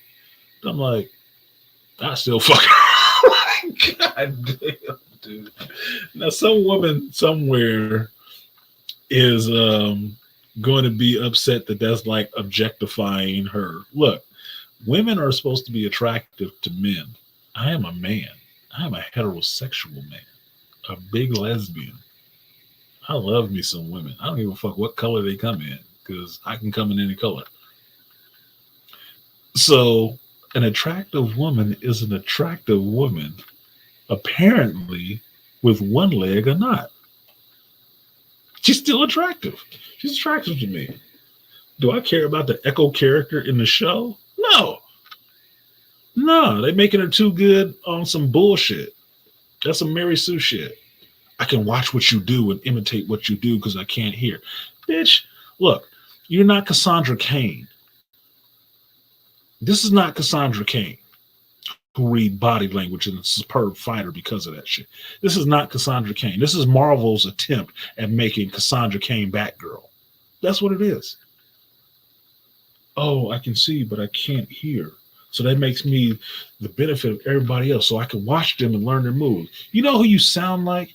You sound like, Shang-Chi's sister. Another MCU property where you're good just by watching motherfuckers. Get the fuck out of here. Even Kate Bishop in this show had to train and get her ass kicked. You good just by watching. Voyeur ability. Get the fuck out of here. That's not how that works. Oh shit, my candle. God damn it.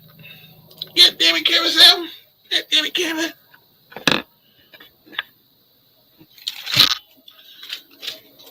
My candles are leaking down my fucking computer. Yeah, too close to the edge. Too close to the edge. Okay, let's do that. Looks cool though. Look like some stalactite formations. But it shouldn't be dropping over my fucking computer. I don't like that too much. Let's put that shit out. As long as it didn't get in my PlayStation ports. So, and to R.M. Moore's point, yeah, Doughboy, Tony Hawk could be good thumb therapy. Could be good ass therapy if you feel like getting it kicked.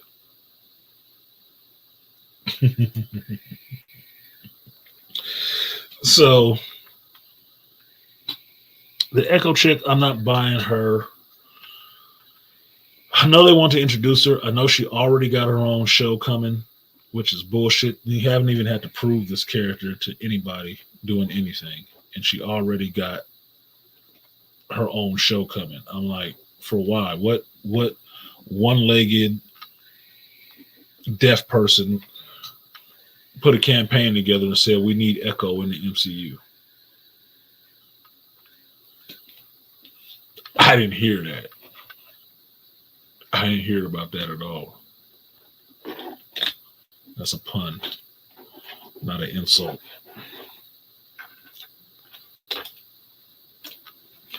So her being there was all right.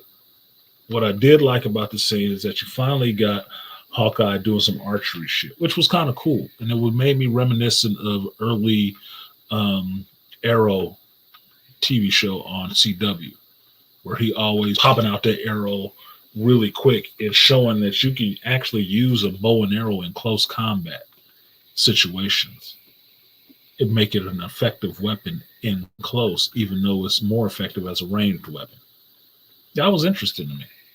It's showing how good Hawkeye is with a bow and arrow. Kind of his shtick. So it was cool. You got to see Jeremy Renner, like we were talking about last week with Malika and AB. Jeremy Renner is very fucking athletic. His movements look smooth. His movements look very smooth. And I appreciate that. So I got to see some of that. At the same time, you got Kate Bishop kind of fangirling over him, like, oh shit, it's Hawkeye. That was kind of cool. I liked it. Now, the lead-in that everybody is getting all excited about for the Kingpin, and I'm going to forget his name now. I always know his name, and now I'm forgetting it right off the bat. Fuck. Vincent D'Onofrio. That, okay, you got the scene of young Maya, which is Echo, young Maya at the gym, and her father telling her that her uncle is going to drop her off at home after practice. And you get to see some dude in his black suit come and pinch her on the cheek and give a laugh, and it sounds like it's Vincent D'Onofrio doing that laugh. Okay, it could be Vincent D'Onofrio. Good. Now, the point I'm seizing on this is, like, because of the comic, people know that Echo is attached to Kingpin, which is not that big of a deal. She's attached to Kingpin, then the Kingpin is attached to Daredevil. Eventually, you got Daredevil is attached to Matt Murdock. You get the idea that eventually Daredevil is coming. Cool. If you follow this stuff on the outside of just the stories, you know those Netflix characters were coming back sooner or later, right? Because after Netflix canceled all those shows, those Marvel shows that they were doing, Luke Cage, Daredevil, Jessica Jones, Punisher, they had a 2-year cooling off period. Marvel could use those characters again.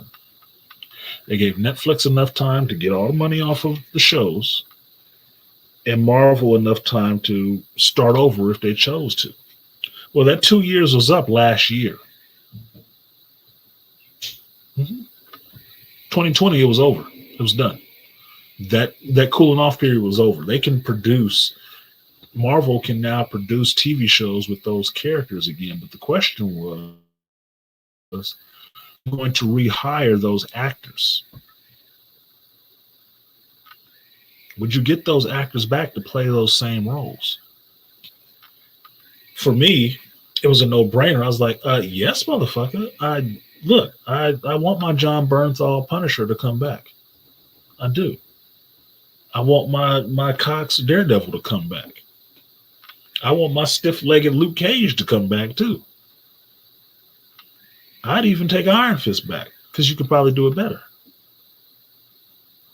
And yeah, I'll take Kristen Ritter as Jessica Jones back too. First season, I loved. Second season,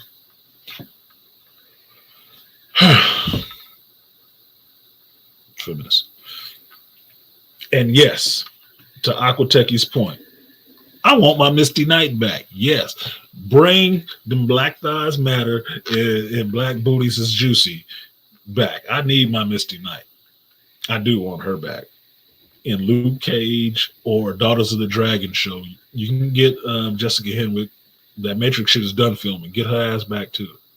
I need Colleen Wing. I need Misty Knight. I need a Daughters of the Dragon show. You won't hear me claiming, oh, it's so fucking feminism. No, I like female characters. I do. Because I like females. I just don't like all your feminist tropes. Don't like those. But if we can have female characters all day, give me 2 chicks that's out there kicking some ass. I watch that shit every week. I might even review. So yeah, the Daredevil, the Netflix characters were coming back.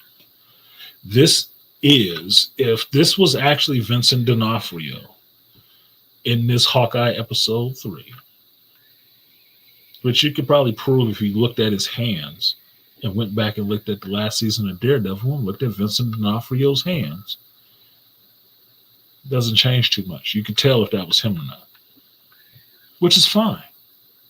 Yeah, I love Vincent D'Onofrio as Kingpin. I did. Now, I like Michael Clark Duncan as Kingpin too, but Vincent D'Onofrio killed it as Kingpin. I'm sorry, Kingpin is supposed to be some big, bald, white guy. No disrespect to John Coffey, Michael Clark Duncan, but Kingpin should be a white dude that can fight. And that Kingpin and that Daredevil was a fucking holy terror, dude. Like, that nigga just decapitated this dude's head with the car door, with the limo door. He ain't adjusted right. His vertical hold ain't strong. Yeah, Daughters of the Dragon would be the shit. That'd be the shit. I never even read that comic that much, but that would be the shit. I'd love to see that. You get that yellow and brown connection? Come on, man. Come on. Come on. Y'all kill Asian hate with that show. You kill Asian hate with that show. Get Colleen Wing back. She can still have the white Iron Fist and shit on her sword. Okay, come on. That'd be the closest thing to Psylocke I'm gonna get for a while. Make me wet. Get me warmed up. Shit.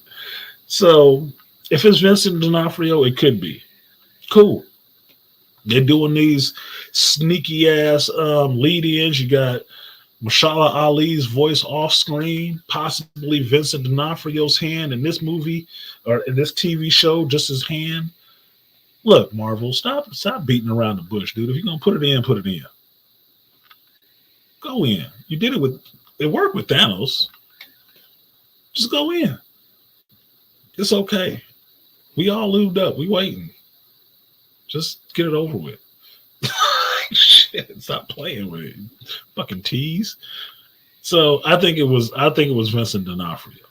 And if they cut Vincent D'Onofrio a check, I ain't seen him in shit else, so why wouldn't he take a Marvel Disney check?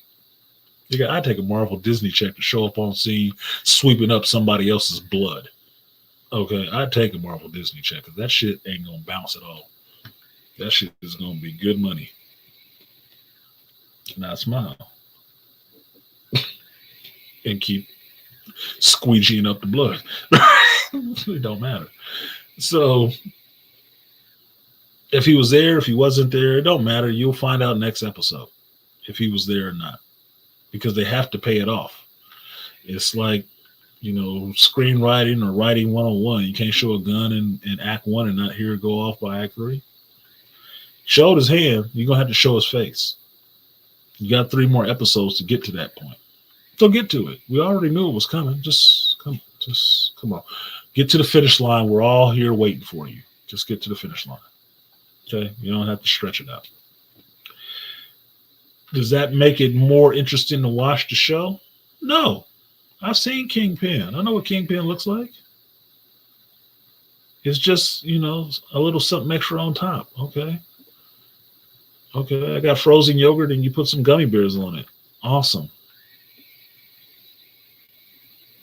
I was eating this shit anyway. Pretty much what it is. I was watching this show anyway. You can put whatever you want up there, but I'm watching the show anyway because I'm interested in seeing how you introduce the Kate Bishop character, how truly you introduce her, if she's Mary Sue or not, and what you do with Hawkeye. That's what I'm interested in. But I know by the end of this show, Jeremy Renner is done playing Hawkeye, and Kate Bishop is in as Hawkeye. And in this show, you got it, because he told her she is one of the world's greatest archers. He told her that shit from his own mouth. So if that's not a baton pass, I don't know what else. The only thing you're missing now, and you got 3 episodes to show me, is cute-ass Yelena Belova coming in there with her superhero landing and trying to kick Hawkeye's ass for killing her sister, which he didn't do. Sister killed herself.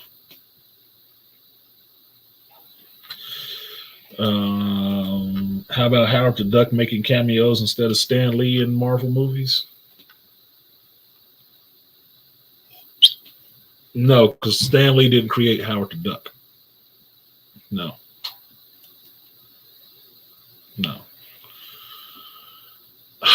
At least in anything animated, I want to see a Stan Lee cameo. I want to see a Stan Lee cameo in anything animated. Because at least with Marvel animation, they always go to the main characters, and those main characters are the ones Stan Lee created. So I'd want to see at least a cameo from Stan Lee in those, because it would at least get back to watching those old Marvel cartoons and stuff like that, where Stan Lee always did voiceovers. He always did the voiceover or the intro. He did. So this new X-Men cartoon they got coming out and stuff like that, they should incorporate Stan Lee into that shit. That would be a huge respect given to Stan Lee. I'd appreciate that as a fan. Give him his respect. As far as the live action Marvel movies, you're going to have to do without that shit. But it should be something in there to give you that feel of Stan. If you throw his wife in there or something, I don't know. But I don't know about if he had any kids or whatever, but something in there that gives some shine to Stan Lee should be in there. Because mind you, these characters are not necessarily Stan Lee's anymore. These are Disney's characters. So they're going to do whatever the fuck they want with them. But you can do whatever you want with them by still showing respect to the creator of those characters, because without the creator of the character and showing that love to those characters and actually pushing those characters forward for all these years, you wouldn't have them now to be an IP that you can make money off of. You wouldn't. You got to respect the creatives in this society, because without the creatives in this society, you don't have shit. You have a bunch of people sitting around afraid to, say it with me, try. And afraid to fail. That's what the creatives are for. to be the ones who aren't afraid, who dare to dream and dare to put something out there and pour their passion and love into it to see it go forward. So you can find it later on. It's like, damn, this is awesome. Have you seen Wheel of Time?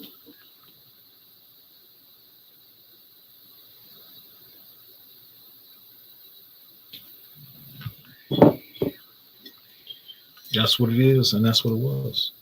And that's what it will forever be. Got to give props to those creative people. Because as me and JT was talking about it yesterday, creative people are some of the most tortured people. All your great comedy comes from really tortured people. You love Richard Pryor? Do you love the shit Richard Pryor went through to become Richard Pryor? You love Kevin Hart? Do you love the shit Kevin Hart went through to become Kevin Hart? What about Stan Lee? What about the shit Stan Lee had to go through? Because mind you, Stan Lee was a soldier too. You love the shit he went to become Stan Lee and not Stanley Leibowitz? Pushing out a comic when it wasn't popular to do that shit at all? Like, you making fucking comic? You call yourself a writer? Good one, Leibowitz. Most recognizable name in comics now.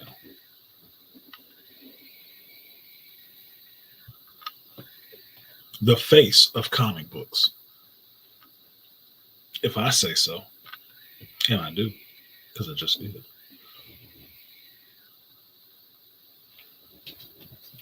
Yes, with a lot of power comes from pain. A lot of power comes from pain. If you learn how to harness it into something positive. Because it's just energy. So it can come out negative or positive. If you learn how to harness that pain, you can be great. Because all the great ones have some pain behind them. Malcolm X ain't Malcolm X because his life was fucking easy. Malcolm X is Malcolm X because of the shit he went through. That formed him into who he became, who he chose to be. Not from his no struggles. Same thing with Pac, same thing with Biggie. Go anywhere you want to, any artist that's at the top of his game, tell me they had an easy fucking life. They didn't. Because an easy life don't make you creative. It makes you lazy and entitled. Shout out to Method Man. Because the only thing real is pain. Pain is real and it's universal. And if you felt it, you know it.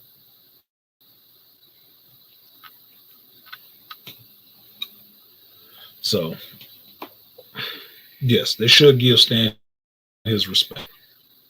They should. I would like that. As a creative person, as a comic book fan, as a fan of Marvel, as a fan of Stan Lee, I will always give him his respect. I don't know Stan Lee personally, and I don't have to know him personally. You know why? Because I know the characters he created. Those are parts of himself. Just like every song Prince ever created, he saw as a part of himself. Every one of those characters that Stan Lee created is a part of himself. He imparted to you. And luckily enough, he wrote some of the stories, so you got a foundation on what this character is about from Stan Lee. So I'll respect his creations. I'll respect him for putting it out there and thank him and show some appreciation for that shit, for pointing it out there. Thank you for giving me a Black Panther.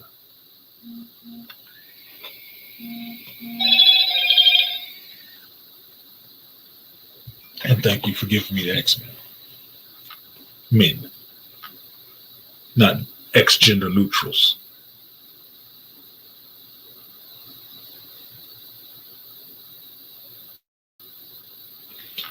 Shout out to the Art of Idmore.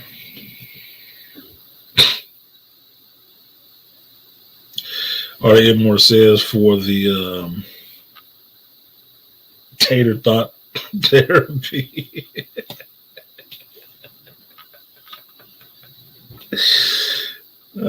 Shout out to my art beat brother, man. Art of Idmore He get funnier as he get older, y'all. He get funnier as he get older.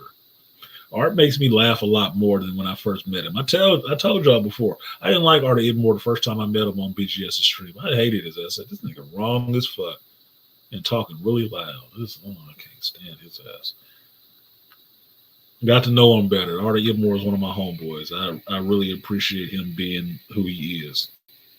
I do think he need to mend some fences. Stop being that stubborn bull. Nigga. I got a Taurus. Don't think I don't know y'all shit. I know y'all shit. Stop smelling your own bullshit and let some shit go. You can let some shit go. It's okay. You ain't gotta let it all go. Just let some shit go. It's good. But to the Art Ibmore, I'm gonna give him that double up since he just doubled up. So I'm giving him his tater thought therapy. Double up, 3 or 4 times. I ain't telling no lie, let's run it up. Never let a hard time on the ones. And I'm sorry, that's still Toya. Every time I see that video of that chick falling out the car, that's still Toya to me. It's Toya the Tutor falling out the car trying to twerk. All right, so that's Hawkeye. So what's the last part? We like 4 hours in. I did Bruised, did Hawkeye. This Star Wars and this Matrix shit, I could probably save that till later. I wasn't doing a short stream today. I was still going to probably end it about the 5-hour mark. But I'm going to go ahead and drop the link and let y'all get in here. And I will keep talking about the shit I was talking about.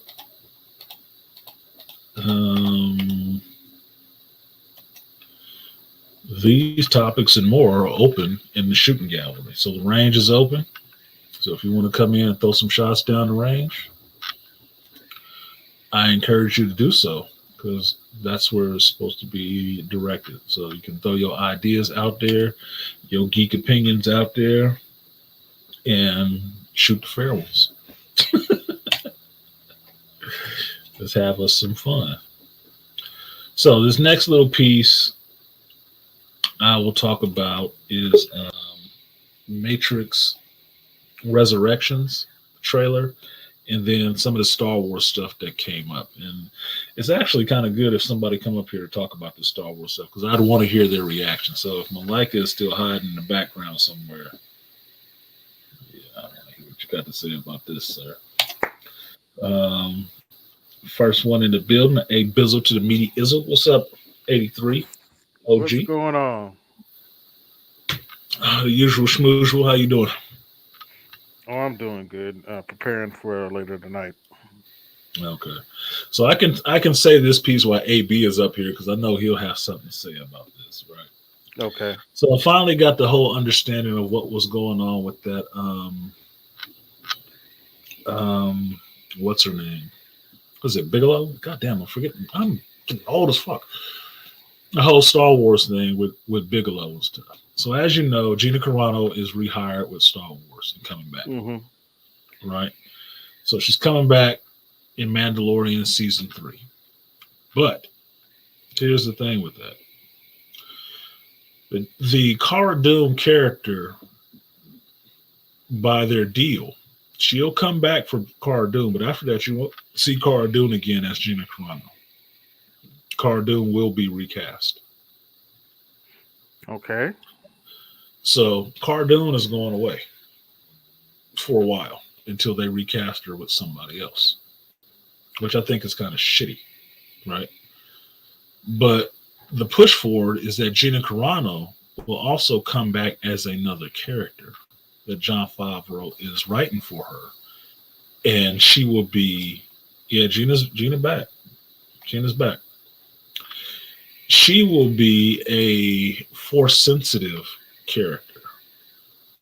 So not a Jedi, not a Sith. She'll be a Force sensitive character. So yeah, so if you like you some Gina Carano, she coming back to Star Wars. But the caveat that she came back, she coming back for Cara Dune one more time, and they go 86 or recast Cara Dune.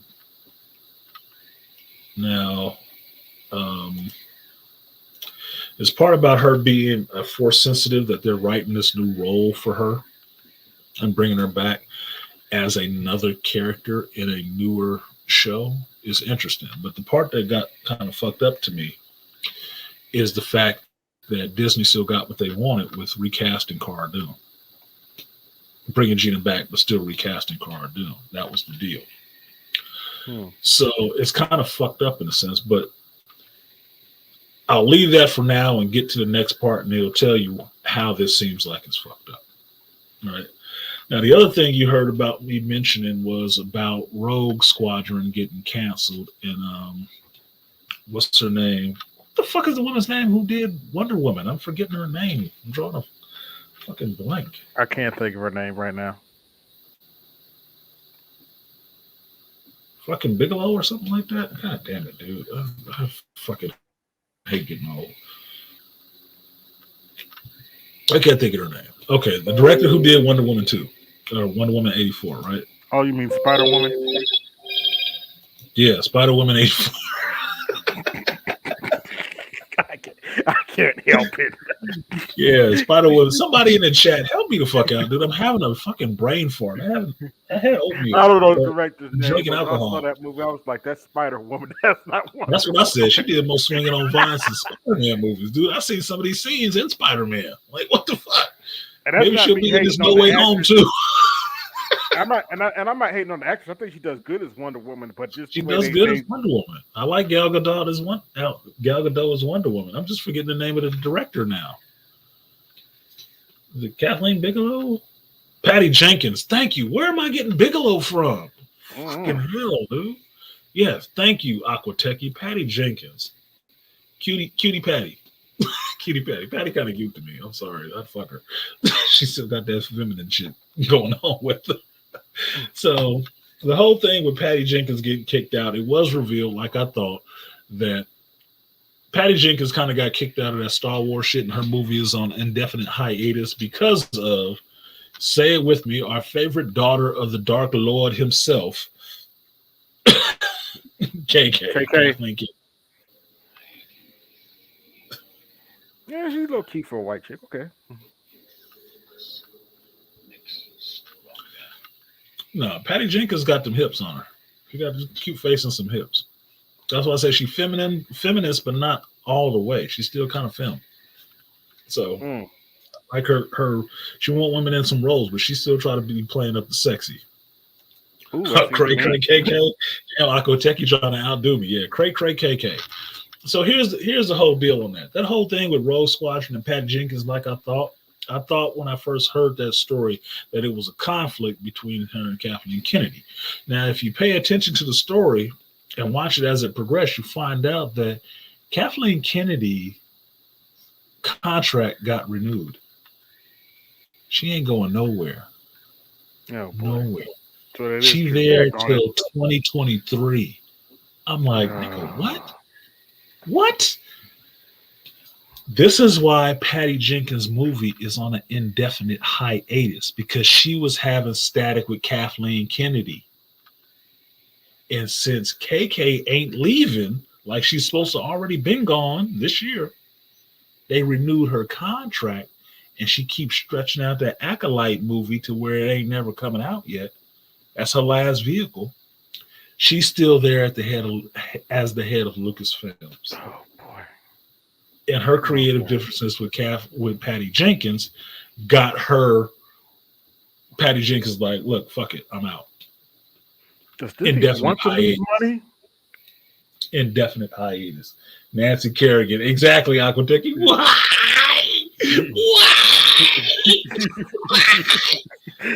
I told y'all that bitch is not trying to leave. You gonna have to dynamite her out of that shit. She is not leaving Lucasfilm. She will not just get the fuck out. She won't leave. You're gonna have to blow her out of there. I'm serious. You're gonna have to set some dynamite on her chairman's chair and ejecto-ceto her ass out of there. She is not going. She gonna stretch that Acolyte shit out as far as she has to, because basically how I understand how her contract works, she leaves when she's ready to. They can't get her out of there. She'll leave when she's ready. Until then, she got a contract with Lucasfilms being the head of it.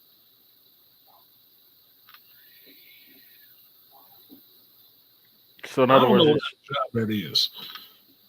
so she's gonna ruin all the next Star Wars movies too. Oh yes, nigga. You know she gonna do it. Oh, You know she God, still gonna why? do it. Why? Yeah, exactly. It's the Nancy Kerrigan. Like I take Why? Why, bitch? Why are you here? Why are you staying? Nobody wants you here. I thought you was going to make your own production company. Go. Well, that's true. Daisy Ridley quit. I understand. Oh my god, dude. That shit. So the point that brings it back to the Gina part is that was Kathleen Kennedy's ask of Disney. That's why she fired her, because she just figured she'd recast her. That it wasn't important that Gina Carano was there playing Cara Dune. It was more important that they still had that Cara Dune character because they wanted to use it for their own means. But we don't need Gina. That bitch mouthy. And she off book with the gyno chip is malfunctioning. Fuck her. That's why she wanted to get rid of her ass. And so the negotiation, because they did it, was so shady and grimy, the negotiation got her back. But the caveat in that negotiation is that they still get to recast Cara Dune, which is what KK and them want, because they want that fucking character. This is what I mean about creatives being the more important people than the people behind with the money. You can throw money at a problem all goddamn day. It ain't gonna do shit until somebody with a creative idea comes along and actually institutes that to fix the damn problem. Star Wars is doing well because John and Dave stepped in to do something about it. The creatives. You know who wasn't doing any good for Star Wars? The bitch with the money, with the pen to sign the checks. She wasn't doing no good for this shit. That's why her show still ain't made yet. She been working on it longer than the rest of the shit that's gonna come out. How the fuck can the Book of Boba Fett be a couple of weeks away from happening and she wasn't involved in this shit? And this is about to come out. But this other show that she been working on ain't done yet. She got Brie Larson and Lisa Headland and KK. We're just gonna do all this awesome stuff. Then where is it? Where the fuck? Then where is it? Why ain't you done yet? Why ain't you gone? Why are you dragging your feet? We got nothing else, right? And that's what we found out about the contract. She gets to drag out her fucking contract behind the scenes because she's worried about the backlash. She won't have anywhere else to go. Oh. I don't give a fuck. Why is that my problem? She didn't leave anyway. Why is that my problem? You can go home and sit on your ass. You made enough money. You should have a nice little nest egg to feather your nest and sit your ass on and shut the fuck up. Why don't you go home and cook Frank Marshall a meal? How about that? He ain't got that many years left. His ass gonna be shuffling off this mortal coil sooner or later. Go home and take care of your husband. Leave this Star Wars shit to the people who actually give a fuck about it. How about that? That'd work for me. All the way around, because the years that I have left, I don't want to be watching no shitty Star Wars movie with your name on it. I don't. I really don't. I really will stop watching that shit altogether. And you can come find me in El Cerrito, California, KK. I will slap the shit out of you. Speaking of which, we're gonna keep some rotten fruit ready for your ass. I gotta go back and watch. Leaving Aquateki. I told you that shit. That bitch was not leaving. She is not leaving. Oh man, why? You got another 2 years at least of her. 2 to 3 years of her at least. Her contract has been extended for like 3 years. That bitch is not leaving. She gonna drag that show out because that's her last thing. Once that show is over, she done. That show ain't coming out. She dragging that shit out. That's why she has gone back and she was working with John and Dave and George to make the Acolyte a better show. And I told y'all I was worried about that shit. Like, I don't want to see them put their hands on that shit. No, fuck her. Let her go down in flames. They stepped in to try to fix some shit. He was working with her for a while. till that contract came back up and she got renewed. Fuck y'all, motherfuckers! I ain't doing none of this shit. She scrapped that shit and kind of halfway starting over again. I'm like, how much money you gonna keep flushing down this toilet? How much money you gonna keep flushing down this toilet? You burning up all your goodwill, Disney. You done fucked off your goodwill. You done fucked off your goodwill. At this point, I said that I would actually watch the show just to see what it was about. Even if it was on another network. I'd watch it just to see what it was about after all this goddamn time. I'd give it at least a chance. Now, I don't even want to see the shit. Because it's the stall tactic. You're just fucking stalling. You're just stalling. Get the fuck out of here. Nobody wants you here. The problem is, nobody wants you anywhere else either. You got so much bad fucking stigma attached to you. Nobody wants to swallow this poison pill again because they know what you bring in. Ruin and destruction for their IPs and franchise. Nobody wants that shit. So you do need to produce your own company. You do need to make your own company because that's a right that's afforded to you in America. You can start your own company and make your own movies with that narrative. You can have 100% control over it. Yeah, 100% control over it. It can be whatever you want it to be. What is your fucking hold up in doing that? I know Disney paying you a shitload of money. Don't give me that equality in pay. You know what drives me crazy though? Stats. What's that? You know what partially drives me crazy with these feminists? They can hire somebody to make a universe for them. What are they? Why do they have to mess with ours? They can hire somebody to make up a whole entire universe for them, but they got to go mess with the ones we like. Because you like it, nigga. That's why. I told you that shit about her and some of these feminists. All they thing is, it's like the little boy who could build a sandcastle. They like that shit, but they couldn't build shit, so they come over there and help kick it over. Or they get the bully to come over there and beat your ass and kick it over. Mm-hmm. They hate that you are creative because they're not. They hate you at essence for what you are, which is a creative person. And the only thing they know how to do is fuck up your party so you can't have a good time. That's why they came here. They didn't come here because they gave a fuck about the Star Wars universe. They came here because you like that shit. And I hate the fact that you like it. That you have something that you like. So I'm going to come here and I'm going to fuck your party up. And you ain't going to like it no more, I bet. You're going to be just as miserable as me. Looking for fucking company. Miserable. KK in the Star Wars universe. And yeah, you can't fix Chernobyl. No, you just move away. Put a cement wall up and move the fuck away. It's over. For the next 1,000 years. You know, that city don't exist. 5 years ago, if you would have told me that Disney would make 2 Star Wars movies that I've literally only seen once because they were so bad, I would have laughed in your face. I don't watch those. I've tried, AB, like you. I've tried to go back and watch those movies. I don't. I can't bring myself to do it. I can't push the button on the thing. You know how much I watch movies. Mm-hmm. What else is on this motherfucker? I really have tried. I cannot bring myself to do that to myself again. I'm not putting my dick in the blender again. No fucking way. It hurt the last time. No, I'm good. No. I got touched in that room the wrong way. I'm not going in there again. Yeah. I watched Last Skywalker game, but then I saw, like I told you, I saw Rey flip out of the sky. I was like, no, I can't do it. Like this is so you stupid. You did something very wrong to my inner child, and we refuse to go back into that room again with you. No. And I ain't got nothing against Daisy Ridley because I just know she's doing what she was told. But I was like, yeah, I don't have. Look, I've said this before and tried to make sure I made that shit clear. I don't have anything against Daisy Ridley.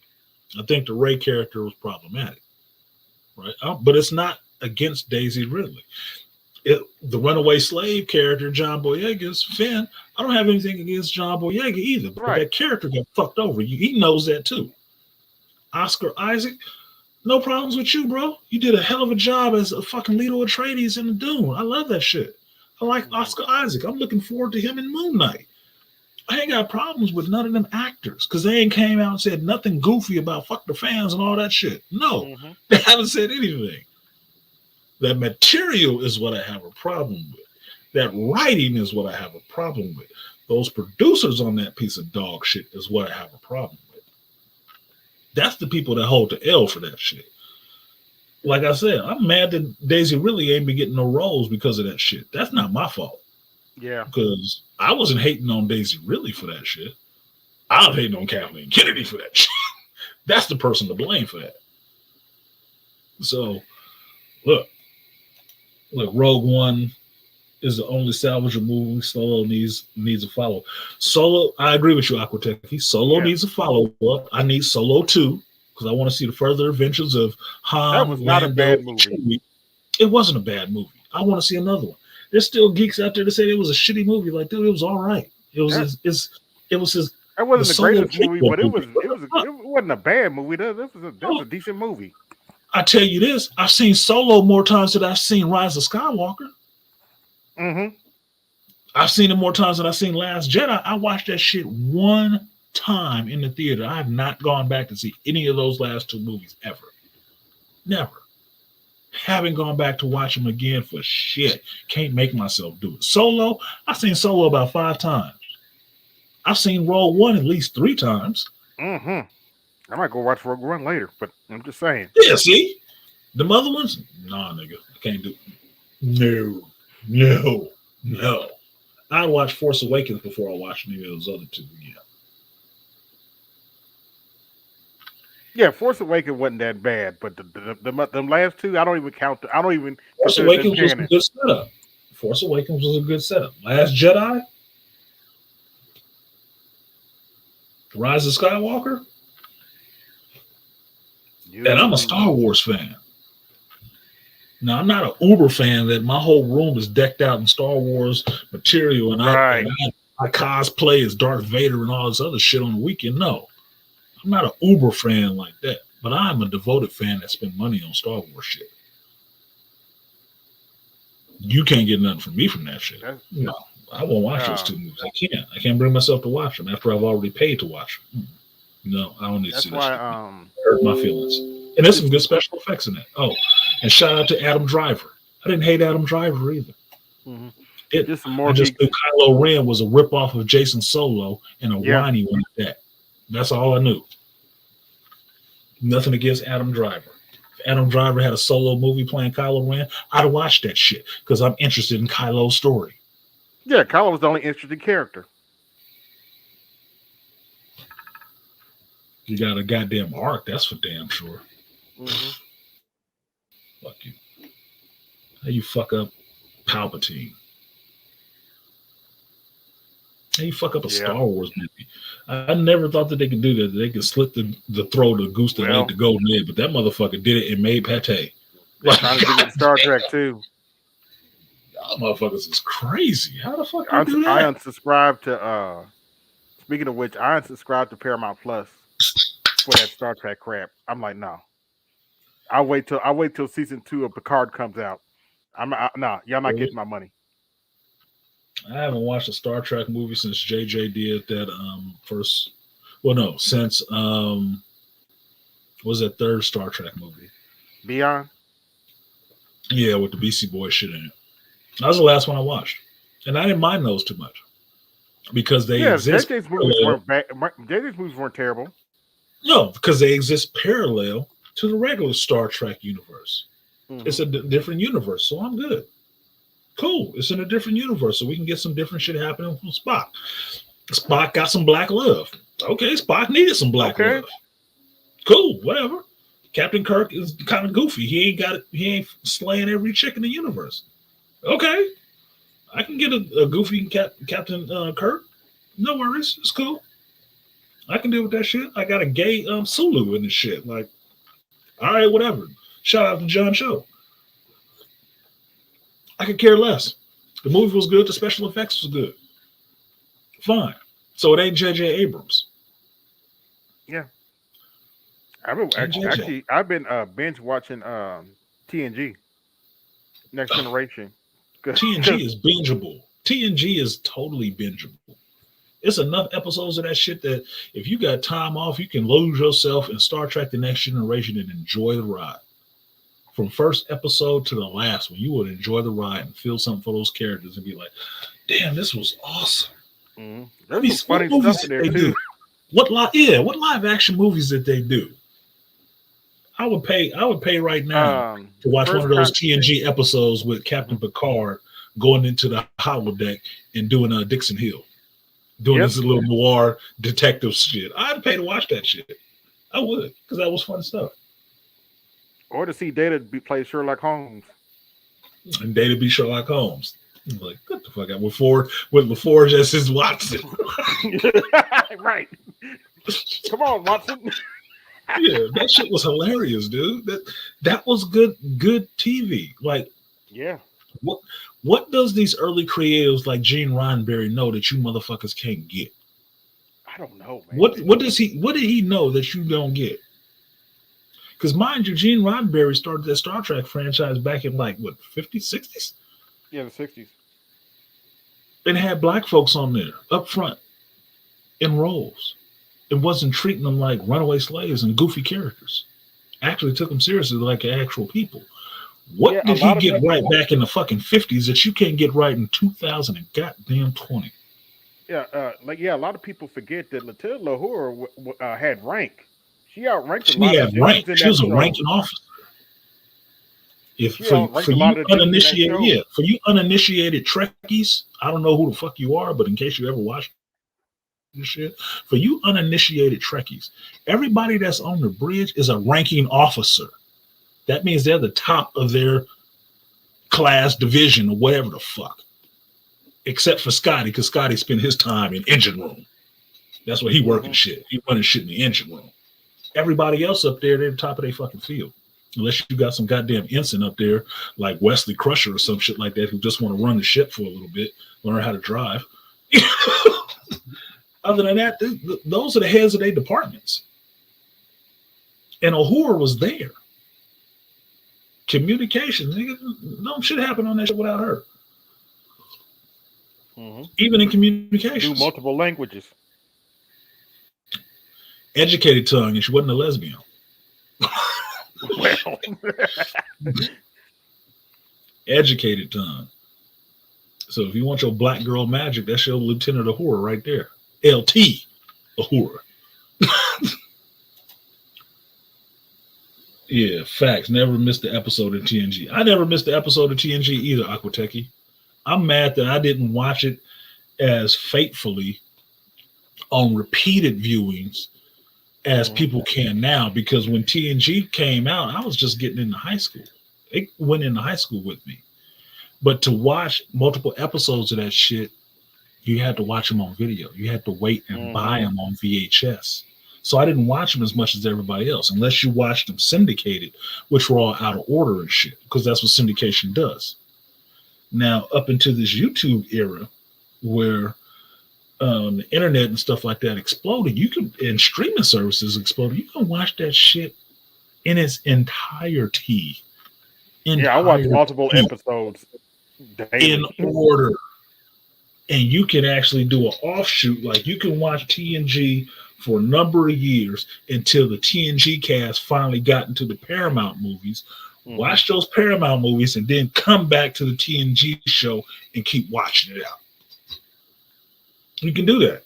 You can space them out in chronological order so you know when the shit was happening. You can do TNG. You can do DS9. You can do Voyager. Yep. You can do some of that other shit. The original Star Trek. You can do the original Star Trek. You can follow the whole story all the way up and input the movies and see how those characters translated. Like, yeah, this is the TNG cast coming into the movie universe with the original cast in the movie universe. Same story, same crew. That shit is awesome. I always loved Star Trek and Star Wars. I'm a sci-fi geek. I actually went back and watched the old Star Trek episode where Khan showed up. Oh, that was actually interesting. Carlo Montalban. Yeah. Yes. Who was at least commander rank at the time of the TOS movies. And yeah, least commander. Skill. I'm binging DS9 at work every night. Season 3 right now. That's what's up. Yes, sir. I need to go back and binge DS9 just because when DS9 came out, I was strictly devoted to the first 2 seasons. And by season 2, I started waning because I got really into deep Babylon 5. Mm-hmm. And that was the sister show because, and there's no disrespect to DS9, but DS9 was created because J. Michael Straczynski pitched his Babylon 5 idea to Paramount, and they turned him down. But what they did was they took what they heard and turned out DS9 in the Star Trek universe. That was bullshit. That's why you had those 2 shows come out about the same time.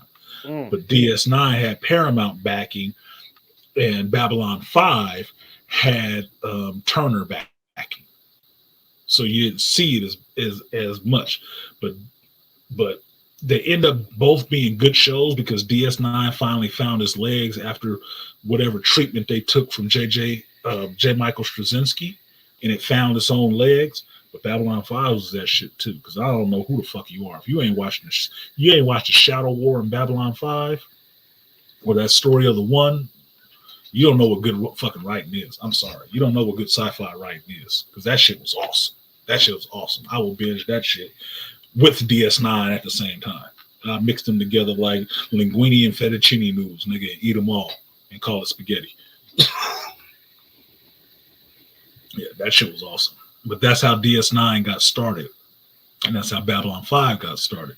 That's why you got the same number sequence, in a sense, letters and number in the title of DS9, because they stole that shit from J. Michael, pitching his script and his 5-year plan for Babylon 5, B5.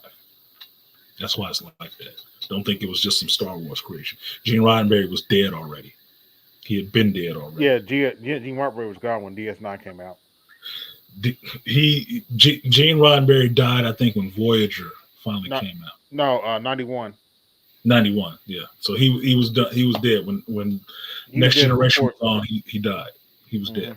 It was over. After that, that was just Paramount running that shit like Disney dropping the wall. It was just them trying to make their bones on something, and they stole a treatment from J. Michael Straczynski to make DS9. Now, thankfully, it ended up being a really good show because that Avery Brooks on there and some talented fucking writers, but they're writing in the Star Wars universe, or excuse me, the Star Trek universe. So they had plenty of fertile ground to write shit on. But that's why the first season, if you watch the first season of DS9, the first season of Babylon 5, you will see so many similarities. You're like, God damn, who copied who? Because Paramount is the bigger name, everybody would think that Babylon 5 was copying DS9.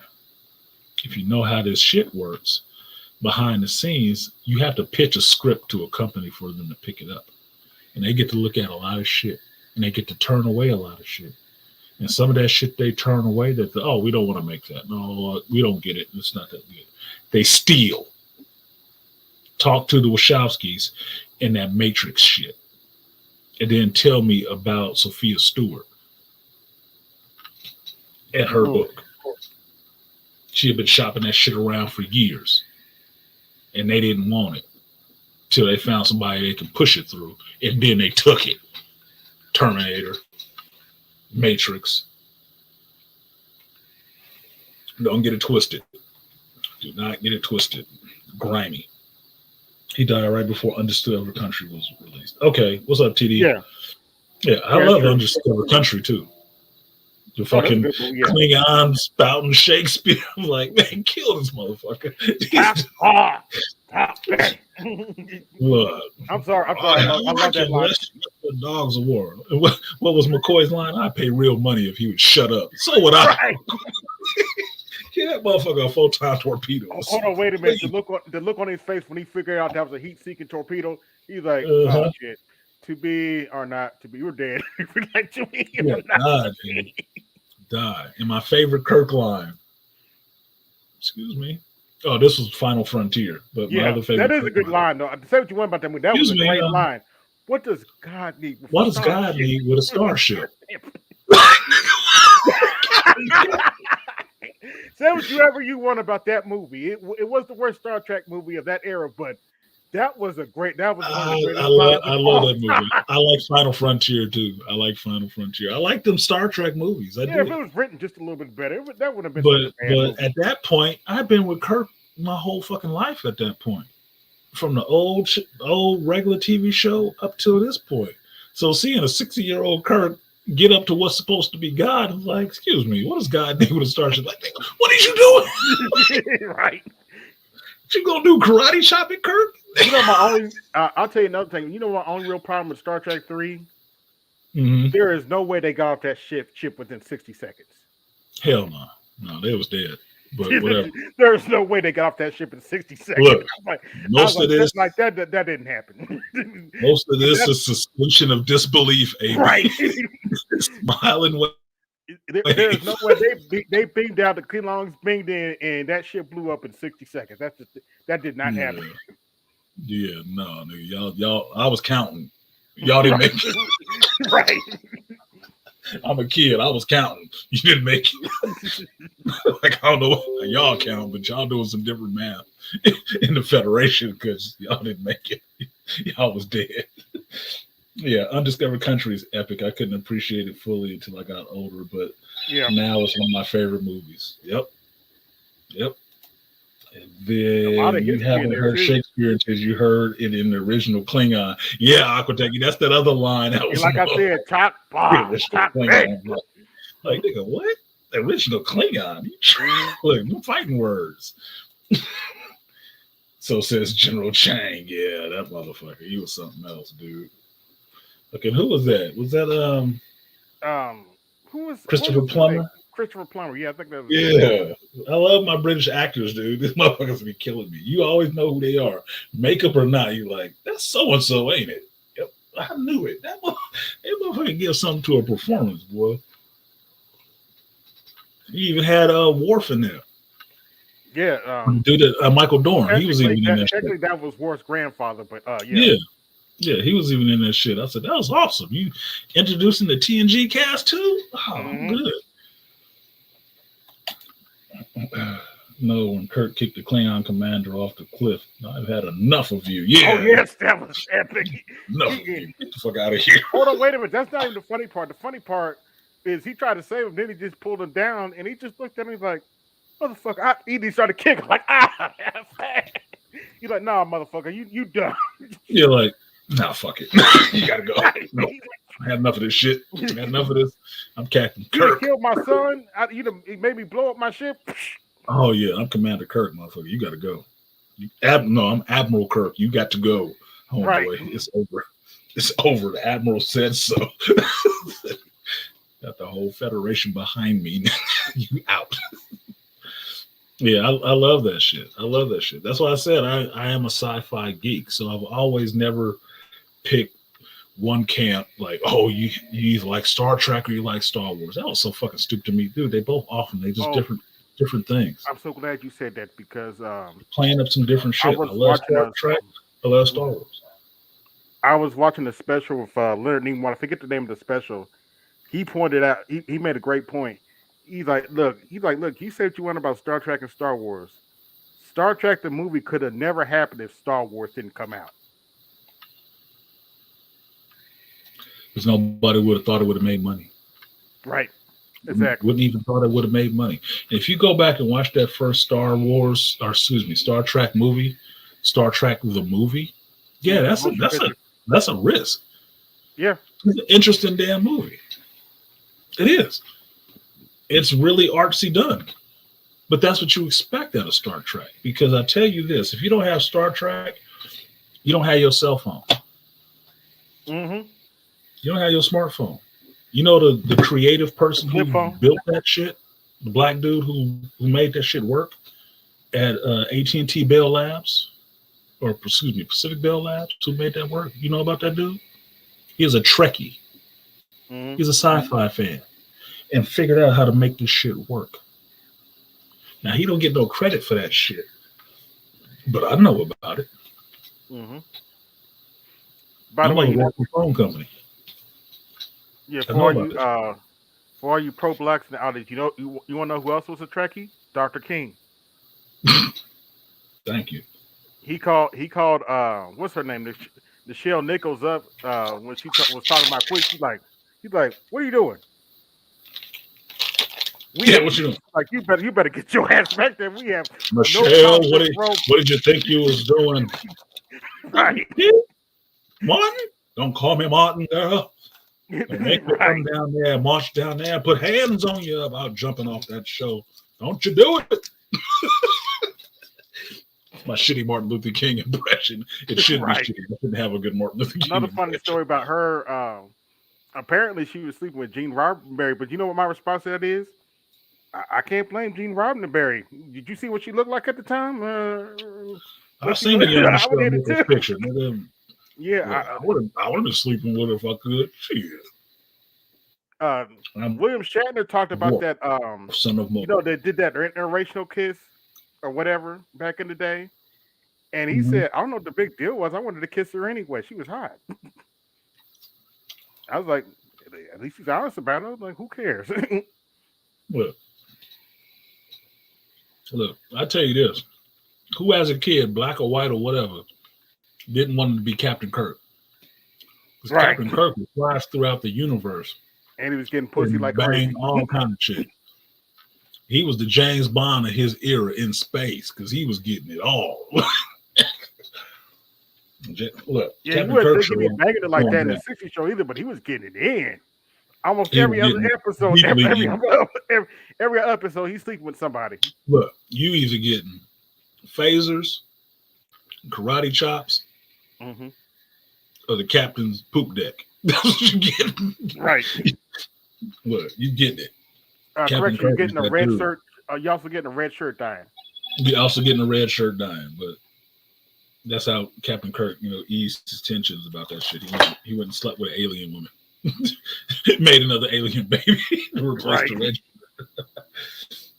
The dudes was playing dozens, saying that somebody's mama was like the black chick on Star Trek the movie. Yeah, we was little kids. Y'all dumb as fuck. Back of your nappy weave. What up, Ray? Ray Hama Force in the building. We have been blessed. Yeah, Tribbles, Klingons. I'll be back in a minute. I love that Trek shit. I do. I haven't watched much of the new shit because I tried to watch Enterprise way back with Scott Bakula. I like Scott Bakula. That shit was not grabbing me. I was not liking what I was seeing in that shit because it was put up as a prequel, like before the Federation had started up. And it was doing some shit that was of the time, like, oh, they're trying to make the Klingons sexy and they naked and stuff like that. Like, what the fuck is this? This ain't Star Trek. I don't want to watch this shit. Anyway, moving on. I was good when they did 7 and 9, but they started going too far on that shit. They start taking that shit way too far. Everything ain't got to be sexy, dude. What the fuck? Tell the story. Star Trek played to intellectuals because they did some intellectual and philosophical stuff. Let's do that. Let's not turn Star Trek into some sexualized version of itself. Not interested. Bye. Yeah. And since then, they've had a hard time grabbing me with anything that says Star Trek on it. They have. Because nothing has grabbed me. Nothing. I tried Picard. I couldn't do it. Picard was at me, but somebody told me Picard was like kind of bullshit. I'm like, they fucked up Picard too? Never mind, nigga. I'm done. Can't do it. You can't fuck up Picard. I tried to go through all the way, but then the feminists started coming in hard. I was like, let me just skip to the episode where Riker comes back in. Where Riker and Troy come back in. Jonathan Frakes and Marines come back in because this is stupid. Fuck that. I don't need feminism in my Star Trek because my Star Trek with in sci-fi is that they have moved past all of that bullshit, so it shouldn't be there. That they were actually got to the point where society and humanity and other species learn how to fucking work together and just go out and explore the rest of the damn universe. You know the and run up on new people that ain't got it yet and figure it the fuck out. You know the interesting thing about the old TNG though They actually addressed. They actually showed how feminism is bullshit in some of the old episodes. Probably showed how it died too. Yeah, they had an episode where women ran the planet, and it was kind of as the episode went on, it kind of showed that it wasn't working.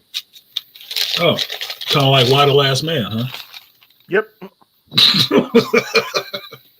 Show what happens if all the men die and the women run the world. Still goes to shit. The women were running things, but some of the women, the guys crash landed on the planet, and some of the women went with the guys.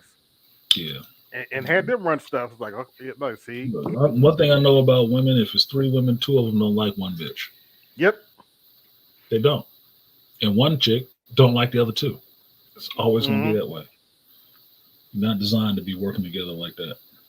The only issue with Enterprise was that they were going out of their way not to touch any of the official Star Trek history and had been alluded to in previous shows. Because they want to do that Kathleen Kennedy. They want to do that KK thing. Oh, we're just going to make it up as we go. Fuck all this legacy stuff. That's too difficult to write for. Where's Joe Herb with that lazy-ass writing shit? Enterprise didn't deal with how Klingons lost their cranial ridges during TOS. Yeah, well, they wouldn't, because you know what that means? You actually have to be a fan and remember that, Aquateki, which means you actually have to go back to the lore and stuff like that. And as you know about females, they hate history and they don't like following a standard. So they want to make it up as they go and throw away everything that came before. Sound like some KK shit to me. In Warner Brothers. Which is why they threw away Legends, what drove me up a wall. Look, you might as well transplant Legends for traditional or masculine, because that's the only thing that women want to throw away. Because then that's the standard that you have to gauge everything next to. And they don't measure up. What's that KS quote? No competing. They don't compete. Yeah. Yeah, shout out to them on their part. Yeah, for what they did. Oh, shit. So what else you got? So, at least on the Star Wars front, that's what's going on the Star Wars front. You got Book of Boba Fett coming out this month in a couple of weeks. I'm looking forward to that shit. I'm hoping my brother finish with his binge of The Mandalorian. I hope he finished with his binge in time to watch Boba Fett, because I got excited when I found out my brother was watching The Mandalorian, because like I said, he's not into sci-fi like that. He's just not. I don't know how he escaped. He's just not into it. He's more practical with his shit, right? But the fact that he got into watching The Mandalorian and is liking it, I want him to keep going with it. I want him to watch season 2. I want him to get on board with Book of Boba Fett when it starts and not be behind the curve. Because at the end of the day, I do want more geeks. I'm not having no more kids. So any converse that we can get, I like, because I like this material going forward. Because for me, geek stuff, especially sci-fi and stuff like that, it basically gives you a better view of the world around you. It's a better well-rounding of the world around you, because it taps into your imagination in some senses, but it also taps into your view of history and your view of current events, and how you can bring all that together to understand one thing comes from another and it leads somewhere else. You're not all existing in just one moment in time, and nothing matters, and nothing that ever came before you ever mattered. No, nigga, you're all connected somewhere. You're going somewhere, and you've come from somewhere. You have to understand the whole journey, not part of it. Part of it makes you do dumb shit. Well, I only have today, so I might as well fuck you raw tonight. No, bitch, because there is tomorrow, and the morning after pill exists for a reason. Yeah. Have you heard anything about The Boys season 3? I'm looking forward to that too. Some of the trailers I've seen have been interesting because they put them in like commercials. It's like a news report. The one that I saw, it was like a news report, and that was pretty fucking interesting. I was like, oh, that's interesting how they did it. It looked like a Fox News report, but it's all vault and wow, stuff like that, and what's going on with Stormfront and shit. Like, that's pretty interesting. That's a clever way. I don't think many people would catch it because they thinking it's a real news report because it looks that good. It looks like a real news report, but no, it's a boys trailer. I'm like, oh, okay. But yeah, I'm looking forward to seeing that too. But that and Invincible season 2 if they have one. Invincible season 2 already got me. I'm coming for that motherfucker. You ain't gotta worry. You ain't gotta worry about that. I'm coming for that. But the boys, I'm waiting on that. But I'm gonna get through this Book of Boba Fett, and I'm gonna get through this No Way Home, and then I'm gonna roll into the new year like, let's get it on. Y'all supposed to got some good stuff for me this year. What you got, 2022? You up? What you got? I'm waiting to see. I need my boys. I need my Invincible. So anything else? Thor: Love and Thunder. I need to see what they did with the God Butcher. They butchered the God. Did the God do some butchering? I gotta see how that turned out. But yeah, looking forward to a lot of this shit next year that's coming. Especially Kenobi coming next year too. Bad Batch season 2. There's some good stuff on the Star Wars front. Season 2, okay. Bad Batch season 2, the Obi-Wan Kenobi show by Deborah Chow. Yeah, I'm looking forward to some of this. What do you think they're gonna do with Crosshair? I don't know. He just out there now. That's the thing. He just out there now. It's like he knows why he was doing what he was doing, and it wasn't because it was a program. And he basically shows that shit. Like, God damn, he pulled an Icarus. Like, I always knew. I had that shit removed a long time ago. It's like, oh damn, I was giving you credit like maybe he was programmed. No, you were just doing that shit. You just really disagree. It's like, so they left his ass on the pad, on the launch pad. Like, he is actually having a crisis now. He's gonna have a mental fucking crisis about which way he goes from here. Because the Empire, that shit's done, nigga. Where are you going? We're gonna keep chasing your homeboys, your brothers, your pod mates? Because you believe that they should be locked up with the Empire? You might not know it, but you're on the losing side. Yep. All the rest of us watching know it, but you're on the losing side of that. So I'm interested to see where it goes from there with Crosshair and the other brothers in the batch. But I really like that show. So shout out to Dave Filoni for that show, because I wasn't sure about those characters, but I watched it and I was like, damn, this is actually good. This is actually really good. Animated. Good. And they explained a lot of stuff in there. They actually give you some history in there and explain why Kamino. Because like, what happened to Kamino? And they're like, oh, that's what happened to Kamino. That's why you never heard of fucking Kamino and the rest of those stuff. Right. Never heard of Kamino. Where's the place at? Underwater.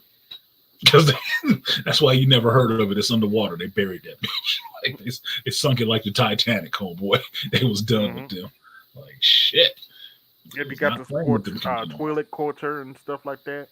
That too. That was the other thing I appreciated. I always liked the Twi'leks, right? You hear about they planted in books and stuff like that, but you never actually see it.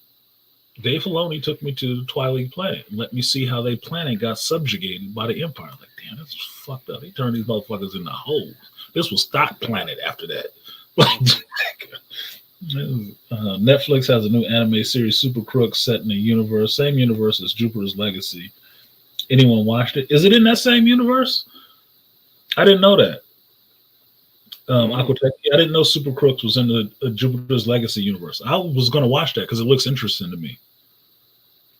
So that makes it, what is it? What's that creator name? They created Jupiter's Legacy, Mark something or other. I think that's. Is that still on Netflix? It is on Netflix. I didn't know that was him. I didn't know that was in the Jupiter Legacy universe. Now I might watch it sooner because it's already on my list to watch. I'm like, I like this. This is like a cool anime and it's villains. Okay, I'll check it out. They got Black Jet voice in there too. So for you Cowboy Bebop fans, Mark Millar. Yes, thank you, Aquatech. Mark Millar. Yeah. So this was one of the shows that he pushed forward and passed on Jupiter's Legacy. That's why they canceled Jupiter's Legacy and put this shit first, because he wanted to put out this stuff about the Crooks. I didn't know this was the I forgot about this show. Now thinking about it, I do remember him talking about the Super Crook show, and I thought it was going to be live action and not animated. That's why I didn't raise the flag in my memory. I got to go slap that little gnome in my brain around who organized information. So yeah, I'll definitely check it out now because I do like Mark Millar's work.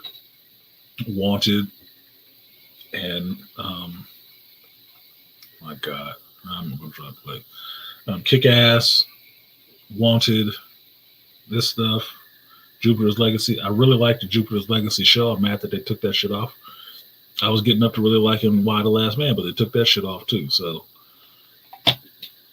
really influential stuff that could be good, they don't give it a chance. The bullshit, that shit'll stay up there on the window forever. You can't squeegee that shit off. I don't get it. Mm-hmm. Yeah. Aquateca said Ryloth. Yeah, Ryloth was good. That was a good reveal. A good little journey, sci-fi wise, to that place. I appreciated that.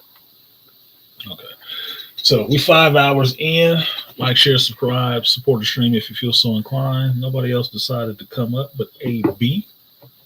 Yeah, so I'm going and get out of here so I can go wash some clothes and take care of the rest of this shop stuff. Cool. Or text me back and say that the internet is backed up, but that means I need to hand off some money to somebody else. Mm-hmm. Yeah, I got to finish my dinner before I do this live stream. So. Mm-hmm. Oh, okay. What you live streaming? Go ahead and promote that shit. Y'all should watch AB shit sometimes. I mean, you watching all the goofy shit on there. Pass that shit around. Yeah. Well, I'm doing a live stream. Blender came out with a new version, and I'm going over some of the new features. Blender? Okay. 3D. Okay. Yeah, I might stream, but that might be just me playing .hack GU. I'm not pushing ahead on any of my other games, but .hack is one of my favorite RPG franchises ever. Mm-hmm. Ever. .hack Sign and .hack GU. Love that shit. And Chrono Trigger. And I just downloaded Chrono Trigger on my phone. So the whole game that I played through for hours fit on my phone in one download. And I'm like, I can't wait to play Chrono Trigger again. Oh, wow. Yeah, I've been playing Fallout recently for some odd reason. Yeah, what is this? This shit was classic when it came out on Nintendo. And it was like Square. It's an early Square game. Mm. That shit is too much fun to me. Excuse me. Because it's old school RPG turn-based stuff where you have to read a lot. Yeah. I ain't gonna lie, those aren't necessarily my kind of games, but What up, UFO? No, you just dealt with it. It is what it is. I mean, I grew up with Dragon Warrior and shit, which is just going through corridors and it's a monster. You got to decide: do you run? Do you fight? Do you use a potion? Now, I can't talk too much because Knights of the Old Republic is actually tune based, and I got into that because the story was so daggone good. Yeah, the story for Chrono Trigger is good too. It got one of my favorite things in it, which is time travel. And what changes things when you travel through time, how things would change forwards and backwards in time. So you're basically picked up in one time frame,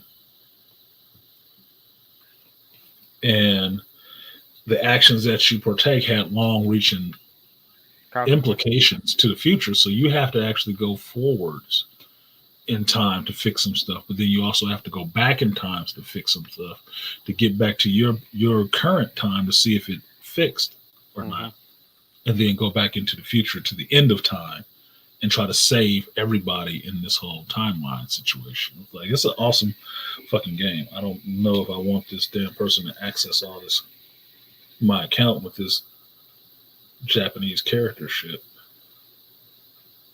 I don't know about that. Issue with your sign in. Please try again later. Yeah, see that? Wow. No, you can't. There's too much fucking glare. There it goes. Yeah, I'm about to cut out. Keep it grinding, keep it pushing, keep it moving. I'm out. All right, AB, appreciate you. There you go.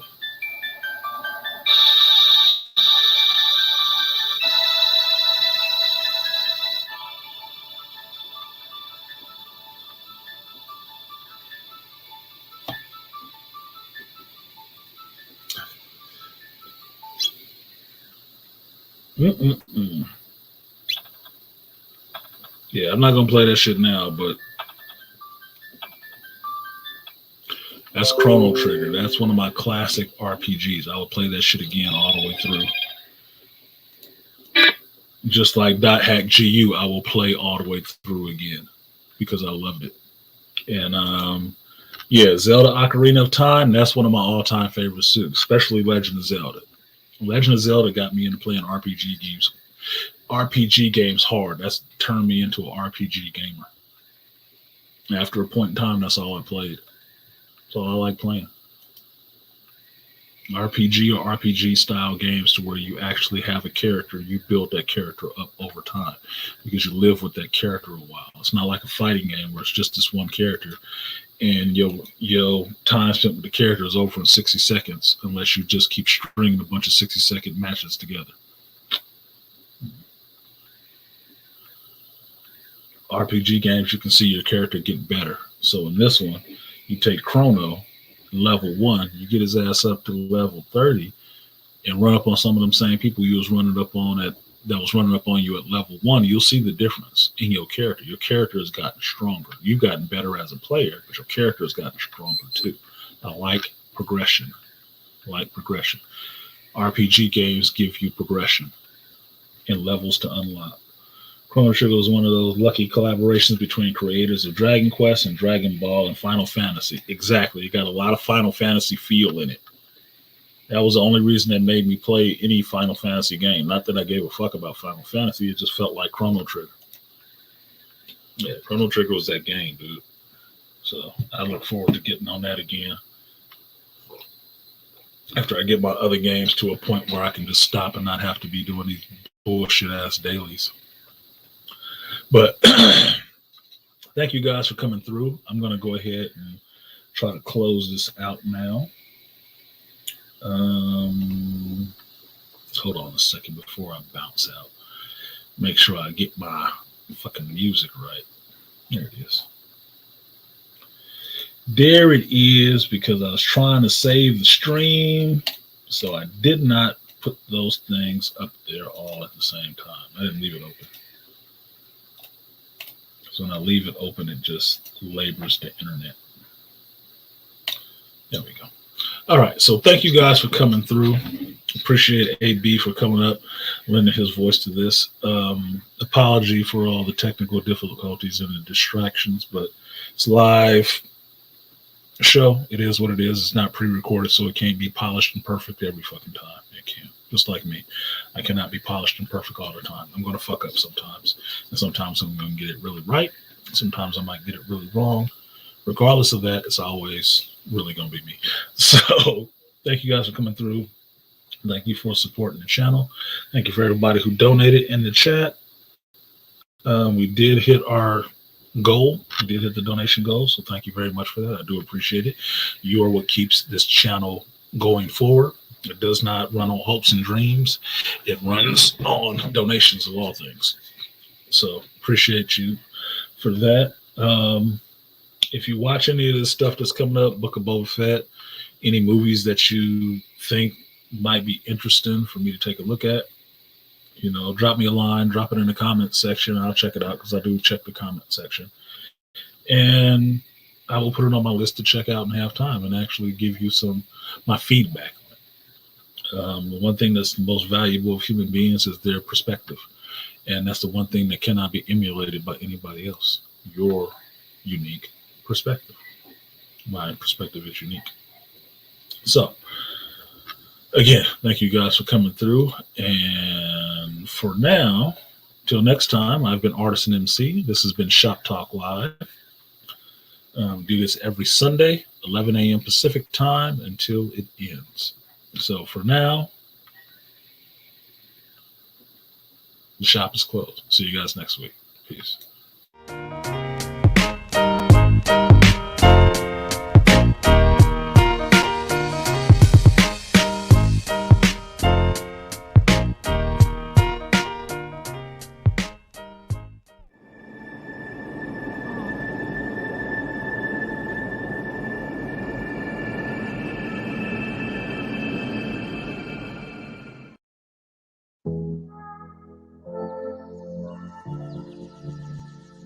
Information, making me question our relation to the nation, our religion, supersonic, my existence can't resist us. Clearly I find myself living inside a shell. All of these places can't help. Got all my introspect, mirrors they don't reflect all of the things that we do.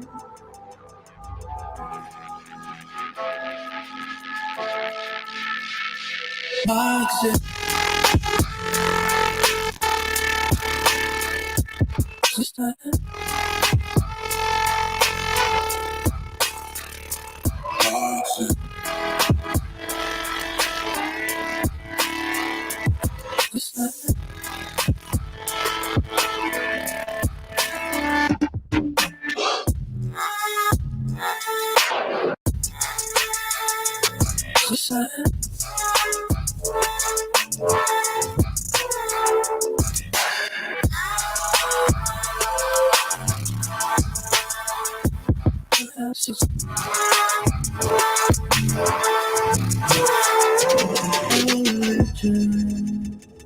Supersonic, my existence can't resist it, can't resist it. Supersonic.